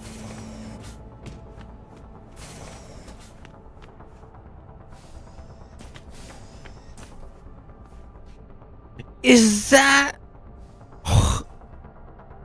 what? Excuse me? Locked. Can't get in. Maintains the life of the BB and detects BT.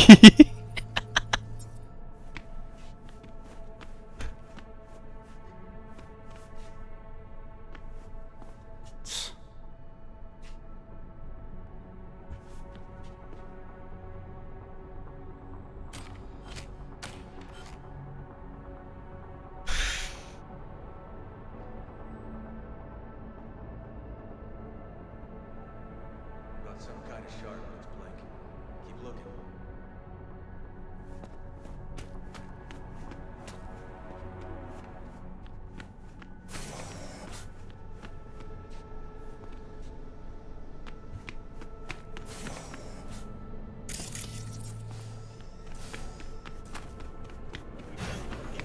Operations are Night City's largest aspects, contributing 700 billion euro dollars last year alone. Empty brain dance case.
Hey, River.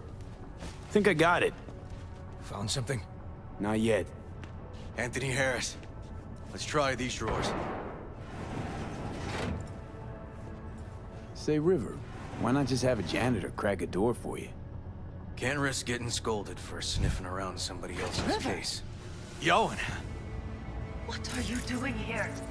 You got kicked off the force! Just suspended, actually. And who might you be? I'm calling the actual police. Whoa, wait here. Hear me out, please. Seriously, River? You weren't in enough trouble already? Harris kidnapped my nephew. I'm sorry. Really, I am. But we store evidence here, and we have strict protocols. Protocols? Talking about his nephew's life here. A child's life. This is an ongoing police investigation. Go, please. Listen, you work with badges, right? You know what they're like. Feed them analysis, they'll shit out failure. This type of thinking is the very reason we live in a lawless city. Lawless? Remember your first med school exam? You know the one. Passed it with flying colors. Gotta remember it. Ladies' room erupted in flame. They evacuated everybody for 2 hours. I cannot believe you would throw that in my face. I never wish to see you here again. Especially you. You don't know him well, do you? This man is a bastard. Barely know River. We just work together. Do not believe any promise he makes. Good tip, thanks. But we're wasting time. Harris's dream, BD. Where is it? He isn't dreaming.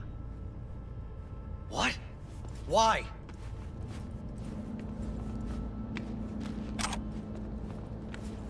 A bullet damaged his cerebral cortex. We get only dissonant urges. Pieces. I'd like Try to... audio-visual stimulation. But he isn't on the spectrum. A favorite song or movie helps you reach the kids. Might be worth a try. I am aware of the similarity. Hypothalamus stimulation and hormone production. But Harris is not a child. I have never tried the procedure on an adult. Any reason you haven't? Because, unlike River, I went to med school and studied neuroscience. And not by reading about it over someone's shoulder on the metro. Let's try it. We don't even know his preferences. I'll find something. That mean you're willing to try?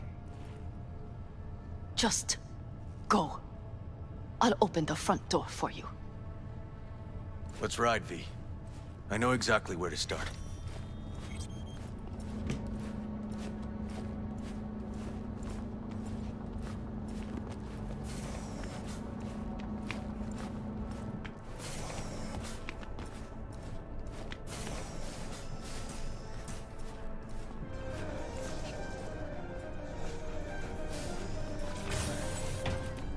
Cops seem to like you.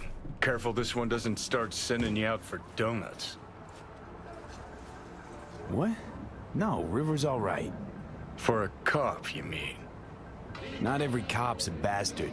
Just like not every rocker boy's a narcissistic dickhead. Dunno, V, you ever actually met a rocker boy who didn't fit that description? All in all, no.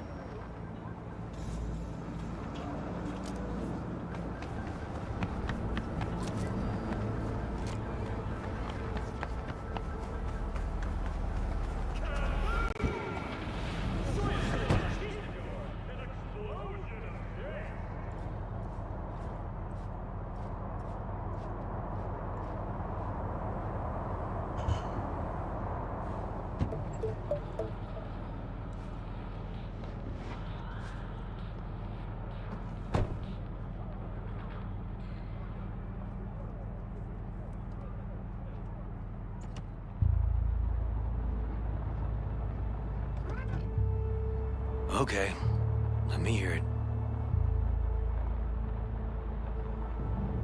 Lost your badge. Didn't tell me about it. Why? I don't know. Makes you a bit of a leadhead, don't it? That it do. It's just, it's not easy for me to talk about what's biting at my ass. Fair enough. Could tell me where we're headed, though. To Joss's. Randy's mom. She thinks he just ran away from home. For now, keep the kidnapping between us.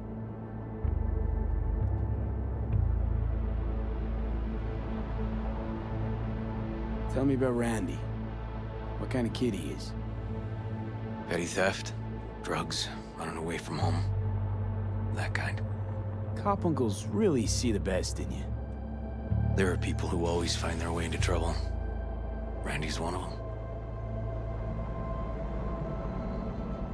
You gonna tell me why we aren't trying to find Harris's apartment? That's a house. And I doubt he's keeping his victims in his basement. And besides, we are trying. Want to see if we can find some connection to Harris at Randy's. Pretty weak lead.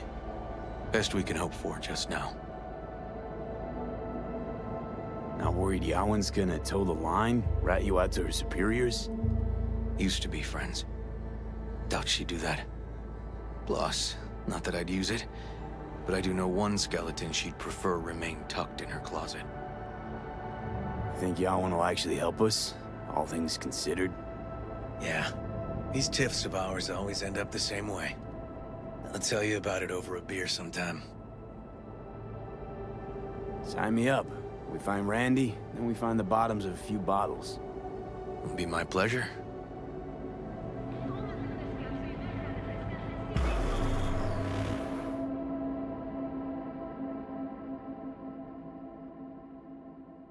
All right, this is it. It's sure been a while. I used to come over every weekend, a long time ago. And? Changed it all since? Places like this never change.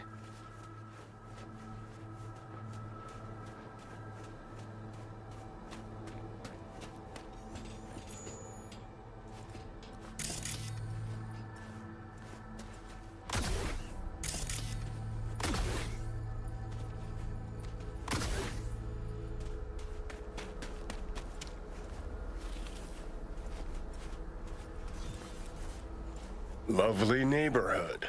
Mwah.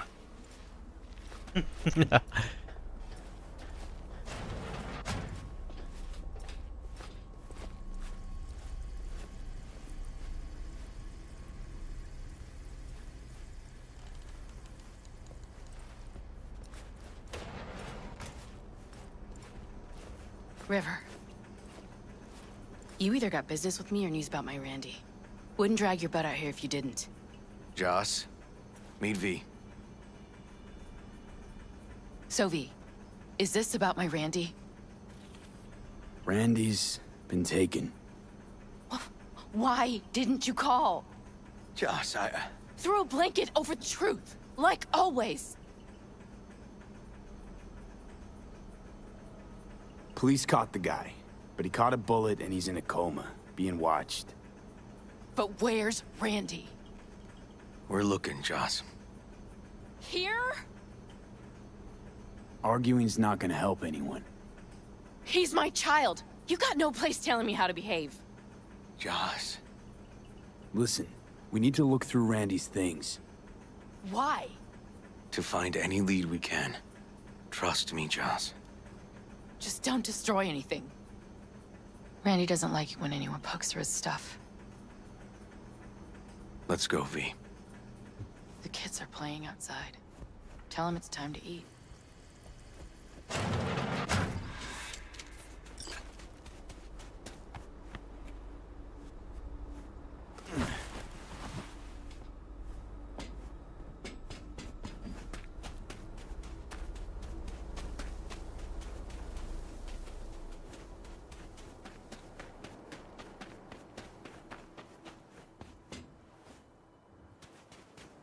That's the trailer. Eyes peeled for details, eh? Uncle River! Monique, Dorian. Hey, guys. Is this your partner? Just a friend.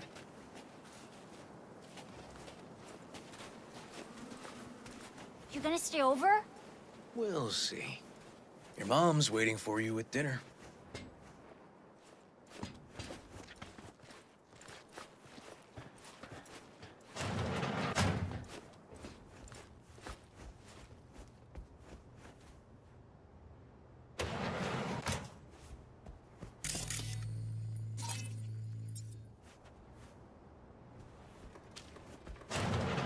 This is their old trailer. Randy moved in when I bought him a new one. Real hellhole. Like in my good old days. You check around, I'll check the trash. Got some kind of key here. Real fossil. Not quite what we're looking for, no.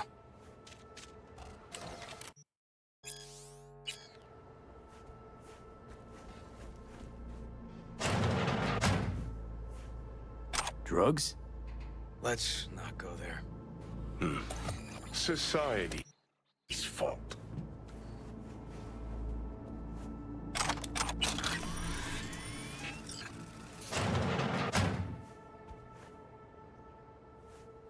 Tainted Overlord. Favorite band? You know him well. Used to send him an album every year for his B-Day. Some kind of game here. Shipping code on it.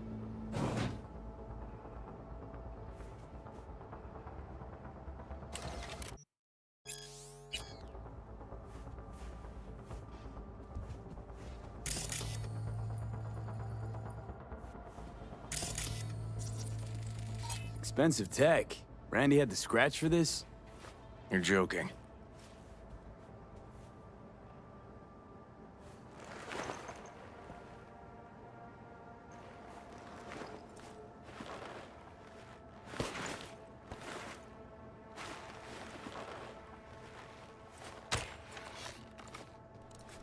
No chance Randy could afford hardware like this.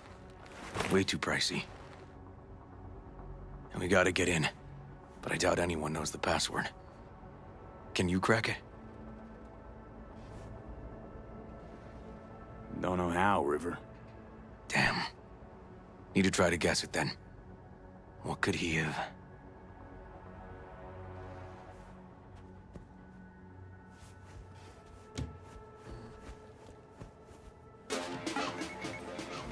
Woohoo, Liberum Arbitrium. Dark shit. Sound could use work, but you can tell they put blood, sweat, and tears into it. B. Randy looks like his tag.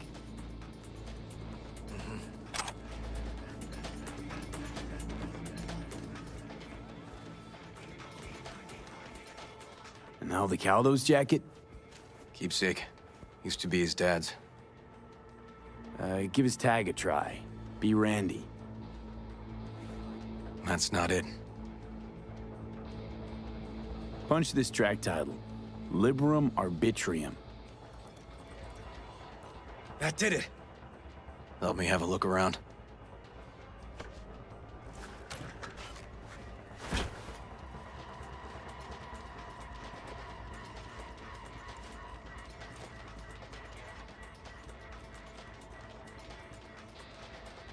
Something deeply fucked about that cartoon. My skin's crawling.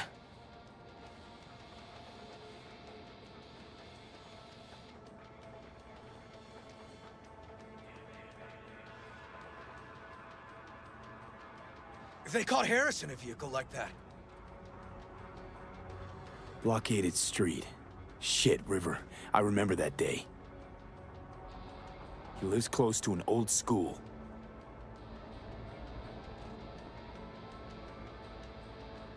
True angel of empathy, this guy, huh?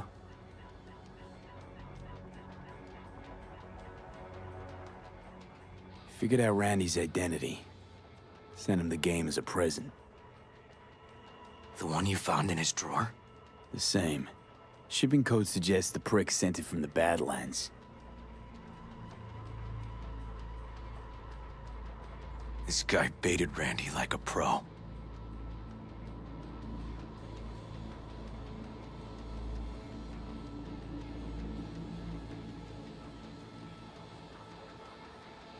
River, do you... Are you seeing what I'm seeing? No. There's no way. Why would he do that? Not only did they agree to meet, but it looks like Randy was as excited as any kid on his way to a theme park. Fuck. This creep definitely scrambled Randy's head.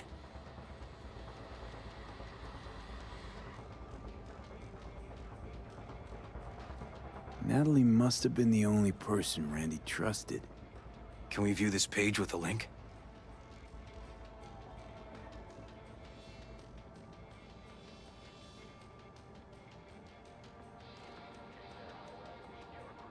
Some kind of link.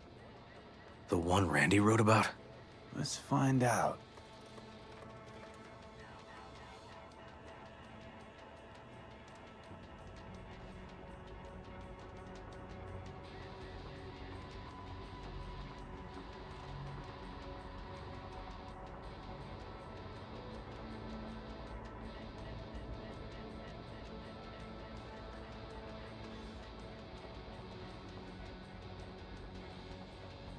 A hidden page set up by Anthony Harris. Christ. I'm gonna be sick.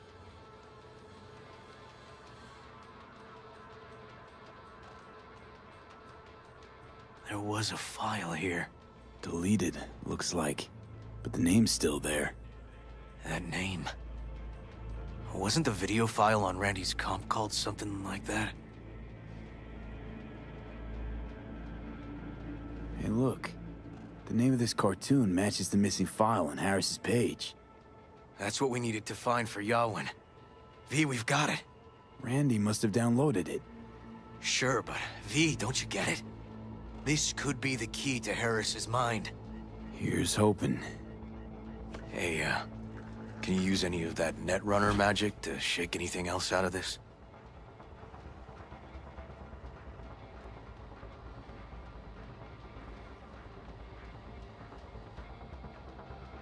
Not that kind of magician. Oh, okay. We'll have to manage without it. That cartoon, River. Could be what we've been looking for. You said yourself we needed something to get Harris to dream. Send it to Yawin. Right. Sending it now. Okay. Says she'll get back to me by morning. And that I am a son of a bitch. And, come on. Let's grab a bite.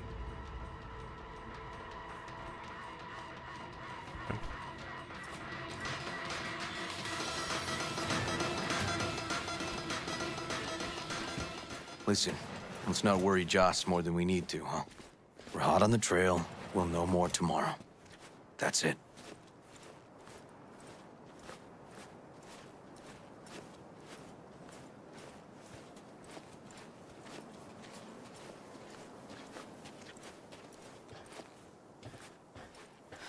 Dorian, please. But it really tastes like boogers. Yeah, boogers. Joss, we're finished. All done. Off to bed then. We left some for you, Uncle River. Thanks, Monique.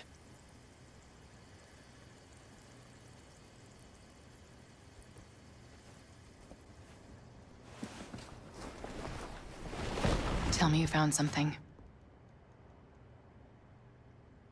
Looks like Randy knew his kidnapper. They were in touch. Why would he do something like that? You know him. Kids. Look for help in the wrong places.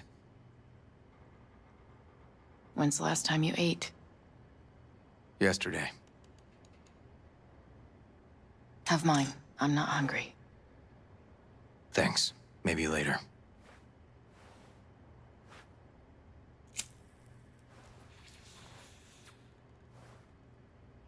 Now you? No bullshit. Don't look at my brother, just tell me. Will you find my boy? River's a hell of an investigator. Randy's as good as found. Won't give up until I do, Joss. Joss, you mind if V takes Randy's trailer for the night? No. Sure. Staying, right? You gotta help me see this through. To the end. Of course I'll stay. Find your way all right? Yup. Gonna hit the sack soon.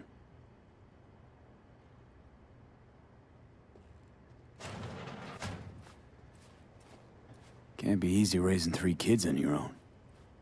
Well, it wasn't any easier with my husband. In fact, the best days were when he didn't come home.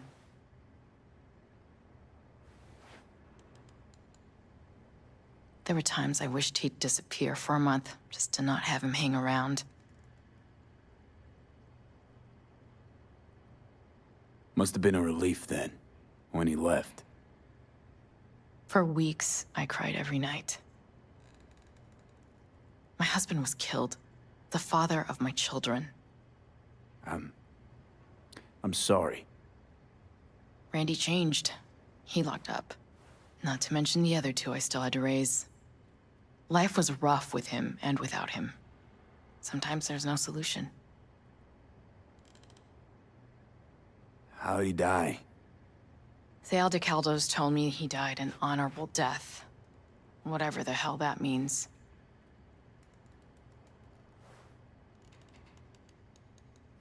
They showed me his body, where his face used to be. Couldn't see the honor in that. That bad, huh? His bike in the highway, that was his world. But at home, let me tell you a story. This one time he took Dorian into the city. Had some errand to run, just father and son. He came back that night, dead-ass drunk.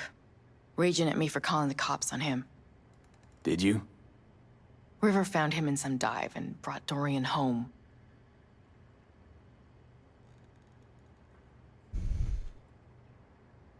Let's, change the subject.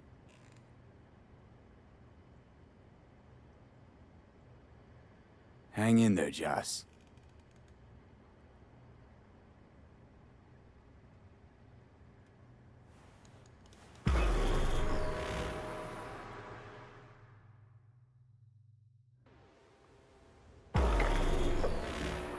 V, wake up. Not done sleeping. Yawin called. It worked. The cartoon. He's dreaming. You got the BD? Right here. Slot it in. Jack into the computer. I want to see it on the monitor. That doc of yours is quick, not bad.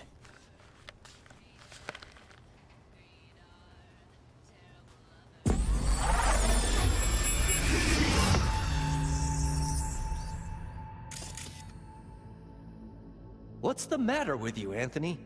I have to report this. I hope you understand that.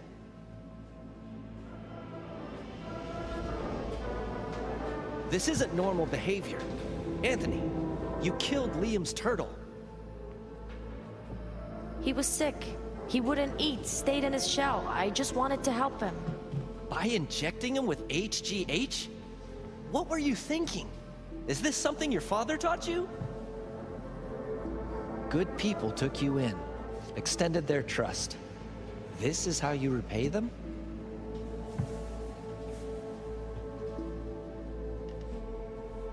Your friend died. I understand. But that is no excuse. Fuck you. What did you just say? Okay, I've had enough. The principal's gonna hear about this. Your foster parents, too. I see. Like father, like son.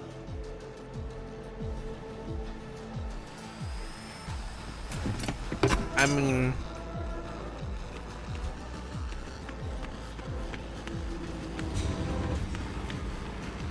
Don't you dare talk about my dad! That's right, you little shit.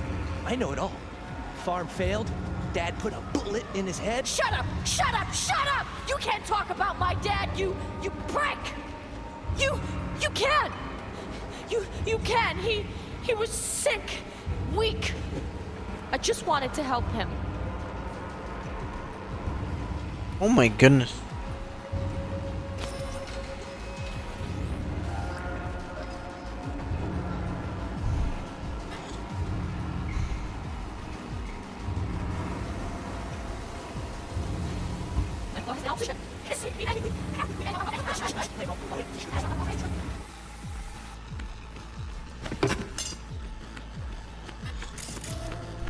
Back in Harris's school kid days.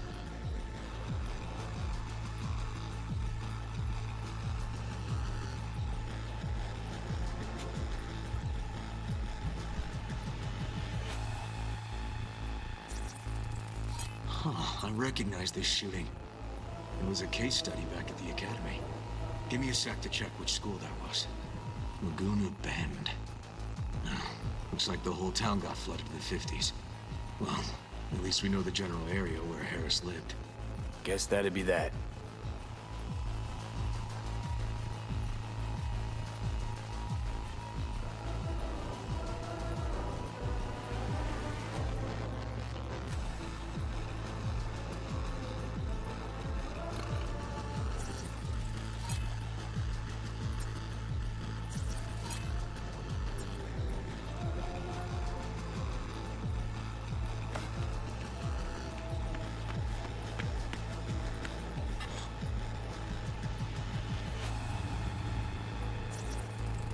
Trophy.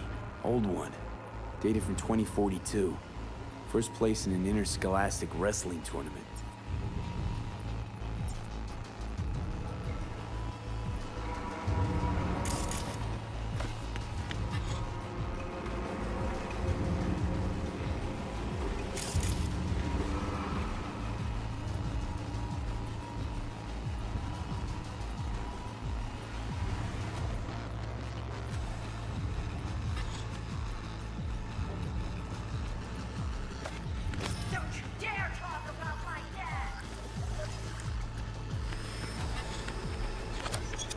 What's the matter with you, Anthony? I have to report this. I hope you understand that.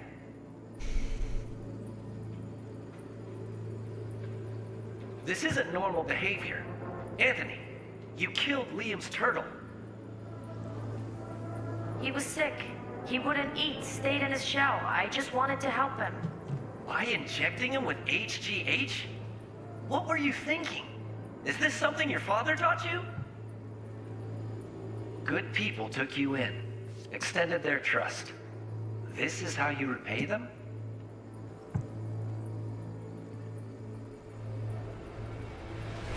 Your friend died. I understand. But that is no excuse.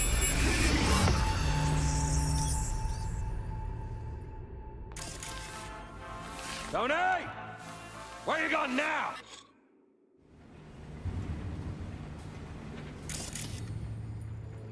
Harris looks even younger here.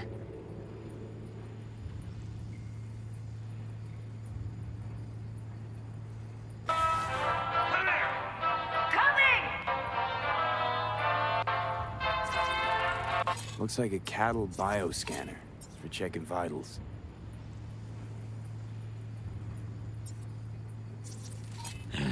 Got no way to ID him. Kid's father was a real hard ass. Tony, come here! Yeah, Dad? Get something? I asked you a question! I don't know. Choline and methionine levels. See anything odd? Too low? You were supposed to check before school.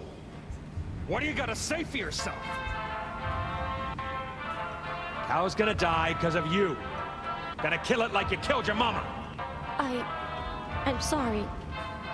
Don't apologize, just dial up her hormones.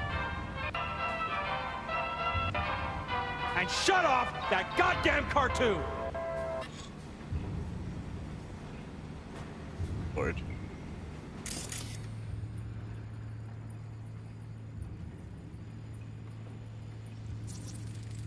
Cattle injectors for hormones, antibiotics. People ate meat loaded with this shit.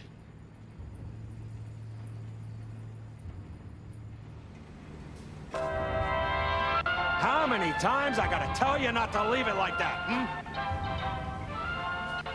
Half the day I spent...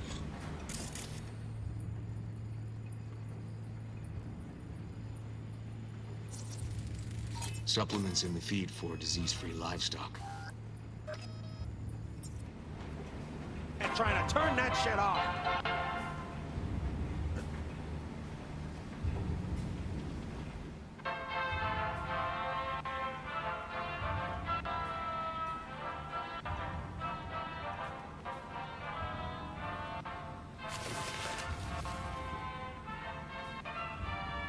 Oh.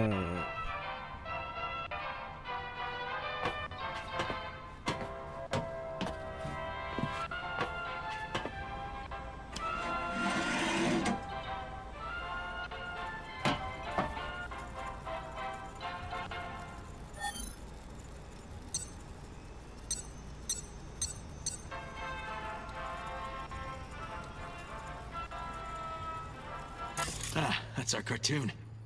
Little Tony really seemed to love it. Guess that'd be that.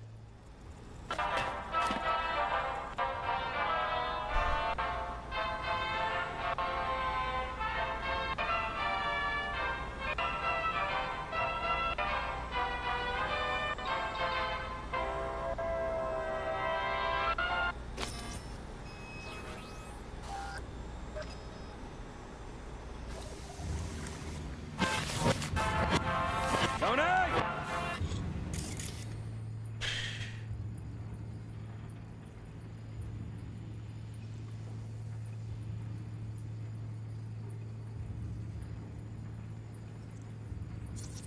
See that?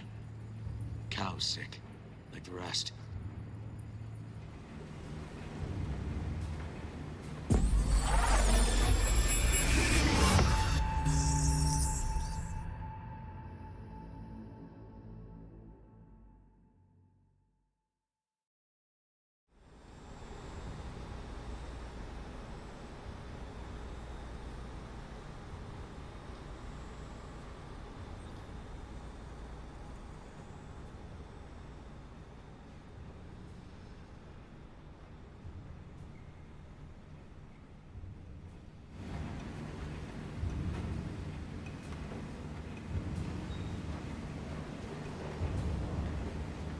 Oh my goodness.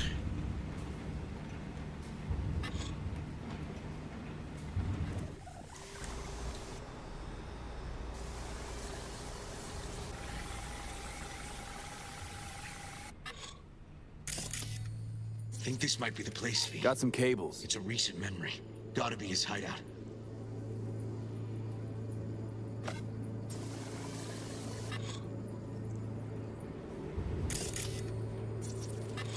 Got a clock. An hour to midnight.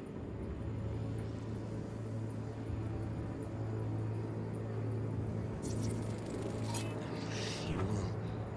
Must have been an auto shop or something here at some point.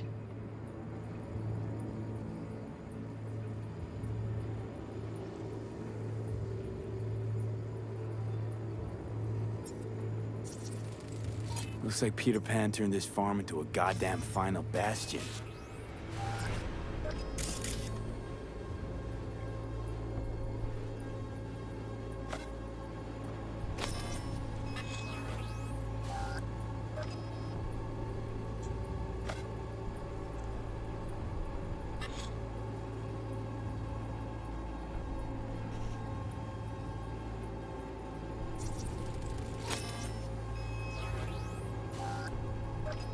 Hearing what I'm hearing? Trash barge. That's the signal to dump. Has to be a landfill nearby.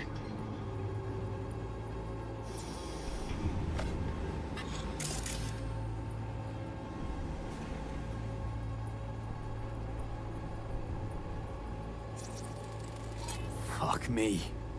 He treats the kidnapped boys like cattle.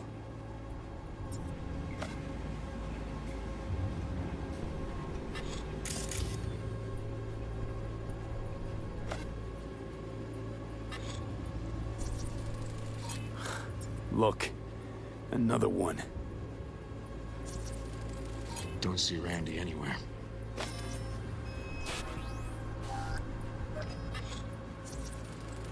Fire department search stamp right here. City South. Perfect. The terminal controls the pens. Gotta be another deck somewhere for the mines and turrets.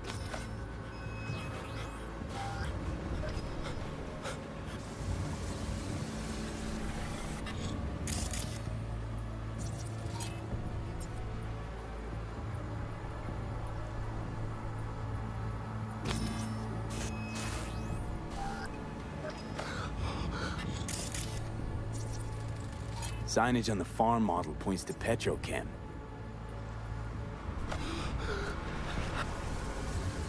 And where are you?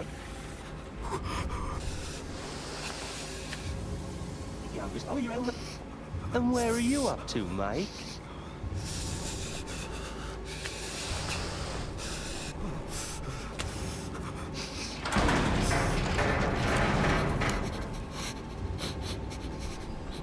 Come here.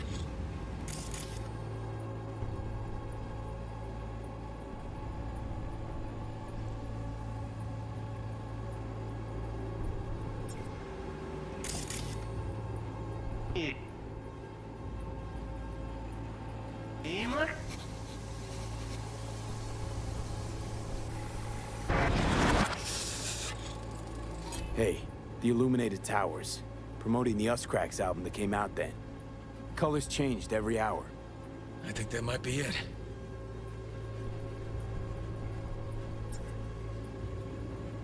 Not so sure, River. Gotta explore it.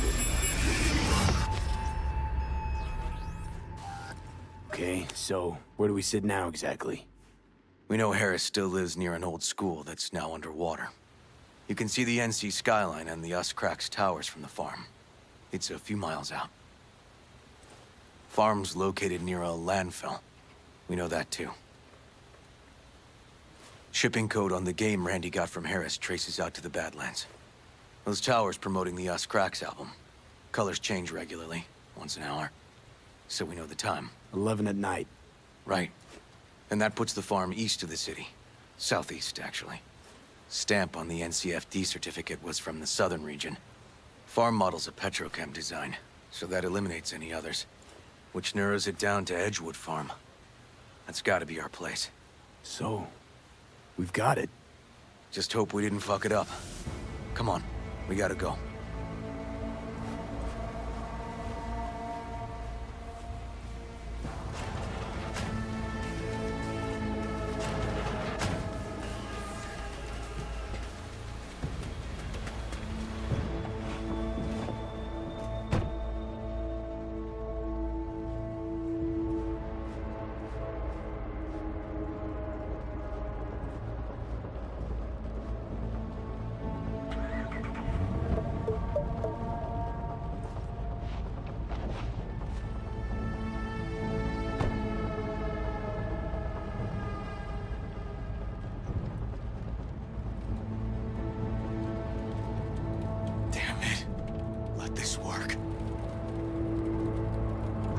Don't get distracted.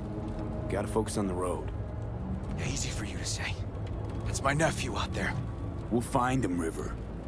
If I'd only known sooner how he felt. What was eating at him? This isn't your fault. I'm his uncle, V. And I wasn't there for him. Fuck!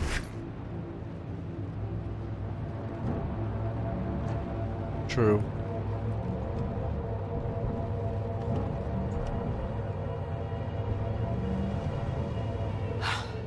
Hold on, Randy. Please hold on.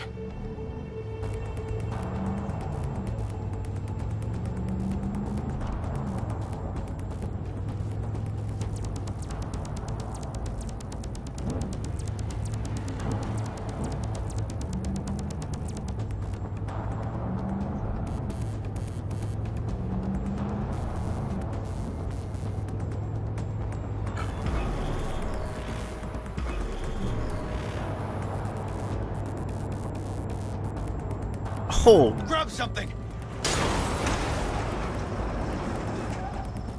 River, this is the farm. We got it.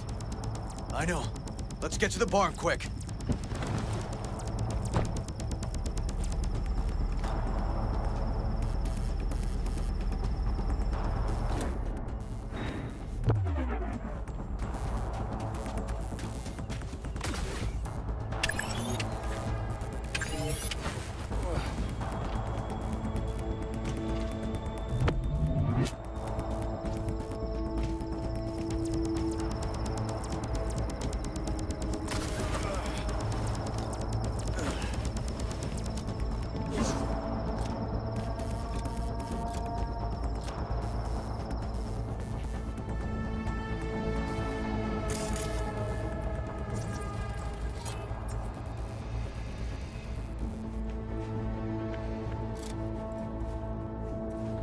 It's gotta be here. Have a look around.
Okay.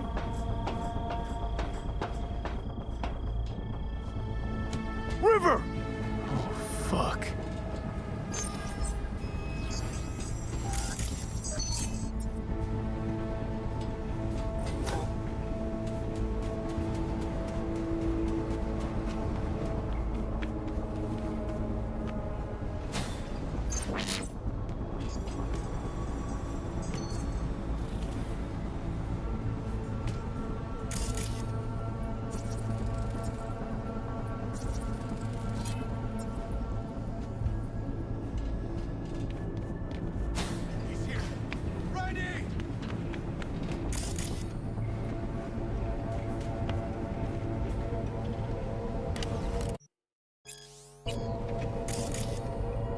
He's hanging in there. We made it. V, shut down the machine. Can't unlink Randy otherwise. Randy! 1052. I repeat, I've got a 1052 at a farm south of the city. Yes, send the fucking squad! Yeah, relaying coordinates now. No, several at least. Do it quick, damn it! Oh, and watch for automated defenses on site. They're substantial. Okay, all disconnected. Check the others. Could still be alive. Right.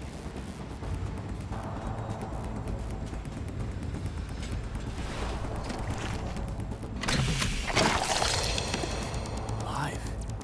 Whoa, whoa, easy there, easy now. Hey, you're all right now.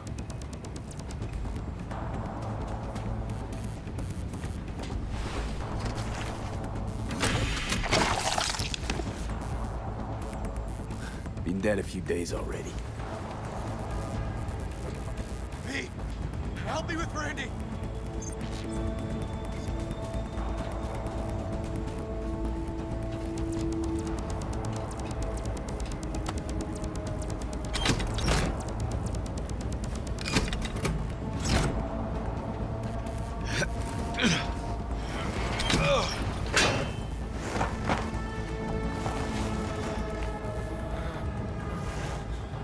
Why does it look so...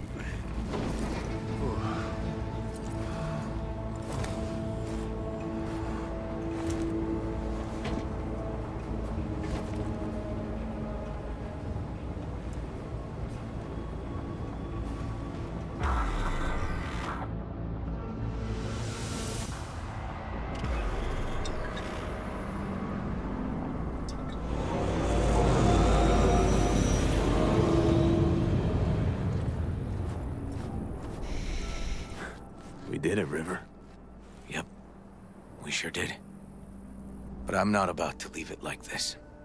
The horror that bastard inflicted. Can't let it go.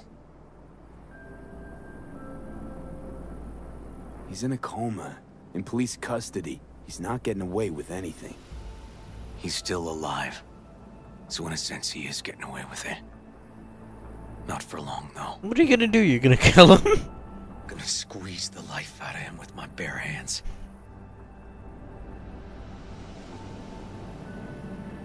Do what you gotta do. Kill him, spare him. Just one request, River. What's that? Leave me out of it. Had my fill of this case. Not willing to see this through with me? Helped you, because it was about your nephew. That's over. So enough. Too bad. Thought we'd take this to the end together. But it's all right. I'll handle it. Really aim to do it. They'll catch you. No, they won't. That is, I was a detective, remember? I know how to cover my tracks. Best of luck, then. See each other around? Probably. Eventually. Need a little time to myself for now. Hey, we're ready for evac. Are you riding along or not? Really, V. Thanks. Couldn't have done it without you. Don't mention it. And holler if you need anything. Shit.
a fucking mess.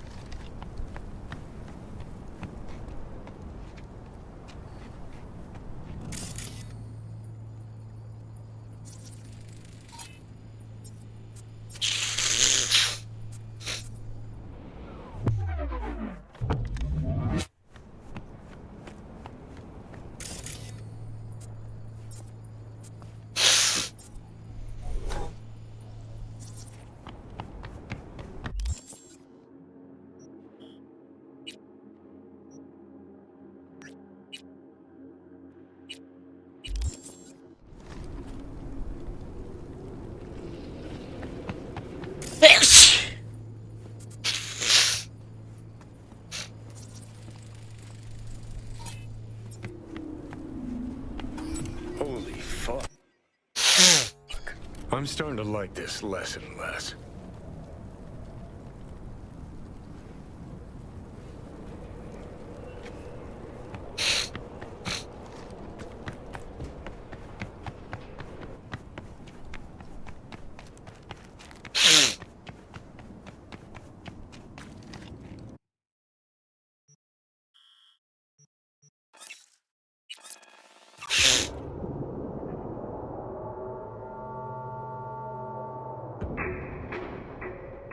Meow.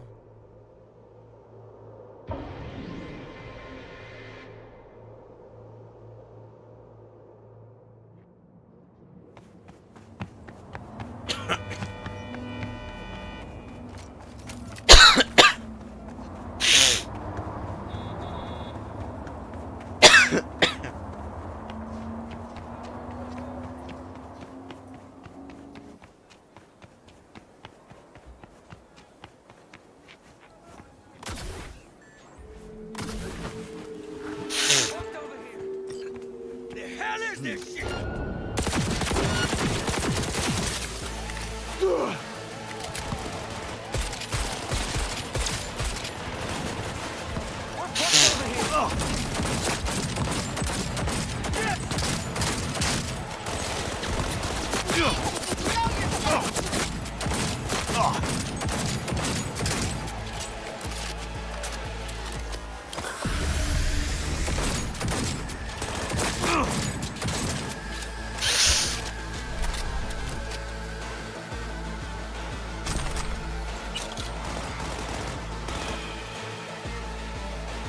Now you're gonna get it!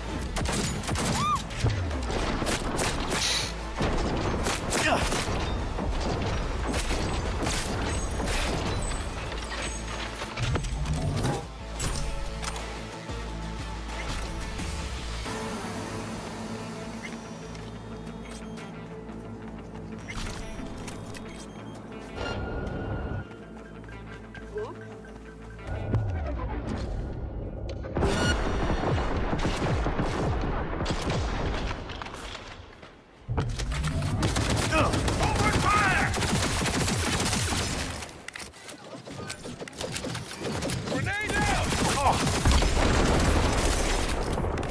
He's hit!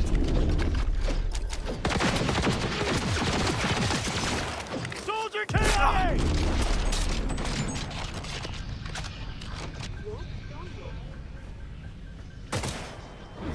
Got the head! No.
Surrender!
Oh my goodness.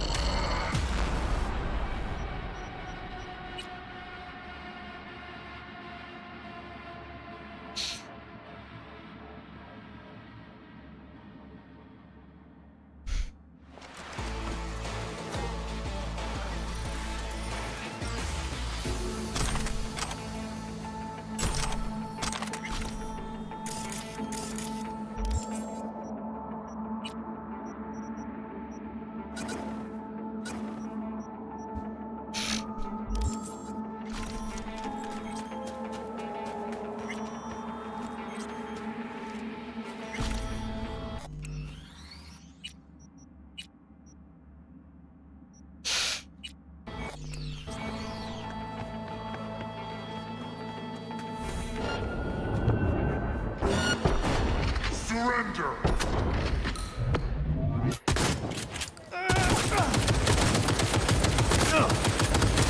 Man down! Take that position! Ah!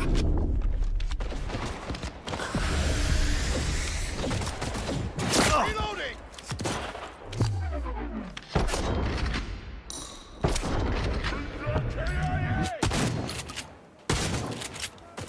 Ah! He has... Ah, you son of a...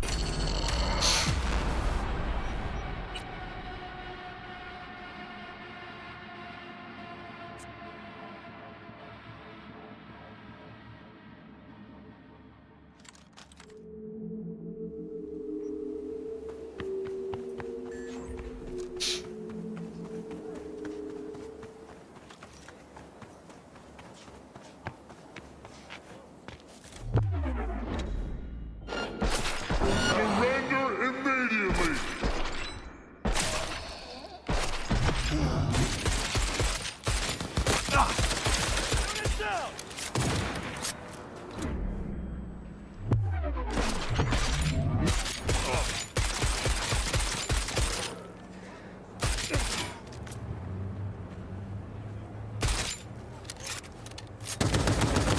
Kill or be killed!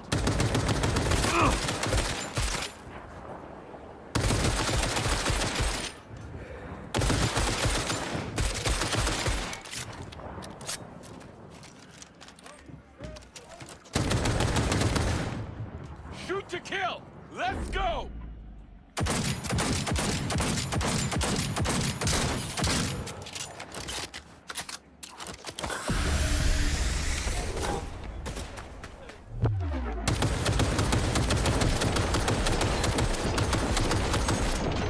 Make it quick! No mercy!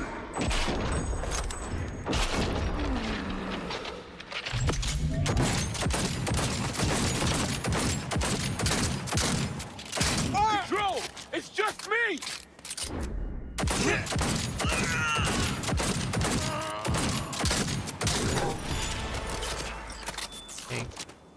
Well, what do we have here?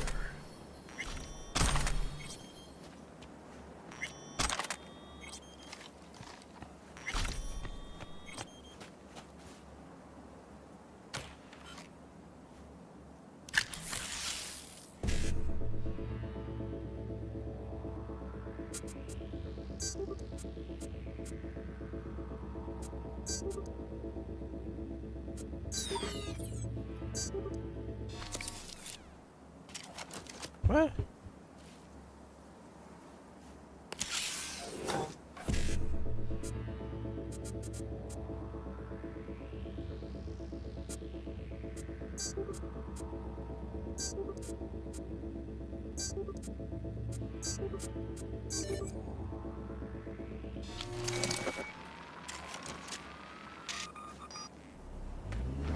Fan-fucking-tastic.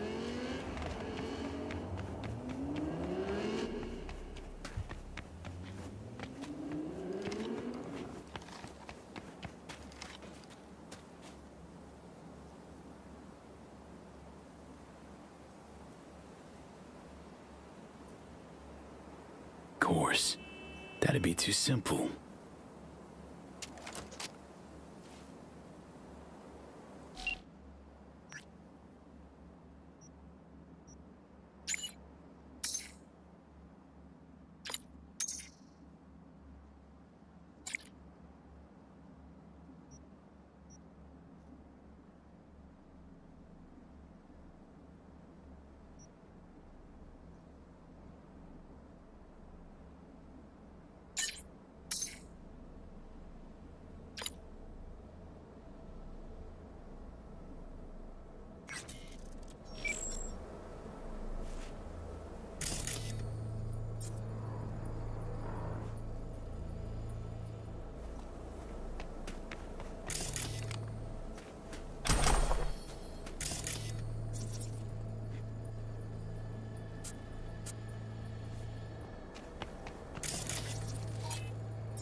I got a bad feeling about this.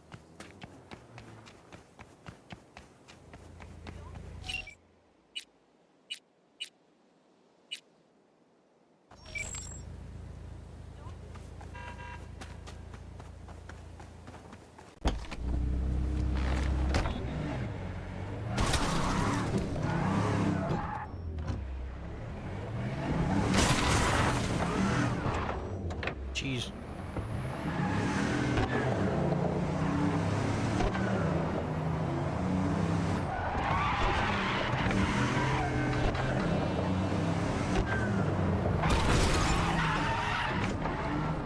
Right, Cloud.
Ooh.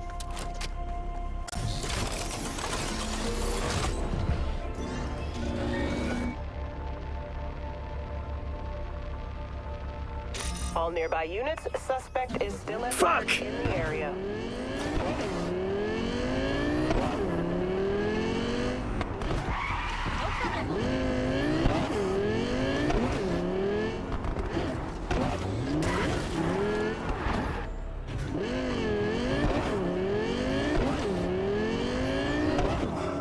All units, no progress in the area. Suspect is still unstable. Code 3. I repeat, code 3.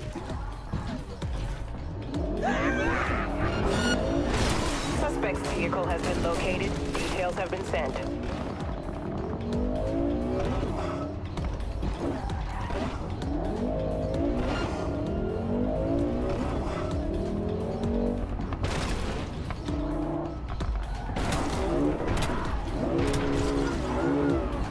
Oh boy.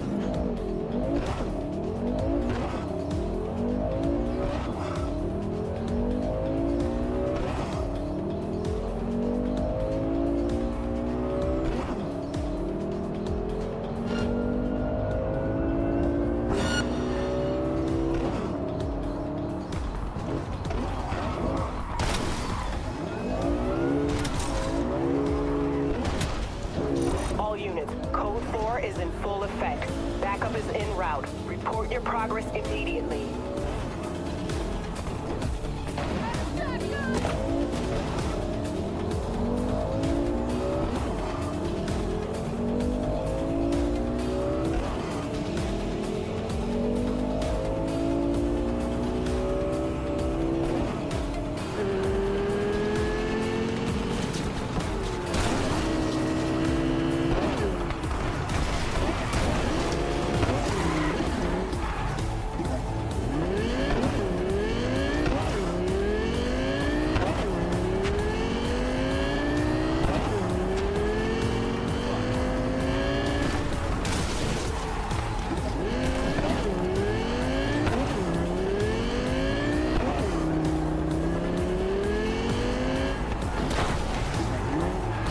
Oh my.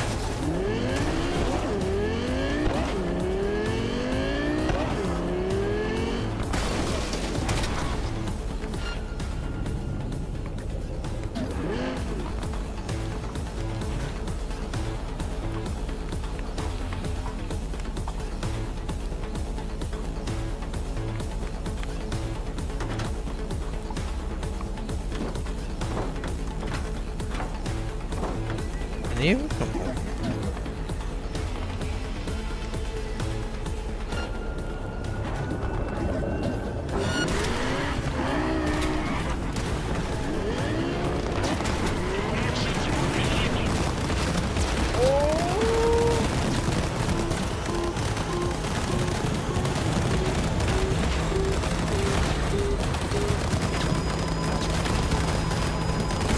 I'ma set you straight, skunk!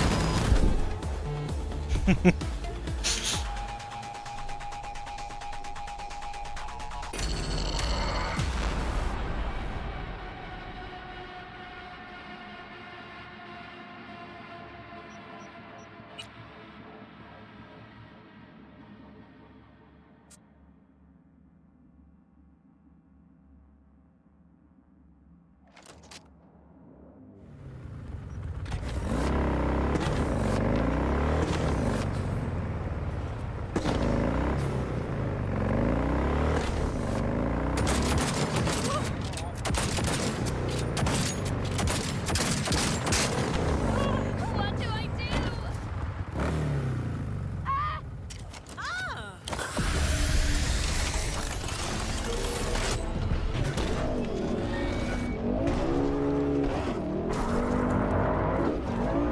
All nearby units, suspect is still at large in the area.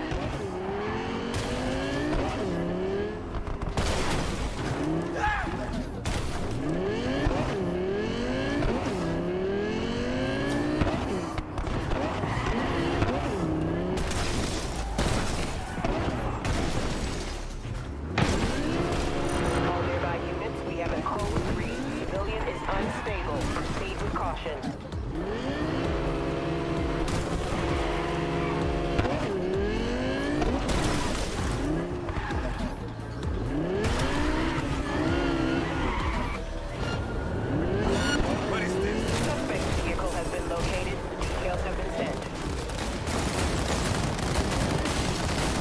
Oh my goodness.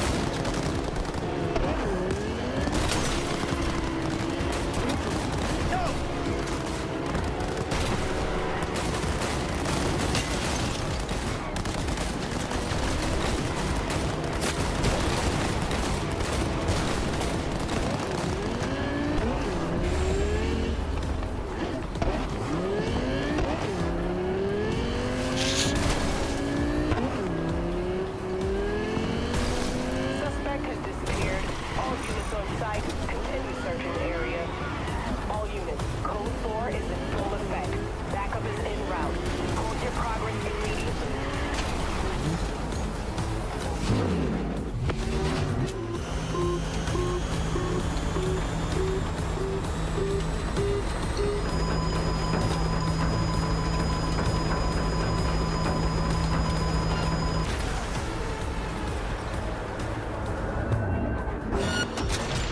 Defense!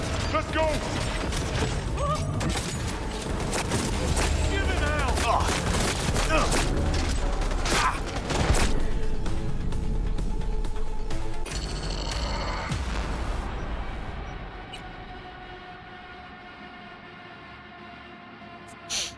Sorry.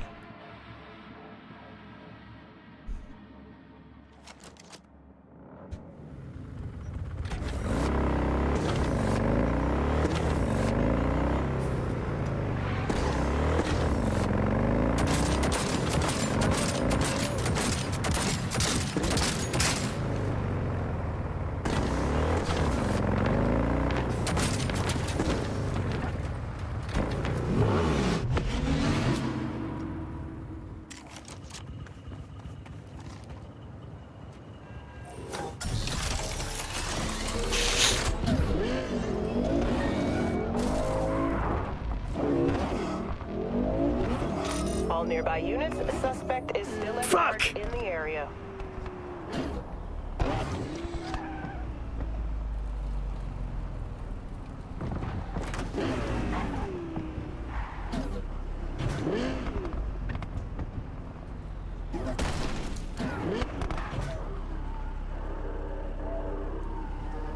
All units, no progress in the area. Suspect is still unstable. Code 3. I repeat, Code 3. Code 0. I repeat, Code 0 in this area. All units resume normal duties.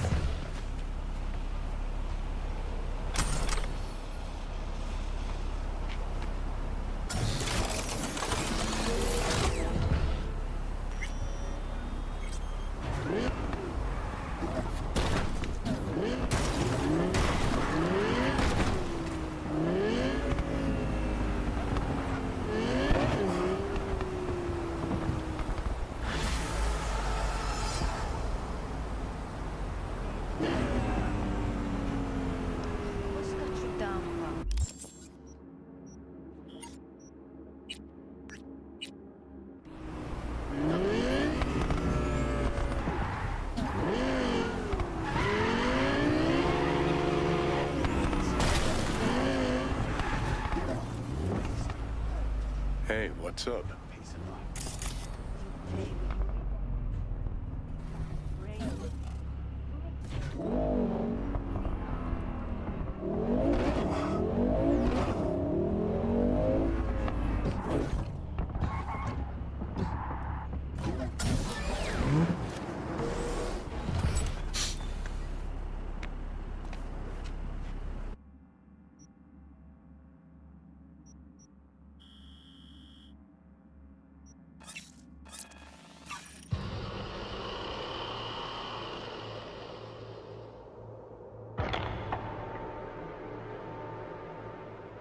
Songbeard.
You!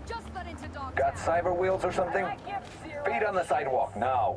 Back up to the city line, pork chops. These stalls outside.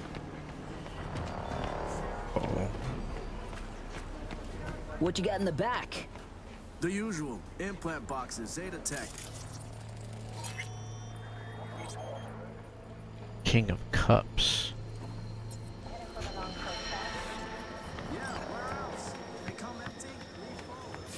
Ah!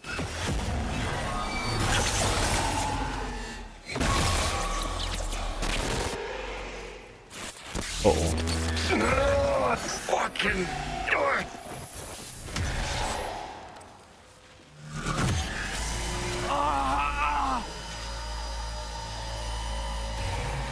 What the? It's like someone shoved my head in a place. B, you're gonna be okay.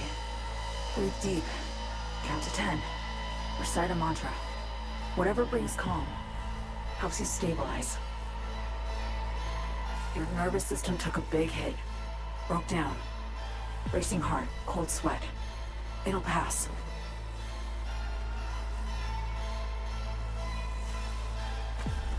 Ugh! You got no fucking idea, lady. Actually, I do. I know about the bomb ticking in your head. If I could disarm it now, I would in a heartbeat. You'll feel better any second now. V, something stinks here.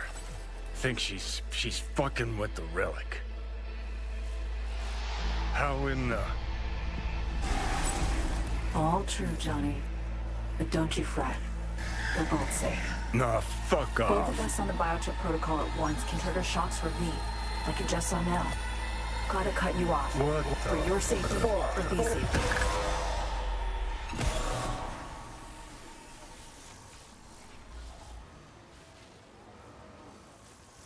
Had to mute him for now. He hears you fine, just can't talk back. Starting to put two and two together. You gotta be a net runner. Damn good one at that. Guilty is charged. Hopped on the Relic's cognitive protocol to dial in. I Oh, see boy. and hear what you do.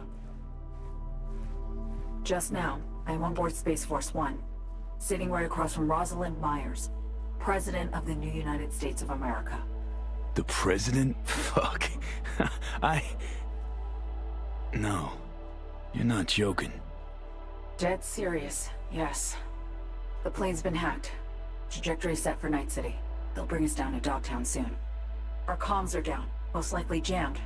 The Relic was my only option. Right now, you're our one contact on the ground. Heavy shit. Am I really your one contact? You're my last and only hope. The President's life, her safety, that's your top priority. She'll survive the landing. Dogtown, not so sure. You'll need to get her out of the plane before anyone else does.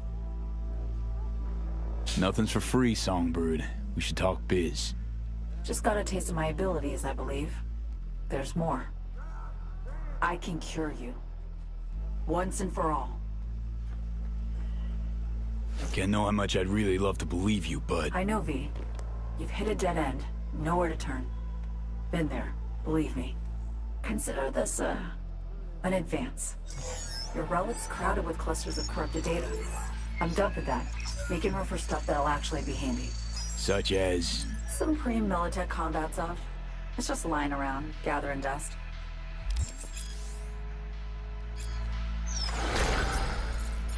Feel a tingling in my fingertips. Kinda nice, actually. Oh, it goes a lot further than tingling, trust me. Now listen, what I gave you is a skeleton soft, but the firmware's fancy. It'll learn, grow with you. It'll improve if you feed it data. Combat analyses, logs of legendary ops. Shit that make the NCPD piss its boots. Look around Dogtown. Gotta get there first. Main entrance is a no-go. You don't have an entry pass, and I don't have time to produce a fake. You'll slip in the back way, quiet as you can. We really don't need anyone spotting you, scanning you.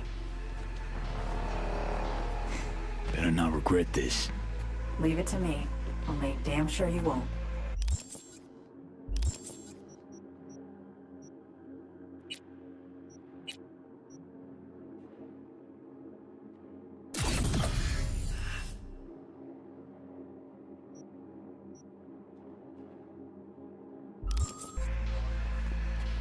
I'll be right beside you, as much as I can.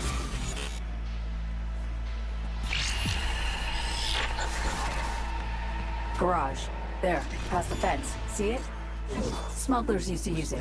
Now it's your turn. Try to sneak in. Can you distract the guards? Something.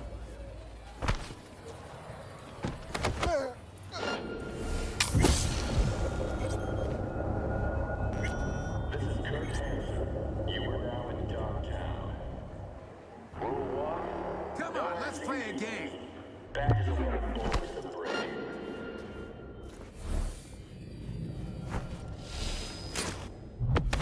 Rule 2, no course. You're just not welcome. Rule 3, my people keep the peace in the district and ensure its security. They are the law. Come on! Come on! Where you at?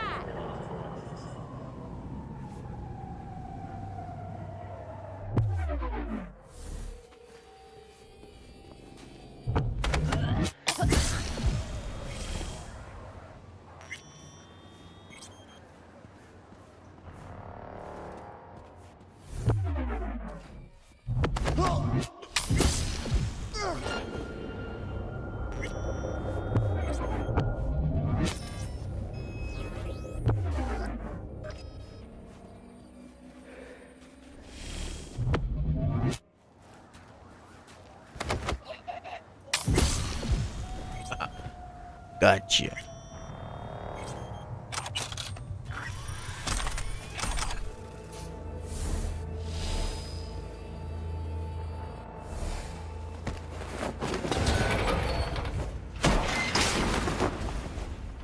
Great. Now in you go.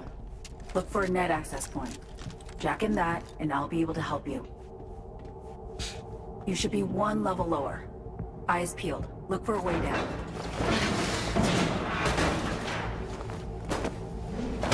Now, look for a maintenance room. Bet anything you'll find a power source inside.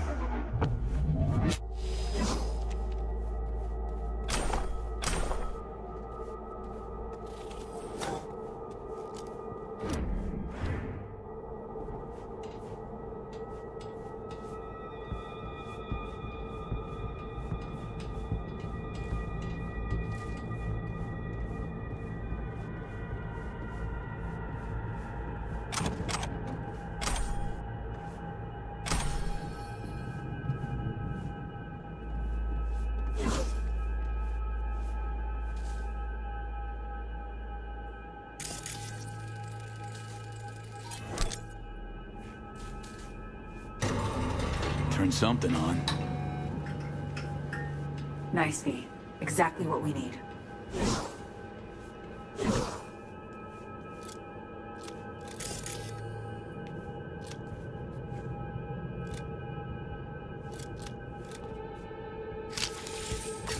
Okay, we're up. Perfect. Bridging systems now. Ancient, no proto-ancient protocols. Largely corrupted data. Give me a sec. Need to ping one of our SATs.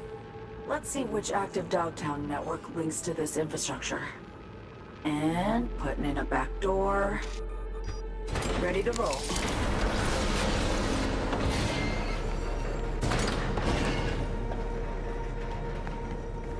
Hop on the platform. I'll guide you to the garage from there. Hang on. Okay. Relic hack first. Then you slap the muzzle on Johnny. Now you bring some pile of scrap metal back to life? Serious trickery all. Who taught you? I'm an NUS intelligence analyst. One of the best peeps in the biz. And they took me on because around age 13, I got the local Ripper to sell me a beat-up old deck. Rarely left the net since. I got noticed. The rest is history. Got a feeling story's incomplete. Likely longer. More twisted.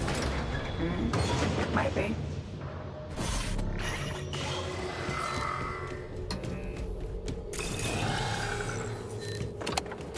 Apologize upfront for the query, but I gotta ask.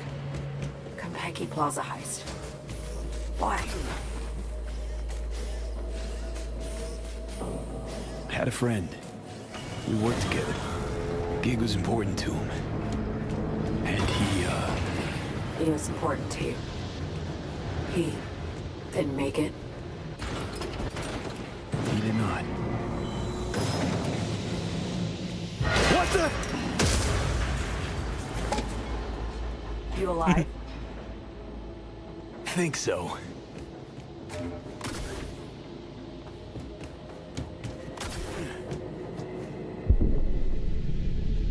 No.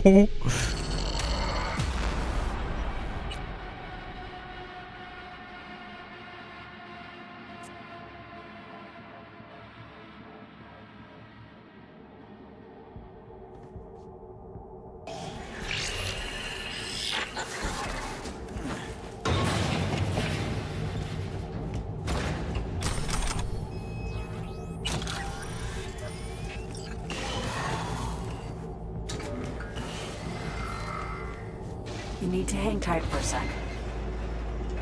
By the way, must have gotten old by now. Hauling a faded rocker boy around. Strikes me as tiring. Not a Silverhand fan, are you? Please. Samurai was done by their second album.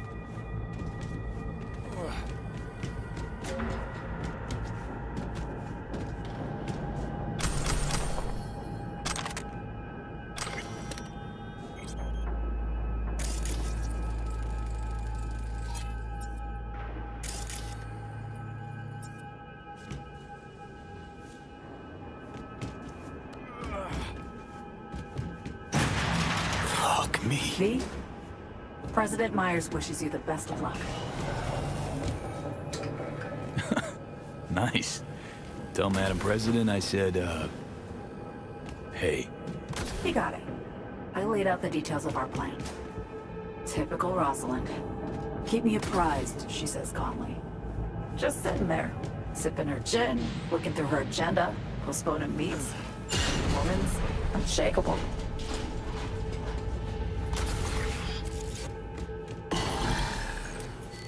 Bright as the city side metro, huh? Reminds me of when I was starting out. I'd look for places like this. Set up a power bypass, jack in, essentially steal my way onto the net. Grab the riskiest gigs I could find, learning as I went. The hard way, usually. But sometimes, a few times, I really pulled off coups. Anything I'd find on BBS gossip feeds?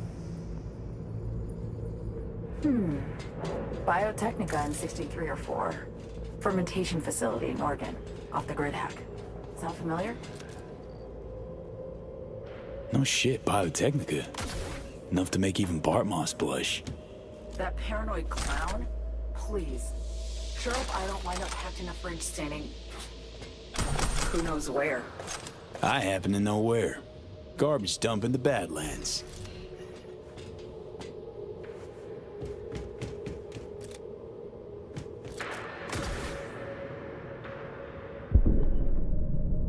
Oh no.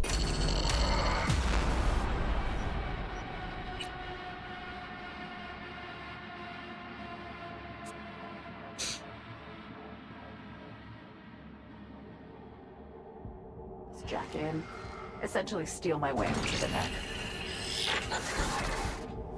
Grab the riskiest gigs I could find, learning as I went. The hard way, usually. But sometimes, a few times, I really pulled off clues. Anything I'd find on BBS gossip feeds? Biotechnica in 63 or 4. Fermentation facility in Oregon, off the grid hack. Sound familiar? No shit, Biotechnica. Enough to make even Bartmoss blush. That paranoid clown? Please. Sure hope I don't wind up packed in a fridge standing... who knows where. I happen to know where. Garbage dump in the Badlands.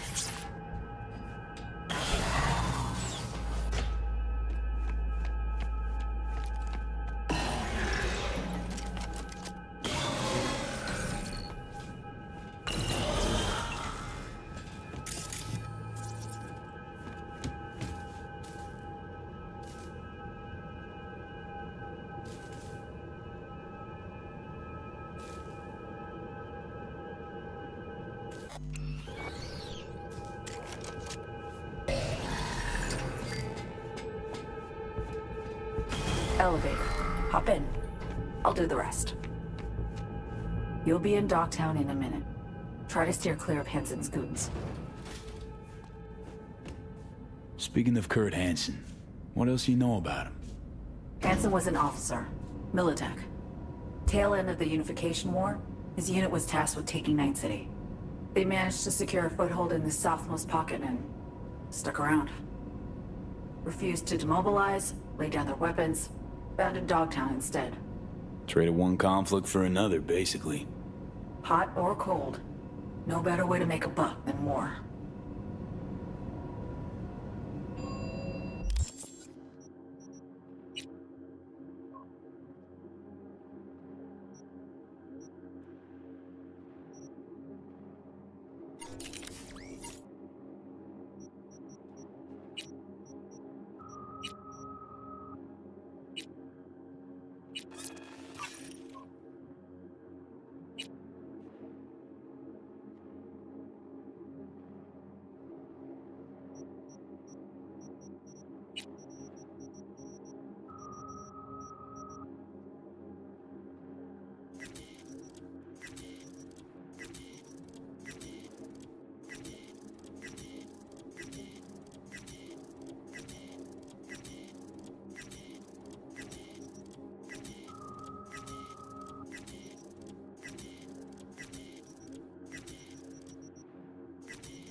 Up the stairs, through storage. You should pop into the market.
Clean collection.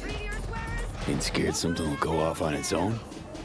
I'm jacked into all of them. Feedback loop, cohesive connections, and all that. Chill.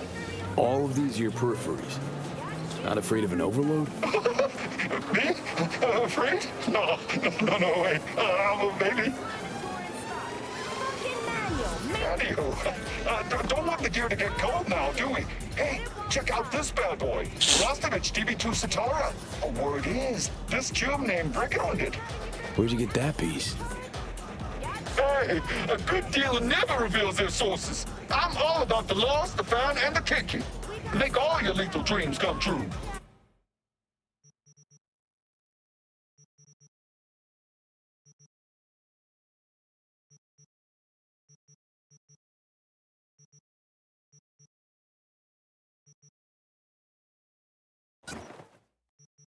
Caliber, illegals. Caliber.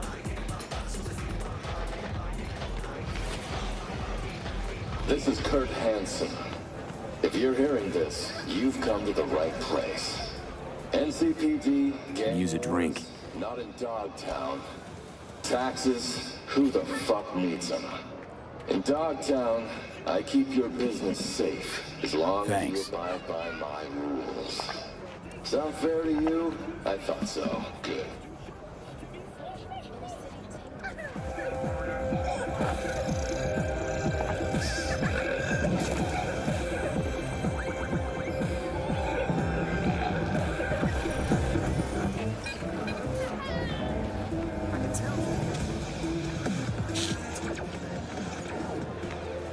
Weźmy kredyt. Kończymy ze stadionem. Idziemy w legalne rozwiązanie.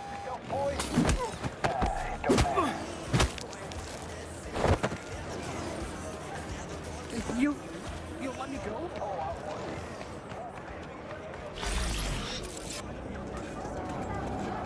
V, been meaning to ask. How bad is it for you?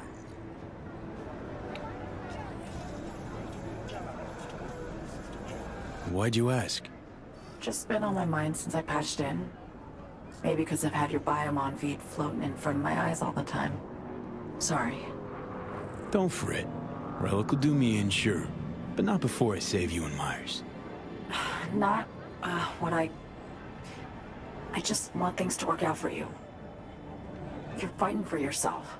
Your life. Deserve another shot. Nice to hear. Hope you're right. Chin up. We're in this together. There is that.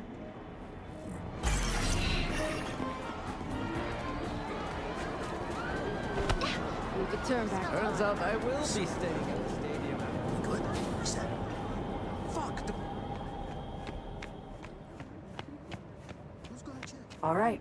Time you got up on the roof. The hell for? For the view. And I'm not being coy here.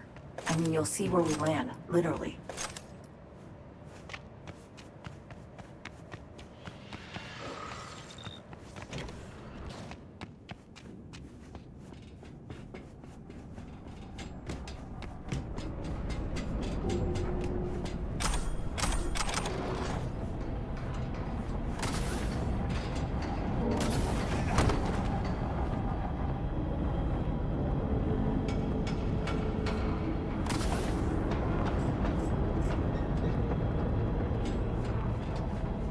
Take the elevator.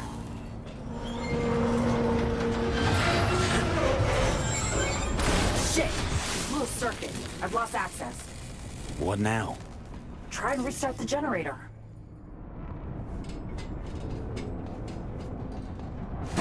Problem after problem. You keep breaking shit. Heck, here's tottering on his last feeble legs. Or you hack rough and the hardware don't like it. Finally. Hop in. Elevator's roofbound. FYI, we're about to cross into Night City airspace. President's holding up? Well, she's calmly, coolly securing her documents. Third or fourth time, though, so I'm clearly not the only one who's stressed.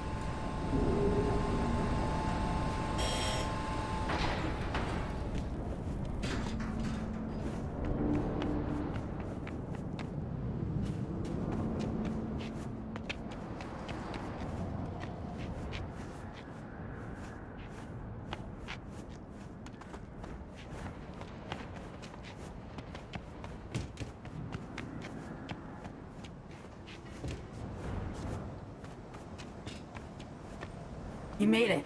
Good. How's the sitch on board? Stable, but tension's rising. Unsurprisingly.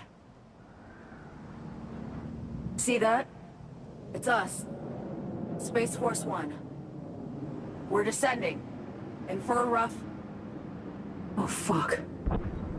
What? What's going on? The hell?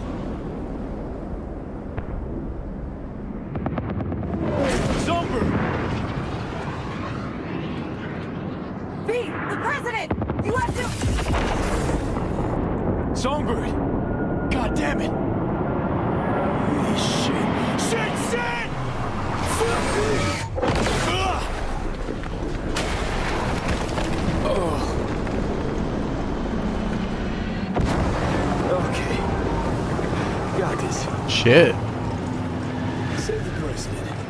Sure. No fucking problem.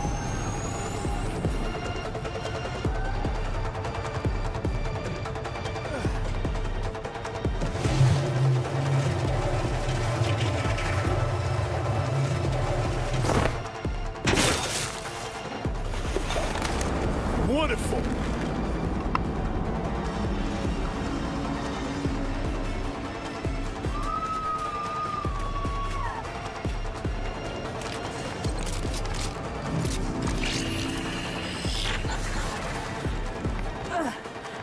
Okay, I'm back. Songbird. I'm down.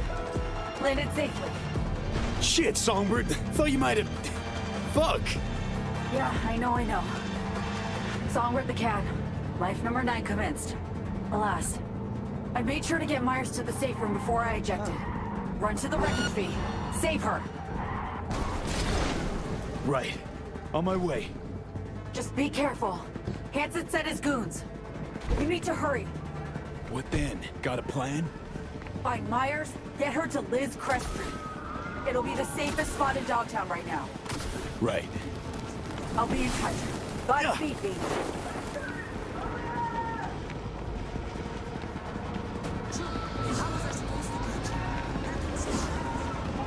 Focus now. You won't pass this way without a fight. You're capable, I know. But I'd rather not take any chances. So stay low. Go around.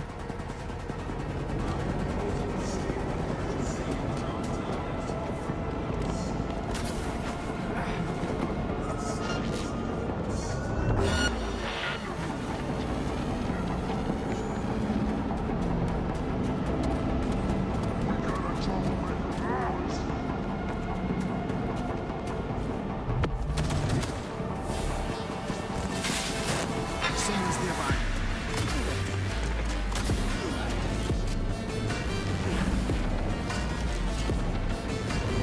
Scaffolding. Scale it. Go.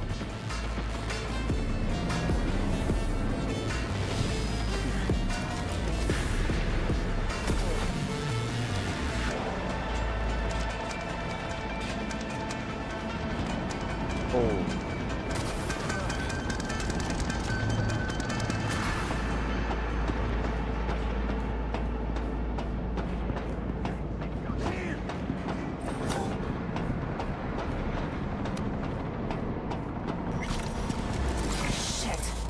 Hansen's people are there. Seems they've been given a job to finish. Be damned if I let him. Gotta hurry, though. Must be some way I could... Wait, I got it. The crane arm. Hop on. I think I can put it up.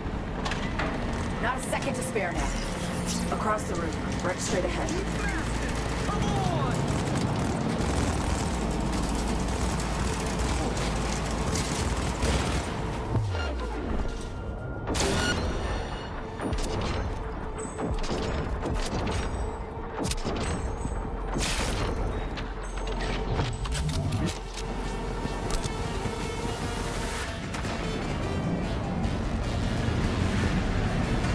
Ready? Feet hit the ground. It's gonna explode.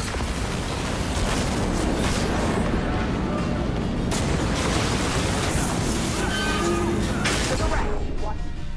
Oh!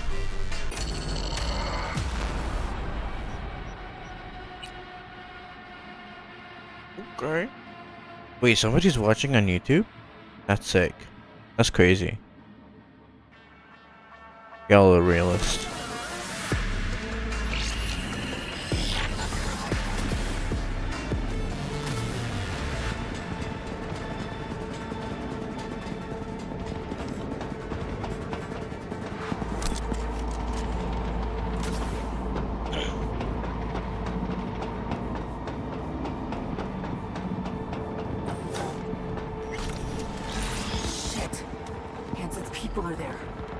Seems they've been given a job to finish.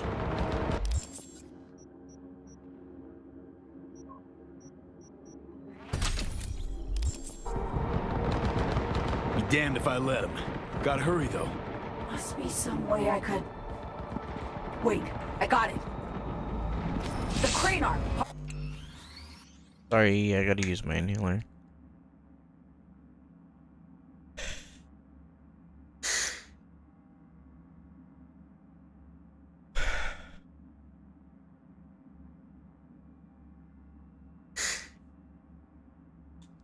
Okay. Hop on. I think I can put it up. Not a second to spare now. Across the room, right straight ahead.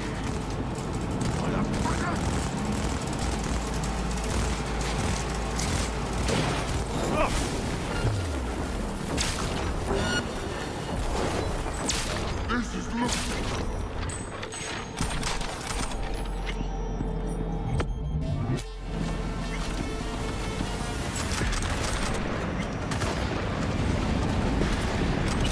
Ready, steady. Enemy backup's on the way.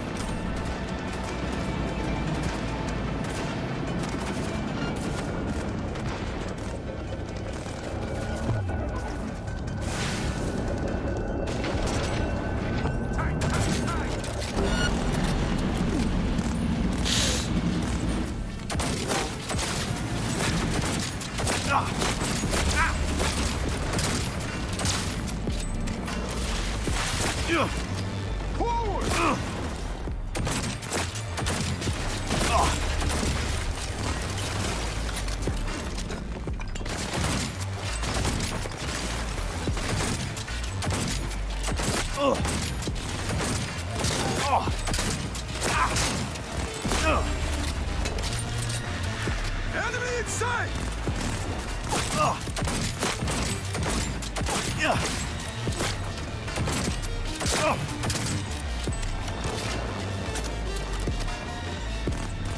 We hit the ground. It's gonna explode.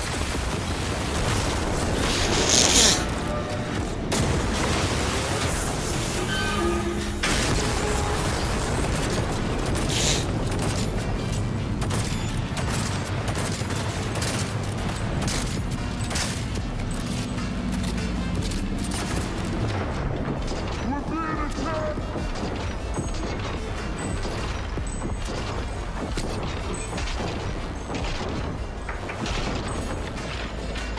First, I'll cut off your fingers! No, don't do that. Come on, land, bitch!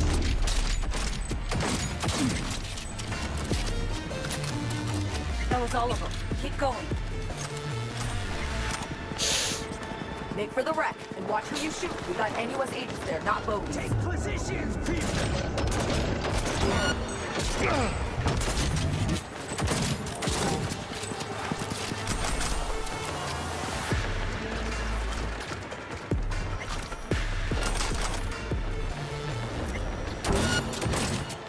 Fuck him in the ass, Debo!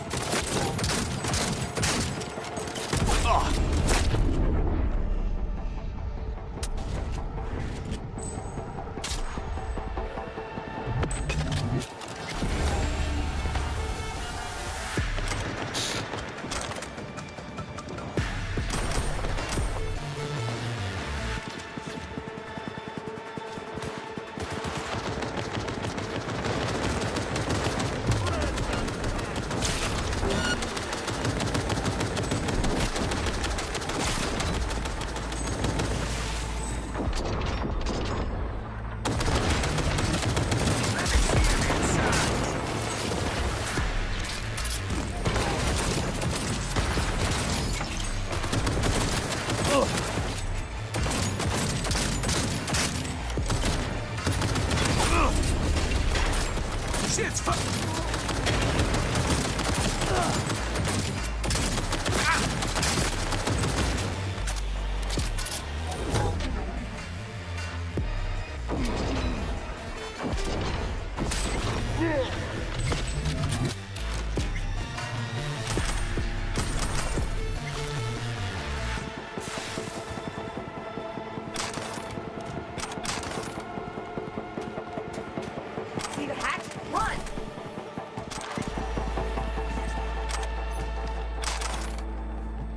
But like glue.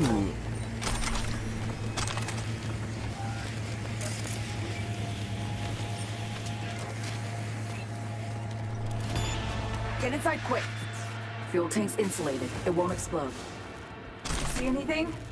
Whole lot of wrecked aircraft. Anyone alive? Nobody jumping out to greet me. Shit! Are we too late? Deep breaths. Nothing's for sure. Let me scan around.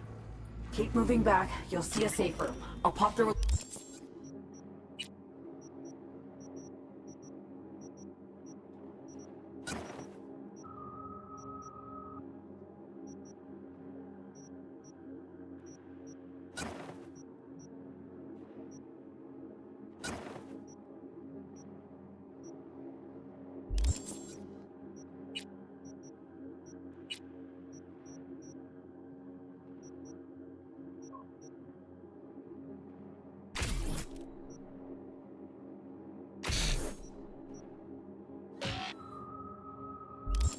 Police on the door.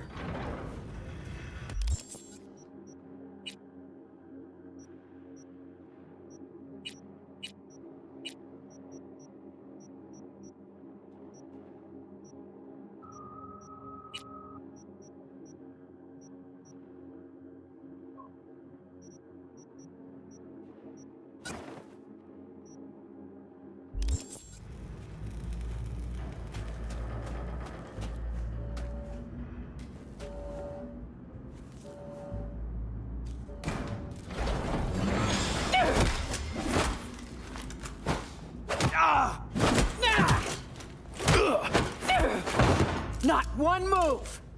Who are you? You have 5 seconds! Rosalind Myers, you're looking at the solution to your current problems. Name's V. Corny as it sounds. My favorite letter of the alphabet just now. Aww. Apologies. I had to be sure it was really you. Right. Let's delta.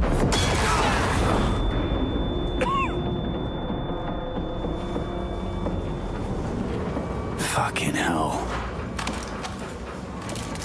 Damn it! They just won't let up!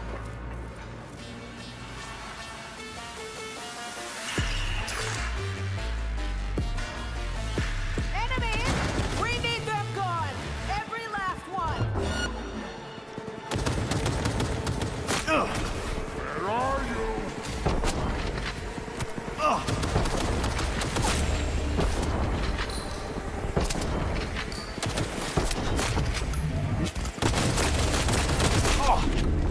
Fucker open fire!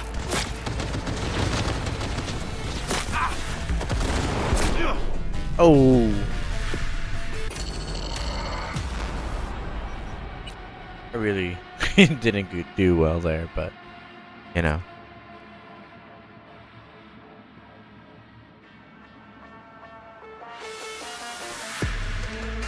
It's about to begin. Are you ready? We need them gone! Every last one!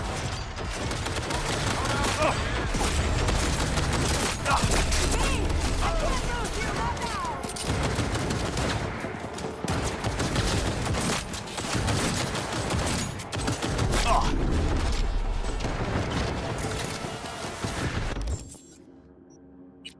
Switch this. This.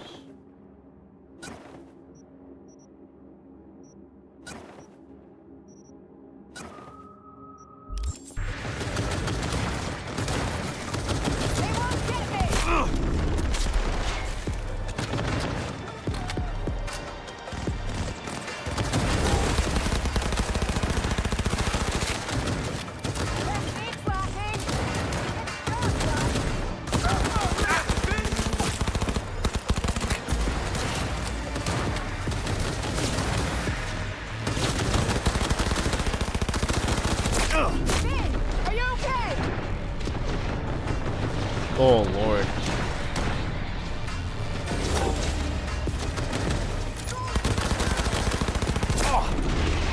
Right here!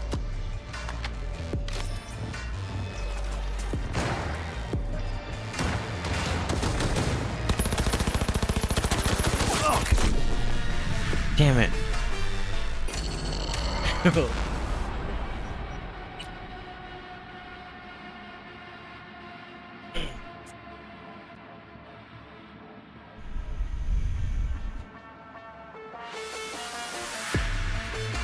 No negotiating with the enemy. Eliminate them. We need them gone. Every last one. Okay. Someone shot me!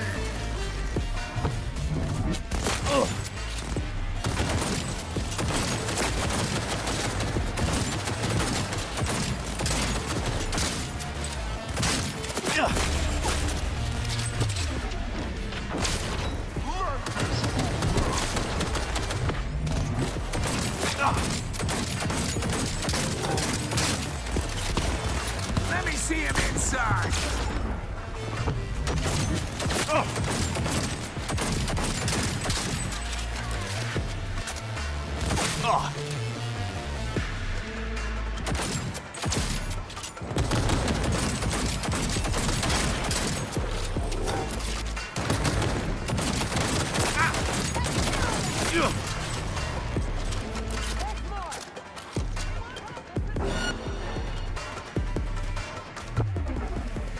Never miss me, Rocky!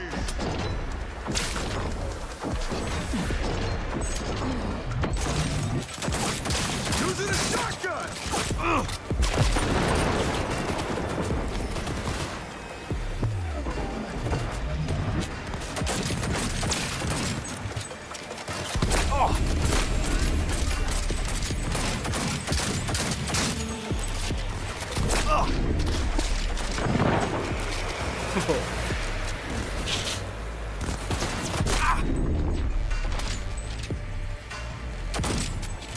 Grabbing some big guns.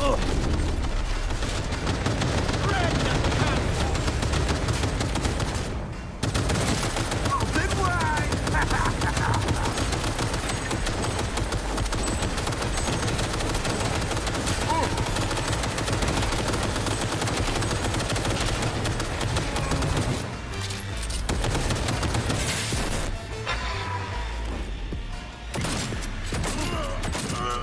Casualties.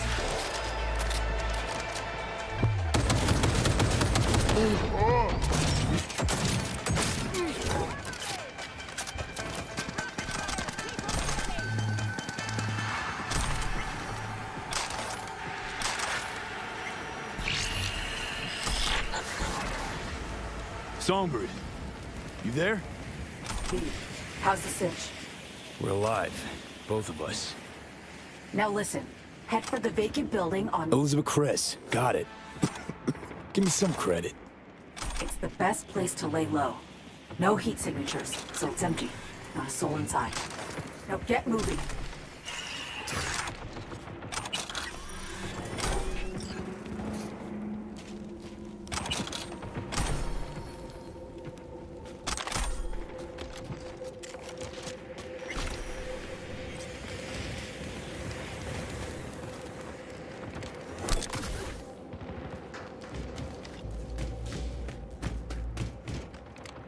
Got Songbird on comms. She's fine.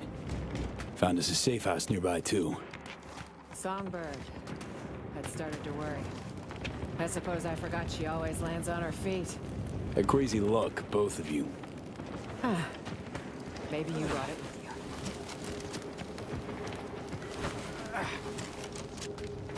As of this, I'm gonna go to bed. Been a little bit of a long day. This is some fucking nightmare. My people dead. All of them. Because of me. Whoa, whoa. Kurt Hansen killed them. Not you.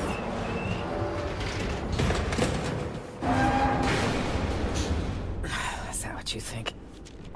You have no idea how deep this goes. We were hacked. It means Hansen had help. From Washington. The NUS government is aware of the crash, no doubt. They'll have sat-mapped it, seen us hit the ground in Dogtown. Unless the plot goes deeper. Hansen's spreading his agitprop lies as we speak. I'm sure of it. People will have an even harder time crossing the border.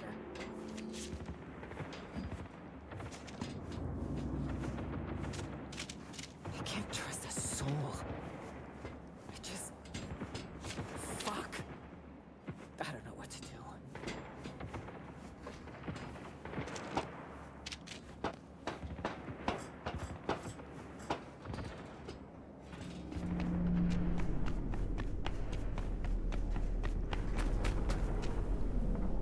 Understand your concerns. Don't forget, you got me here, though. You? And Songbird. We'll get you out of this mess. Thank you, V. We stick to the plan. After that, guess we'll see. Yeah. Wait a second. Damn it!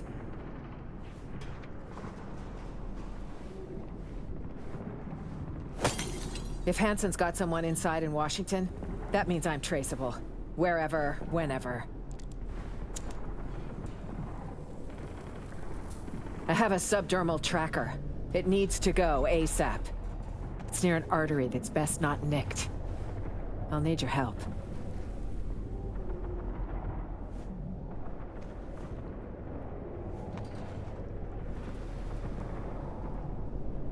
Assume you know what you're doing. Be completely on your own without the tracker. Well, you're here. Close your eyes. Think of some asshole you hate. Always helps. Ugh. Ugh. That's a long list. Even better. Wait, is that... drone? Finish up, quick. Cover it now!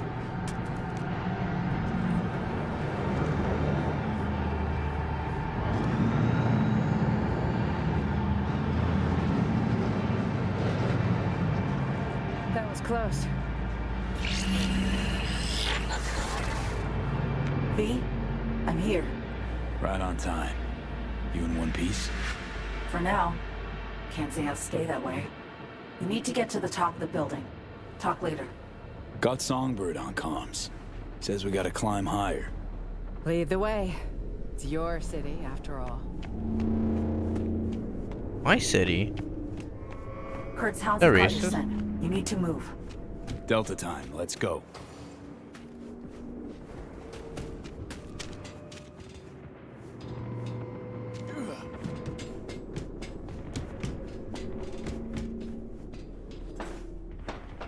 What's this?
We'll ask our guardian angel if she can get this elevator moving. All's okay your end? Where you operating from? Well, not from a cool, comfy ice bath. God knows what I get for that now. I'm nearby, though. Just had to find a new nest, or they would have found me. Elevator could use a runner's touch, Song. Already on it. Uh-huh. Sorry, V. My magic's no good here. What we need's power. There's a maintenance shaft with a fuse box nearby. Follow the scaffolding. Says I need to turn the lights back on. Might take a minute. Fine, I'll keep my head down.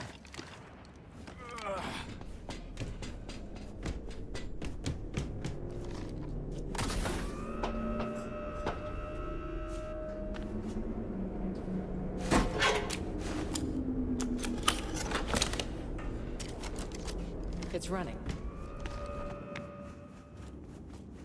Do you think it'll work? Lousy place to get stuck.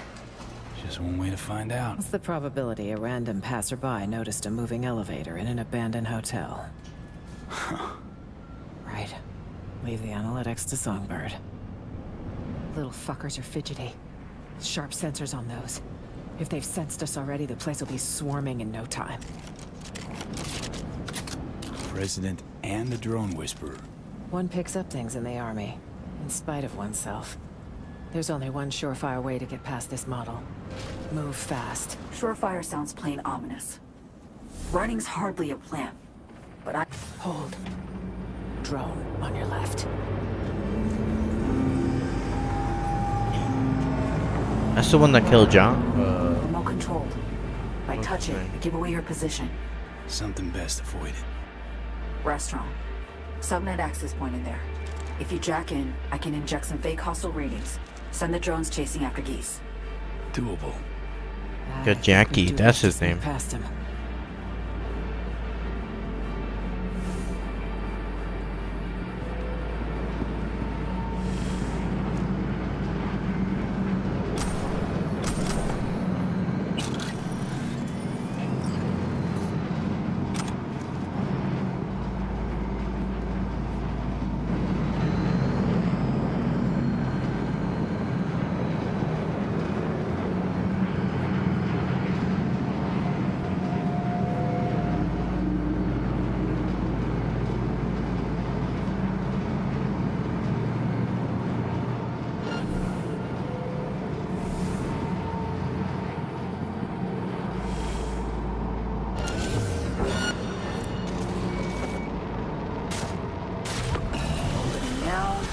Ready? For shit's sake. They catch us out here, we're dead. Thrill of the risk, huh? Why? It's stupid. It's not just your life anymore.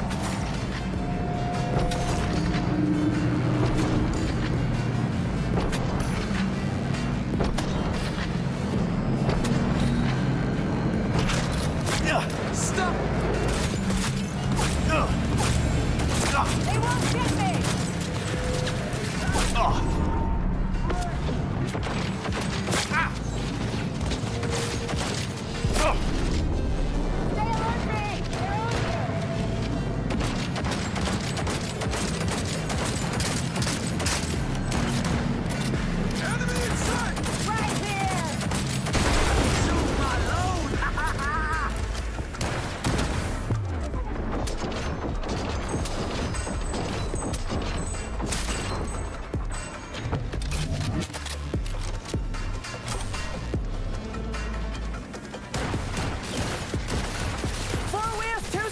Let's grab him!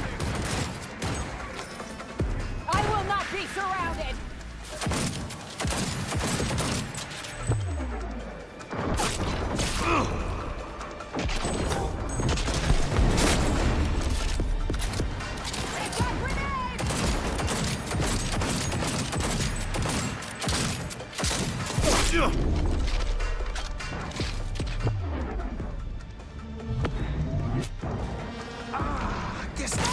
Take him out!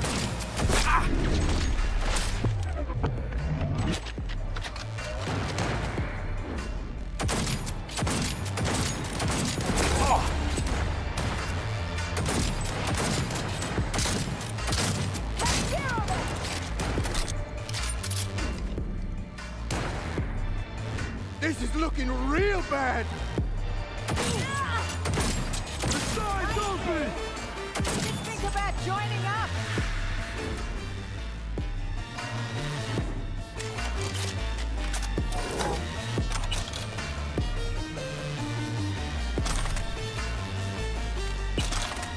I will not be surrounded!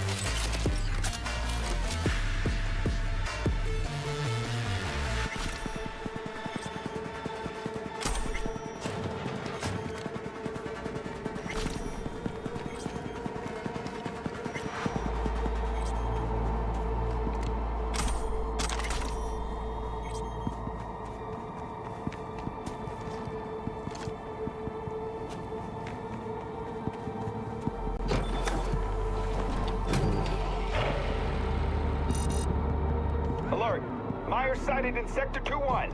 Investigate, now! Detecting multiple patrol sigs, V. Stay on your toes.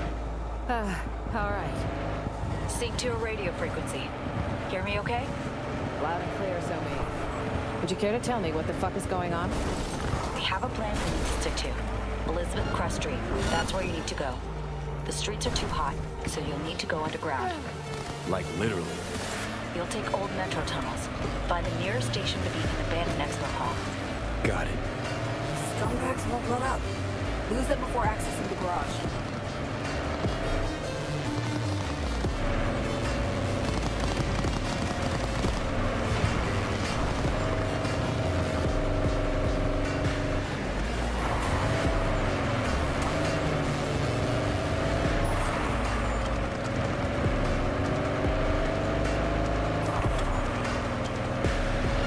Okay, friends, road's all yours.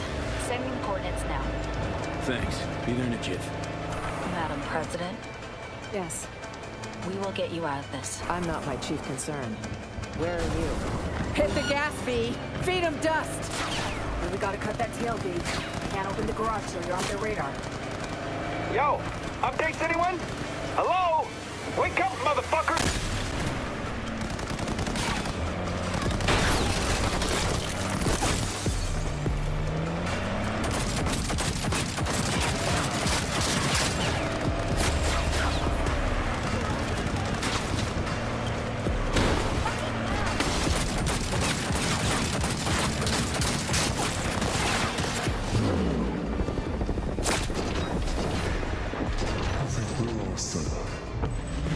Still too early for champagne.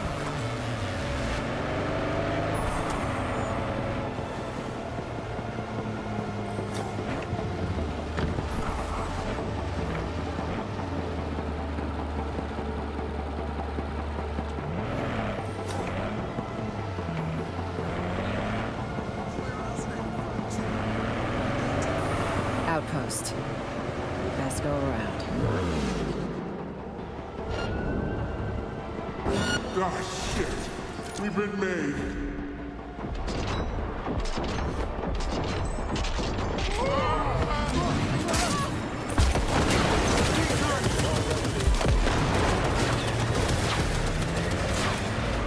They won't get me!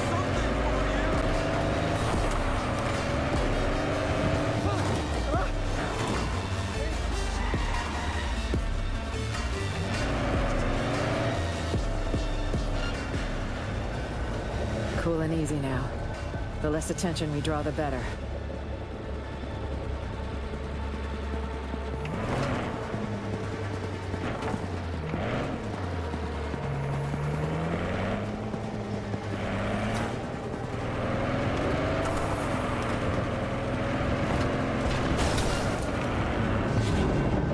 Ah, shit.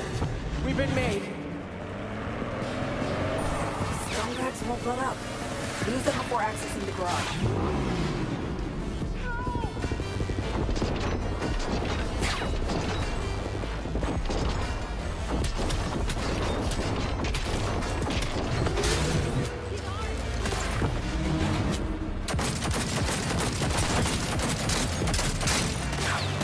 Confirmed suspect presence in the area. Better find him soon.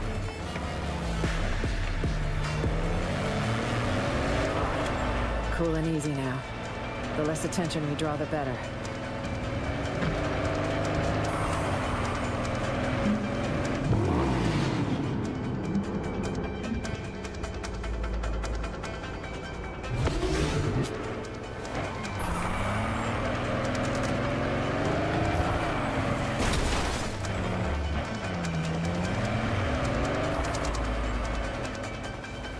What, he crawl into a hole or something?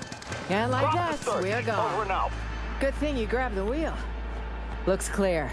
Finally. Nice change.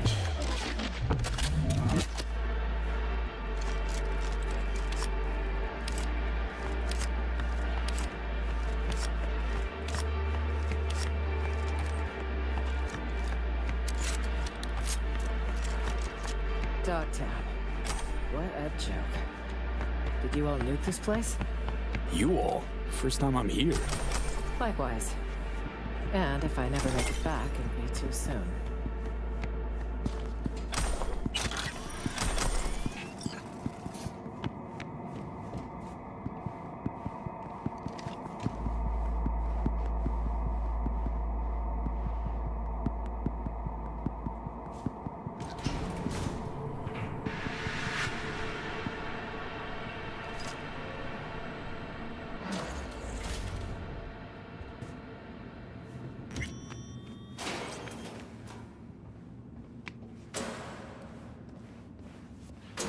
Huh. Looks like a kind of museum. A museum of wishful thinking, where the rich bought and sold so many unfulfilled dreams. You been here before? Not quite. The place was built with Militech money. I was supposed to cut the ribbon on opening day. No need to delay.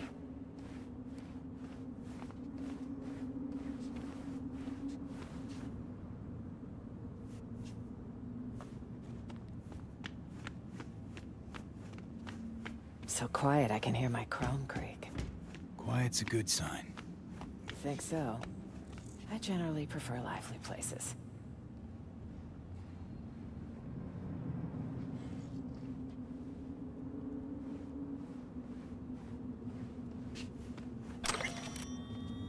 Feel free to ask her about those exhibits.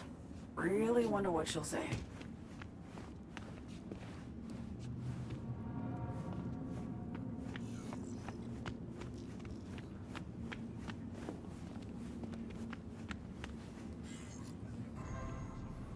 It was an urban renewal effort, designed to curb Arasaka's growing influence.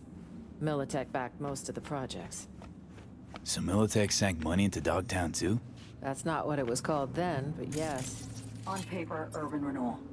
Under that cover, military infrastructure development. But abandon all hope of hearing a word of truth.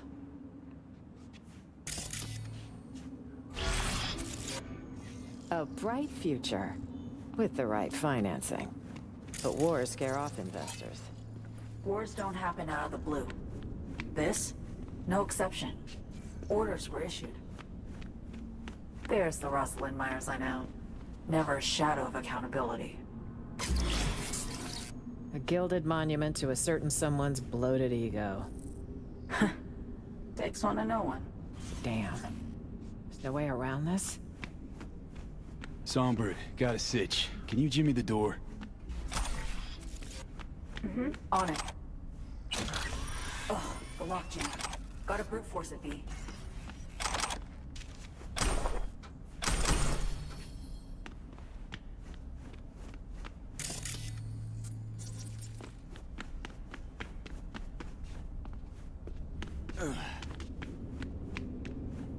Time to roll up your sleeves.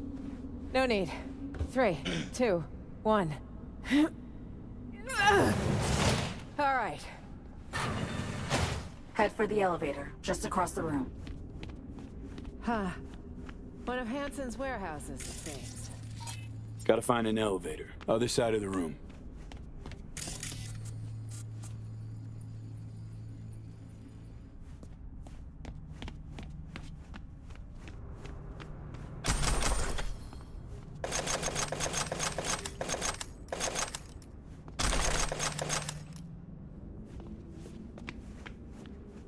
Okay, here goes. V, do you hear that? Shit. Bastards caught up to us again. Songbird. Hey, bad news this time. Hansen's dogs caught your scent. Assault incoming. They must have geolocated the car you jacked. What now? Got a surprise for our guests. Making the final adjustments now. Let's zero them! Keep them busy for a second. Need that. Myers, we gotta engage him. Song's in the case.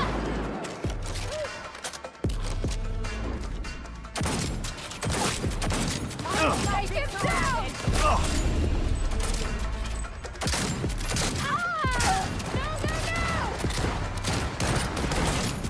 Using a shotgun!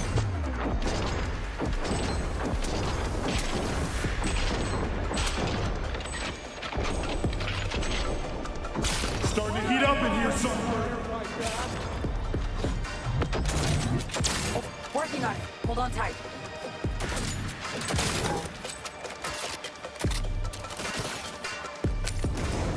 Catch this!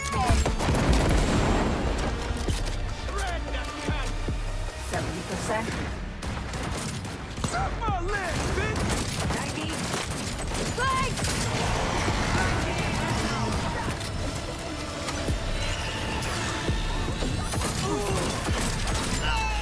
God almighty, it's moving! Meet the Chimera.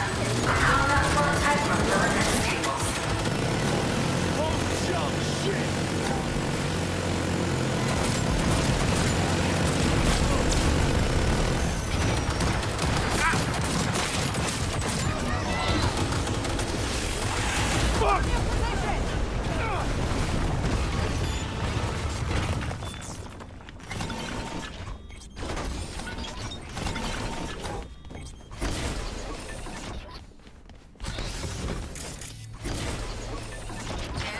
We're clear.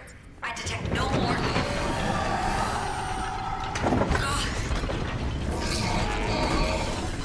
What? Oh God, what?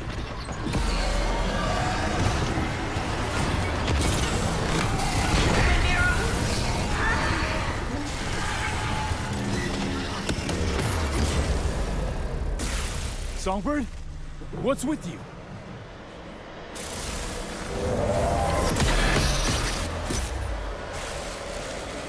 What the shit. hell is going on, V? Dunno.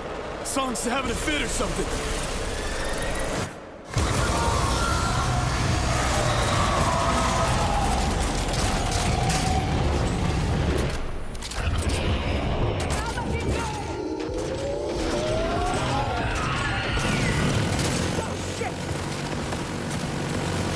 Son of a bitch went haywire! Put muscle on the thing! This way! Quick! Through here! Do you have a death wish? Over here!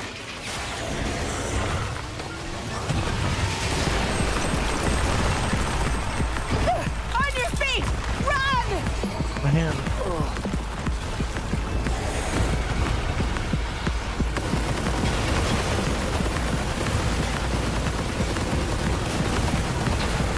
Up here! Escalator, go!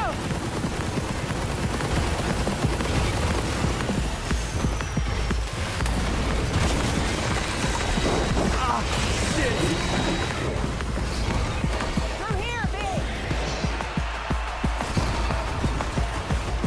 Up there! Elevator!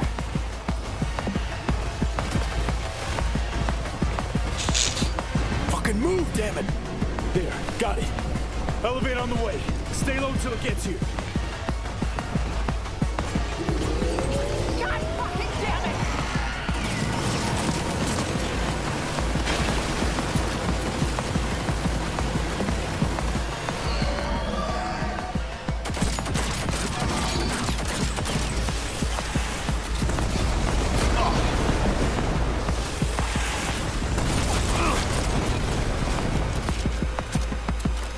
Elevator!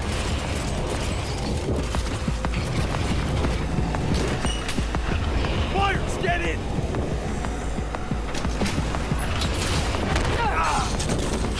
Oh shit! You wanna play rough? Gonna get rough.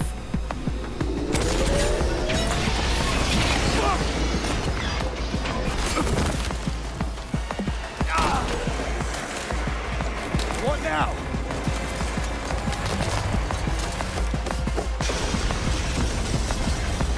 Oh no.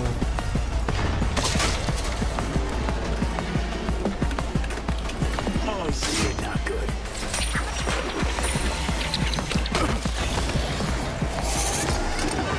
Oh shit!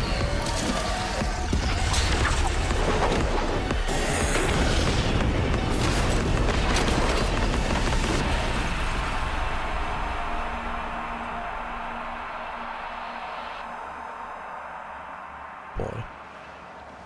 V!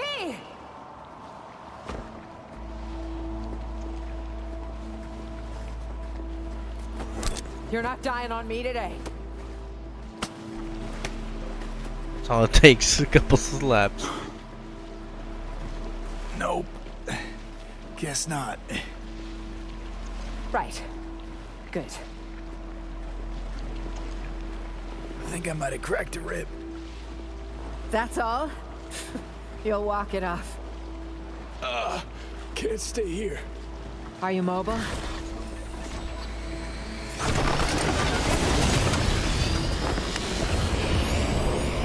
Motherfucker! Will you just die? The flow wrecked it! Let's go! Take this tin can to hell! Drop the bastard! Hit the exposed bits! It's our only chance!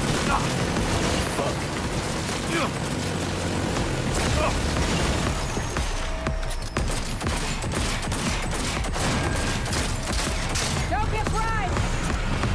Take cover! Armor's finished at the joint!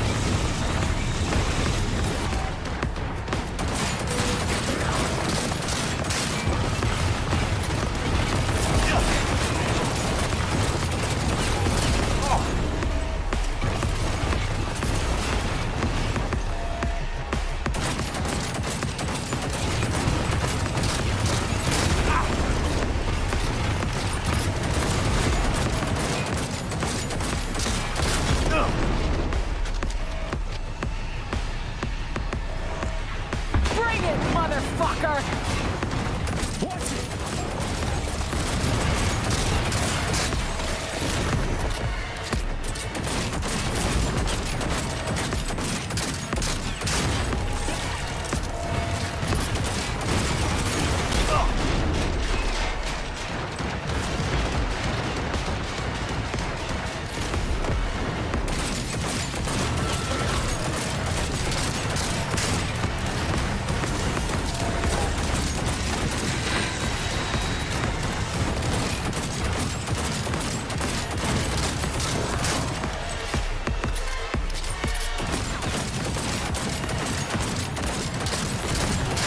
Yeah, that's right! We got it!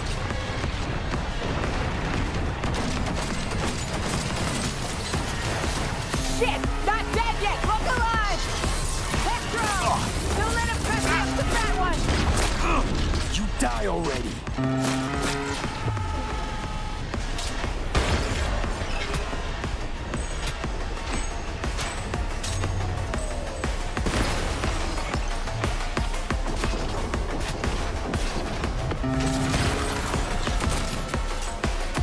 Concentrate your fire on the drones! I'll cover you! Hang in there! One more. Watch the laser!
Finish it, V!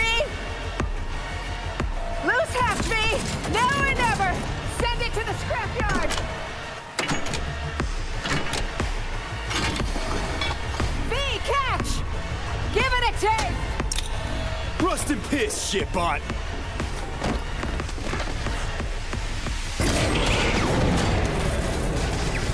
Nicely done.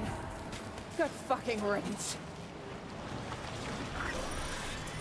Safeguarding the nation. My ass. -6? Yeah. Close call, that. Good teamwork. Ah, And luck. shit. A pile of luck, V. That sucks. What happened? Grab what you can, and let's head out. There has to be an exit here, somewhere.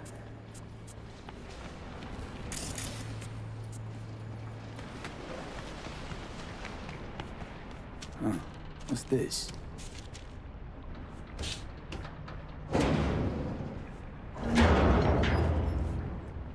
Good stuff. I just hope this won't be a dead end. Songbird said to keep to the tunnels all the way to Elizabeth Crest Street. Any chatter from her? 0. Dead quiet. Still. Not good.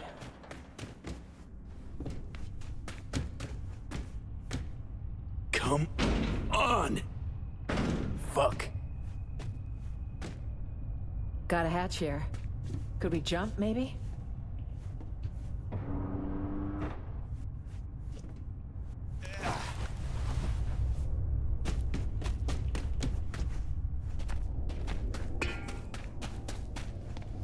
Hold up, V. Let's pause. Think for a sec. What's eating you? I don't like this. Can you try calling So-Me again? Okay, gonna give it a shot. Vita Songbird. Starting to worry us, girl. Song, are you there? No answer, huh? Guess you got me and only me. Great to see you again, Johnny. Curb the enthusiasm, kid. Never know. Could need me. So? Yeah. Did you reach her? Nothing. No response. Shit. What happened back there? With So-Me? Something was off for sure. Could say she got hit with a demon. Maybe tripped a defense protocol on the Chimera's ice. Could say? Mm-hmm. If Songbird was a cookie cutter runner. Both know she's not, though. Is damn fucking straight. Down? But who knows? Whole thing was a clusterfuck. You know, no net run comes without a burn risk. No. Impossible. Just down. So...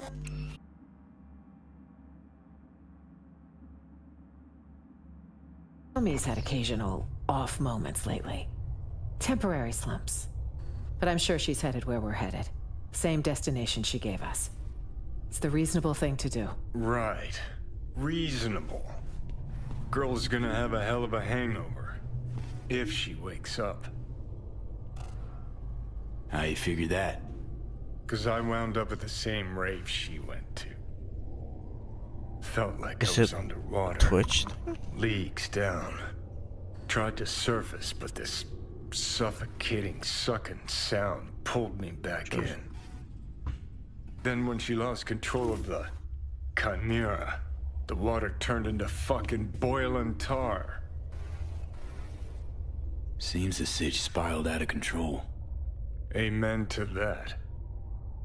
Though actually, could have been a straight overload. Seen runners caught in those. Shit's ugly. So, can we move on?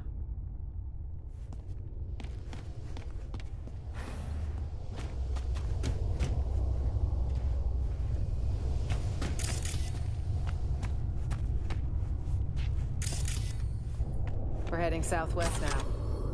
Feels like we're circling back. Yeah, saw mention an abandoned building. Place to lie low. No heat sig. Should be relatively safe. I pray you're right, So-Me.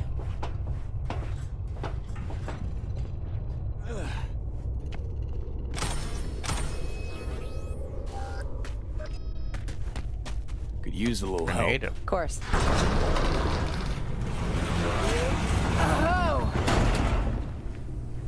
A damn fork? Well, we didn't account for this. Which way now? Thoughts? Let's try this way. Looks promising.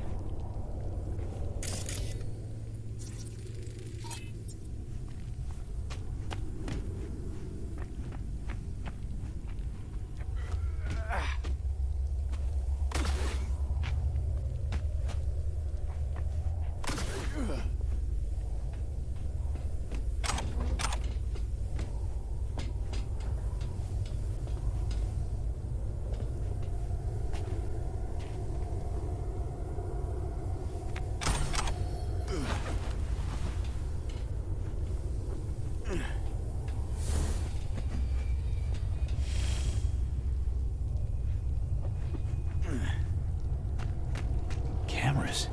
Here? Hansen's a military man. He loves control. He hates blind spots. Great. I see his balls in here. Ouch. Ouch!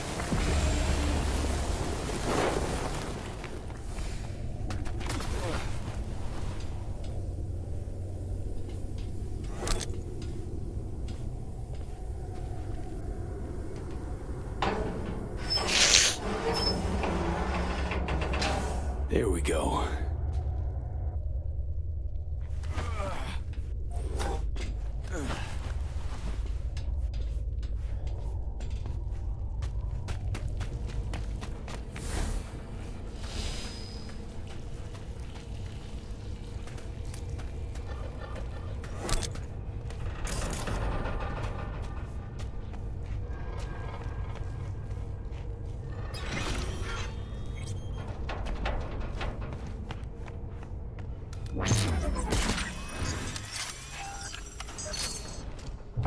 Looks like a control room.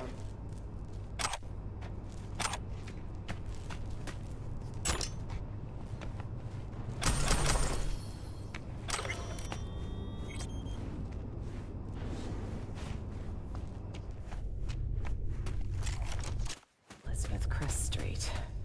Bullheaded Betty, that's what we called her. Re-elected 9 times. Believe it? She must have had her ass welded to that seat. Funny how she has her own street in Night City, of all places. That jealousy I'm detecting? Please. Jealous of what?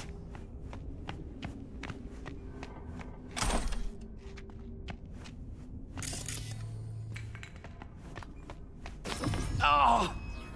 Not now! V, are you? 1 sec. It'll pass. Oh. See? Better already. What's the matter? Are you hurt? Yeah, could say that. Old wound. One that literally has you on the floor. Got a experimental Arasaka biochip in my brain. It's killing me, literally. Somi says she might have a solution. Wait.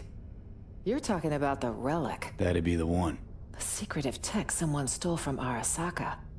On the day Saburo lost his battle with mortality, no less. Bingo. So that's how she could reach you.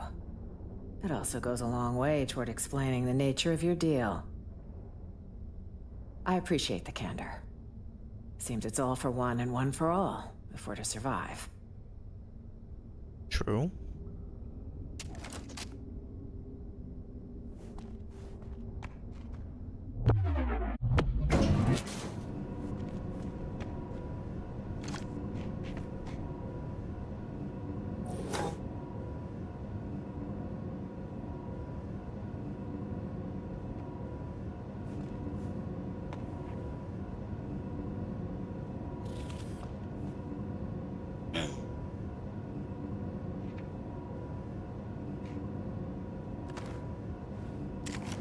Expecting more trouble?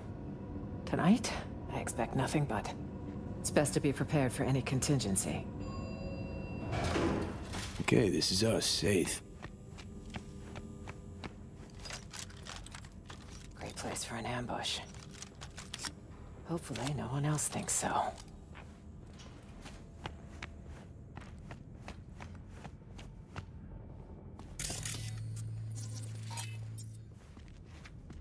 this the place? I'll cover you. On 3. 1, 2.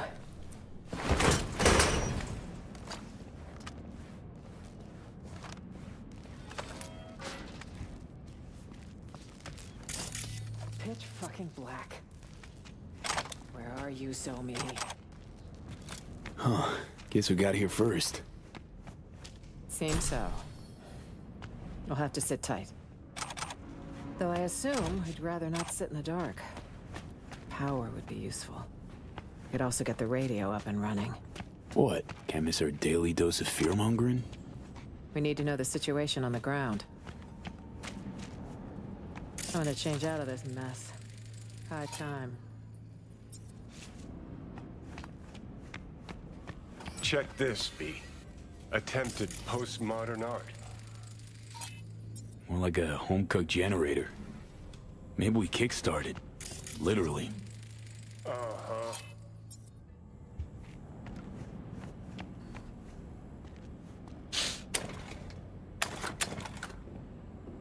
Old Thornton engine pretty run down. A little bit of chew left, too. If the fuel's not degraded, it could actually run. But can't start it. Not without a power source. Sure, but seeing as we got a lull in the lead pouring down on us. Listen, got a bad vibe about this. You? Makes 2 of us. Gig's got too many twists and turns. Songbird, S-tier netrunner, promises a panaceum, a cure-all, then gets wiped off the map. Myers, shady politico. Got a dagger thrown at her back all the way from Washington. Who by and why? Fuck if we know. Oh, plus Kurt Hansen and this fucking SAM launcher. Just preem. Got this hot itchy feeling in my groin. Like someone's not fessed up to something.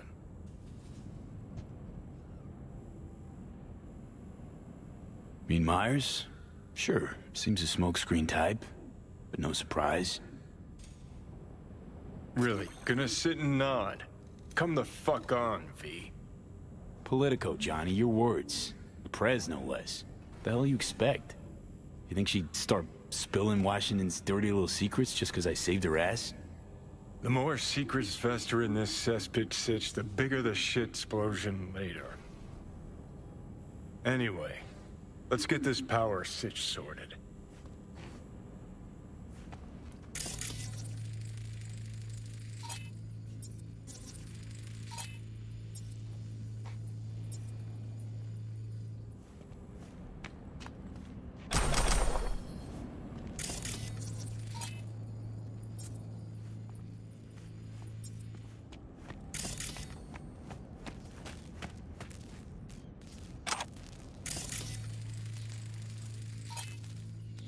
Should do the trick, by my eye.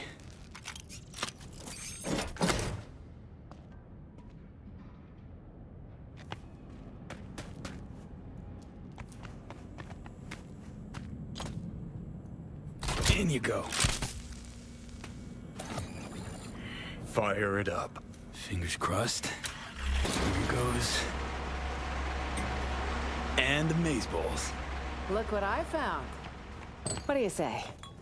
There's more in the fridge. Feel free. You earned it.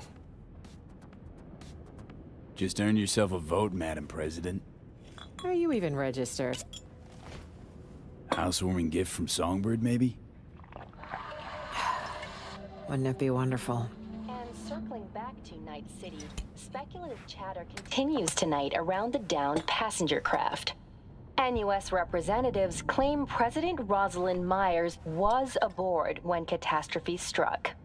City officials have yet to release any statement.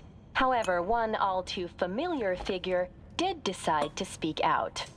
Kurt Hansen, the self-proclaimed leader of Dogtown, called a press conference earlier today to offer his take on the situation. I'm being framed. Isn't it obvious? The NUSA's been out for my blood for years. Now, I'm not without flaws. But another thing I'm not is suicidal. An attempt on the life of the head of the NUSA? What transpired in Dogtown is no trivial matter. I urge you all to consider the true motives behind this spectacle. The NUSA will take any excuse it can get to send forces into Dogtown. And will they stop there? No. You, good people of Night City, are next in the fucking line. Shit.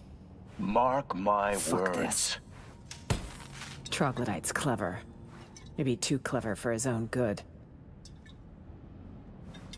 Not half dumb. Jumping on the media train, hollering war's coming. And it's all the NUSA's fault. Well, you sure know how to cheer people up. Some mysterious party's out to trigger war. An attempt on my life's a damn good casus belli. All the more reason for us to stay put. Got plenty of mysteries to solve. Songbird, Washington, Hanson. To name a few. Agreed. Hear that? Footsteps. Songbird? Maybe. Can't be sure, though. It's our lucky day, Chumba.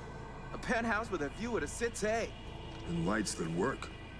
No, this doesn't feel right. None never does with you, does it? Fucking killjoy. You want an angle on Hanson's airdrops? You got it. V, we need to eliminate them. Come on, man. Let's have a look around. I'll be damned. Fuck this. Let's go! Move it! Get me!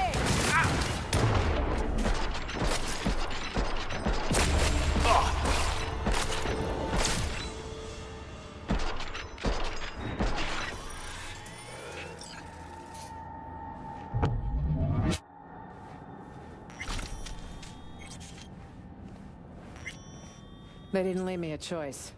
Whoever they were. That's 2 fewer problems down the line. Tough but necessary. Yes. Yes, you're right. The bodies. We really should do something. I saw a chute in the hallway.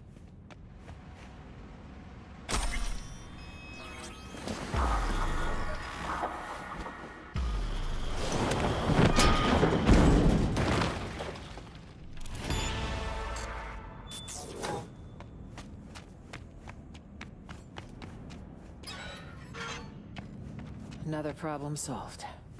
Don't know about you, but I've about had it with today. Tomorrow will come quickly. I need to rest. Here? What if more like them show up? That chute's not going anywhere. You serious? Come on. I think I've had my fill of surprises for one day. Still nothing from So Mi. Radio silence. She's never gone dark this long. Troubling, to say the least.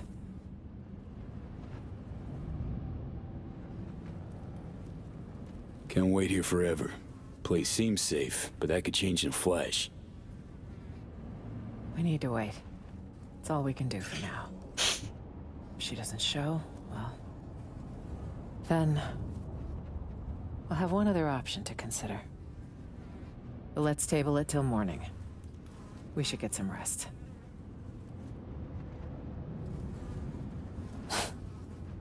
Surreal. All of it. What's that? I'd have been home by now. Reading the evening brief, glass of water and 2 sleeping pills waiting on the night table. Doesn't sound like you miss it much. See you in the morning, V.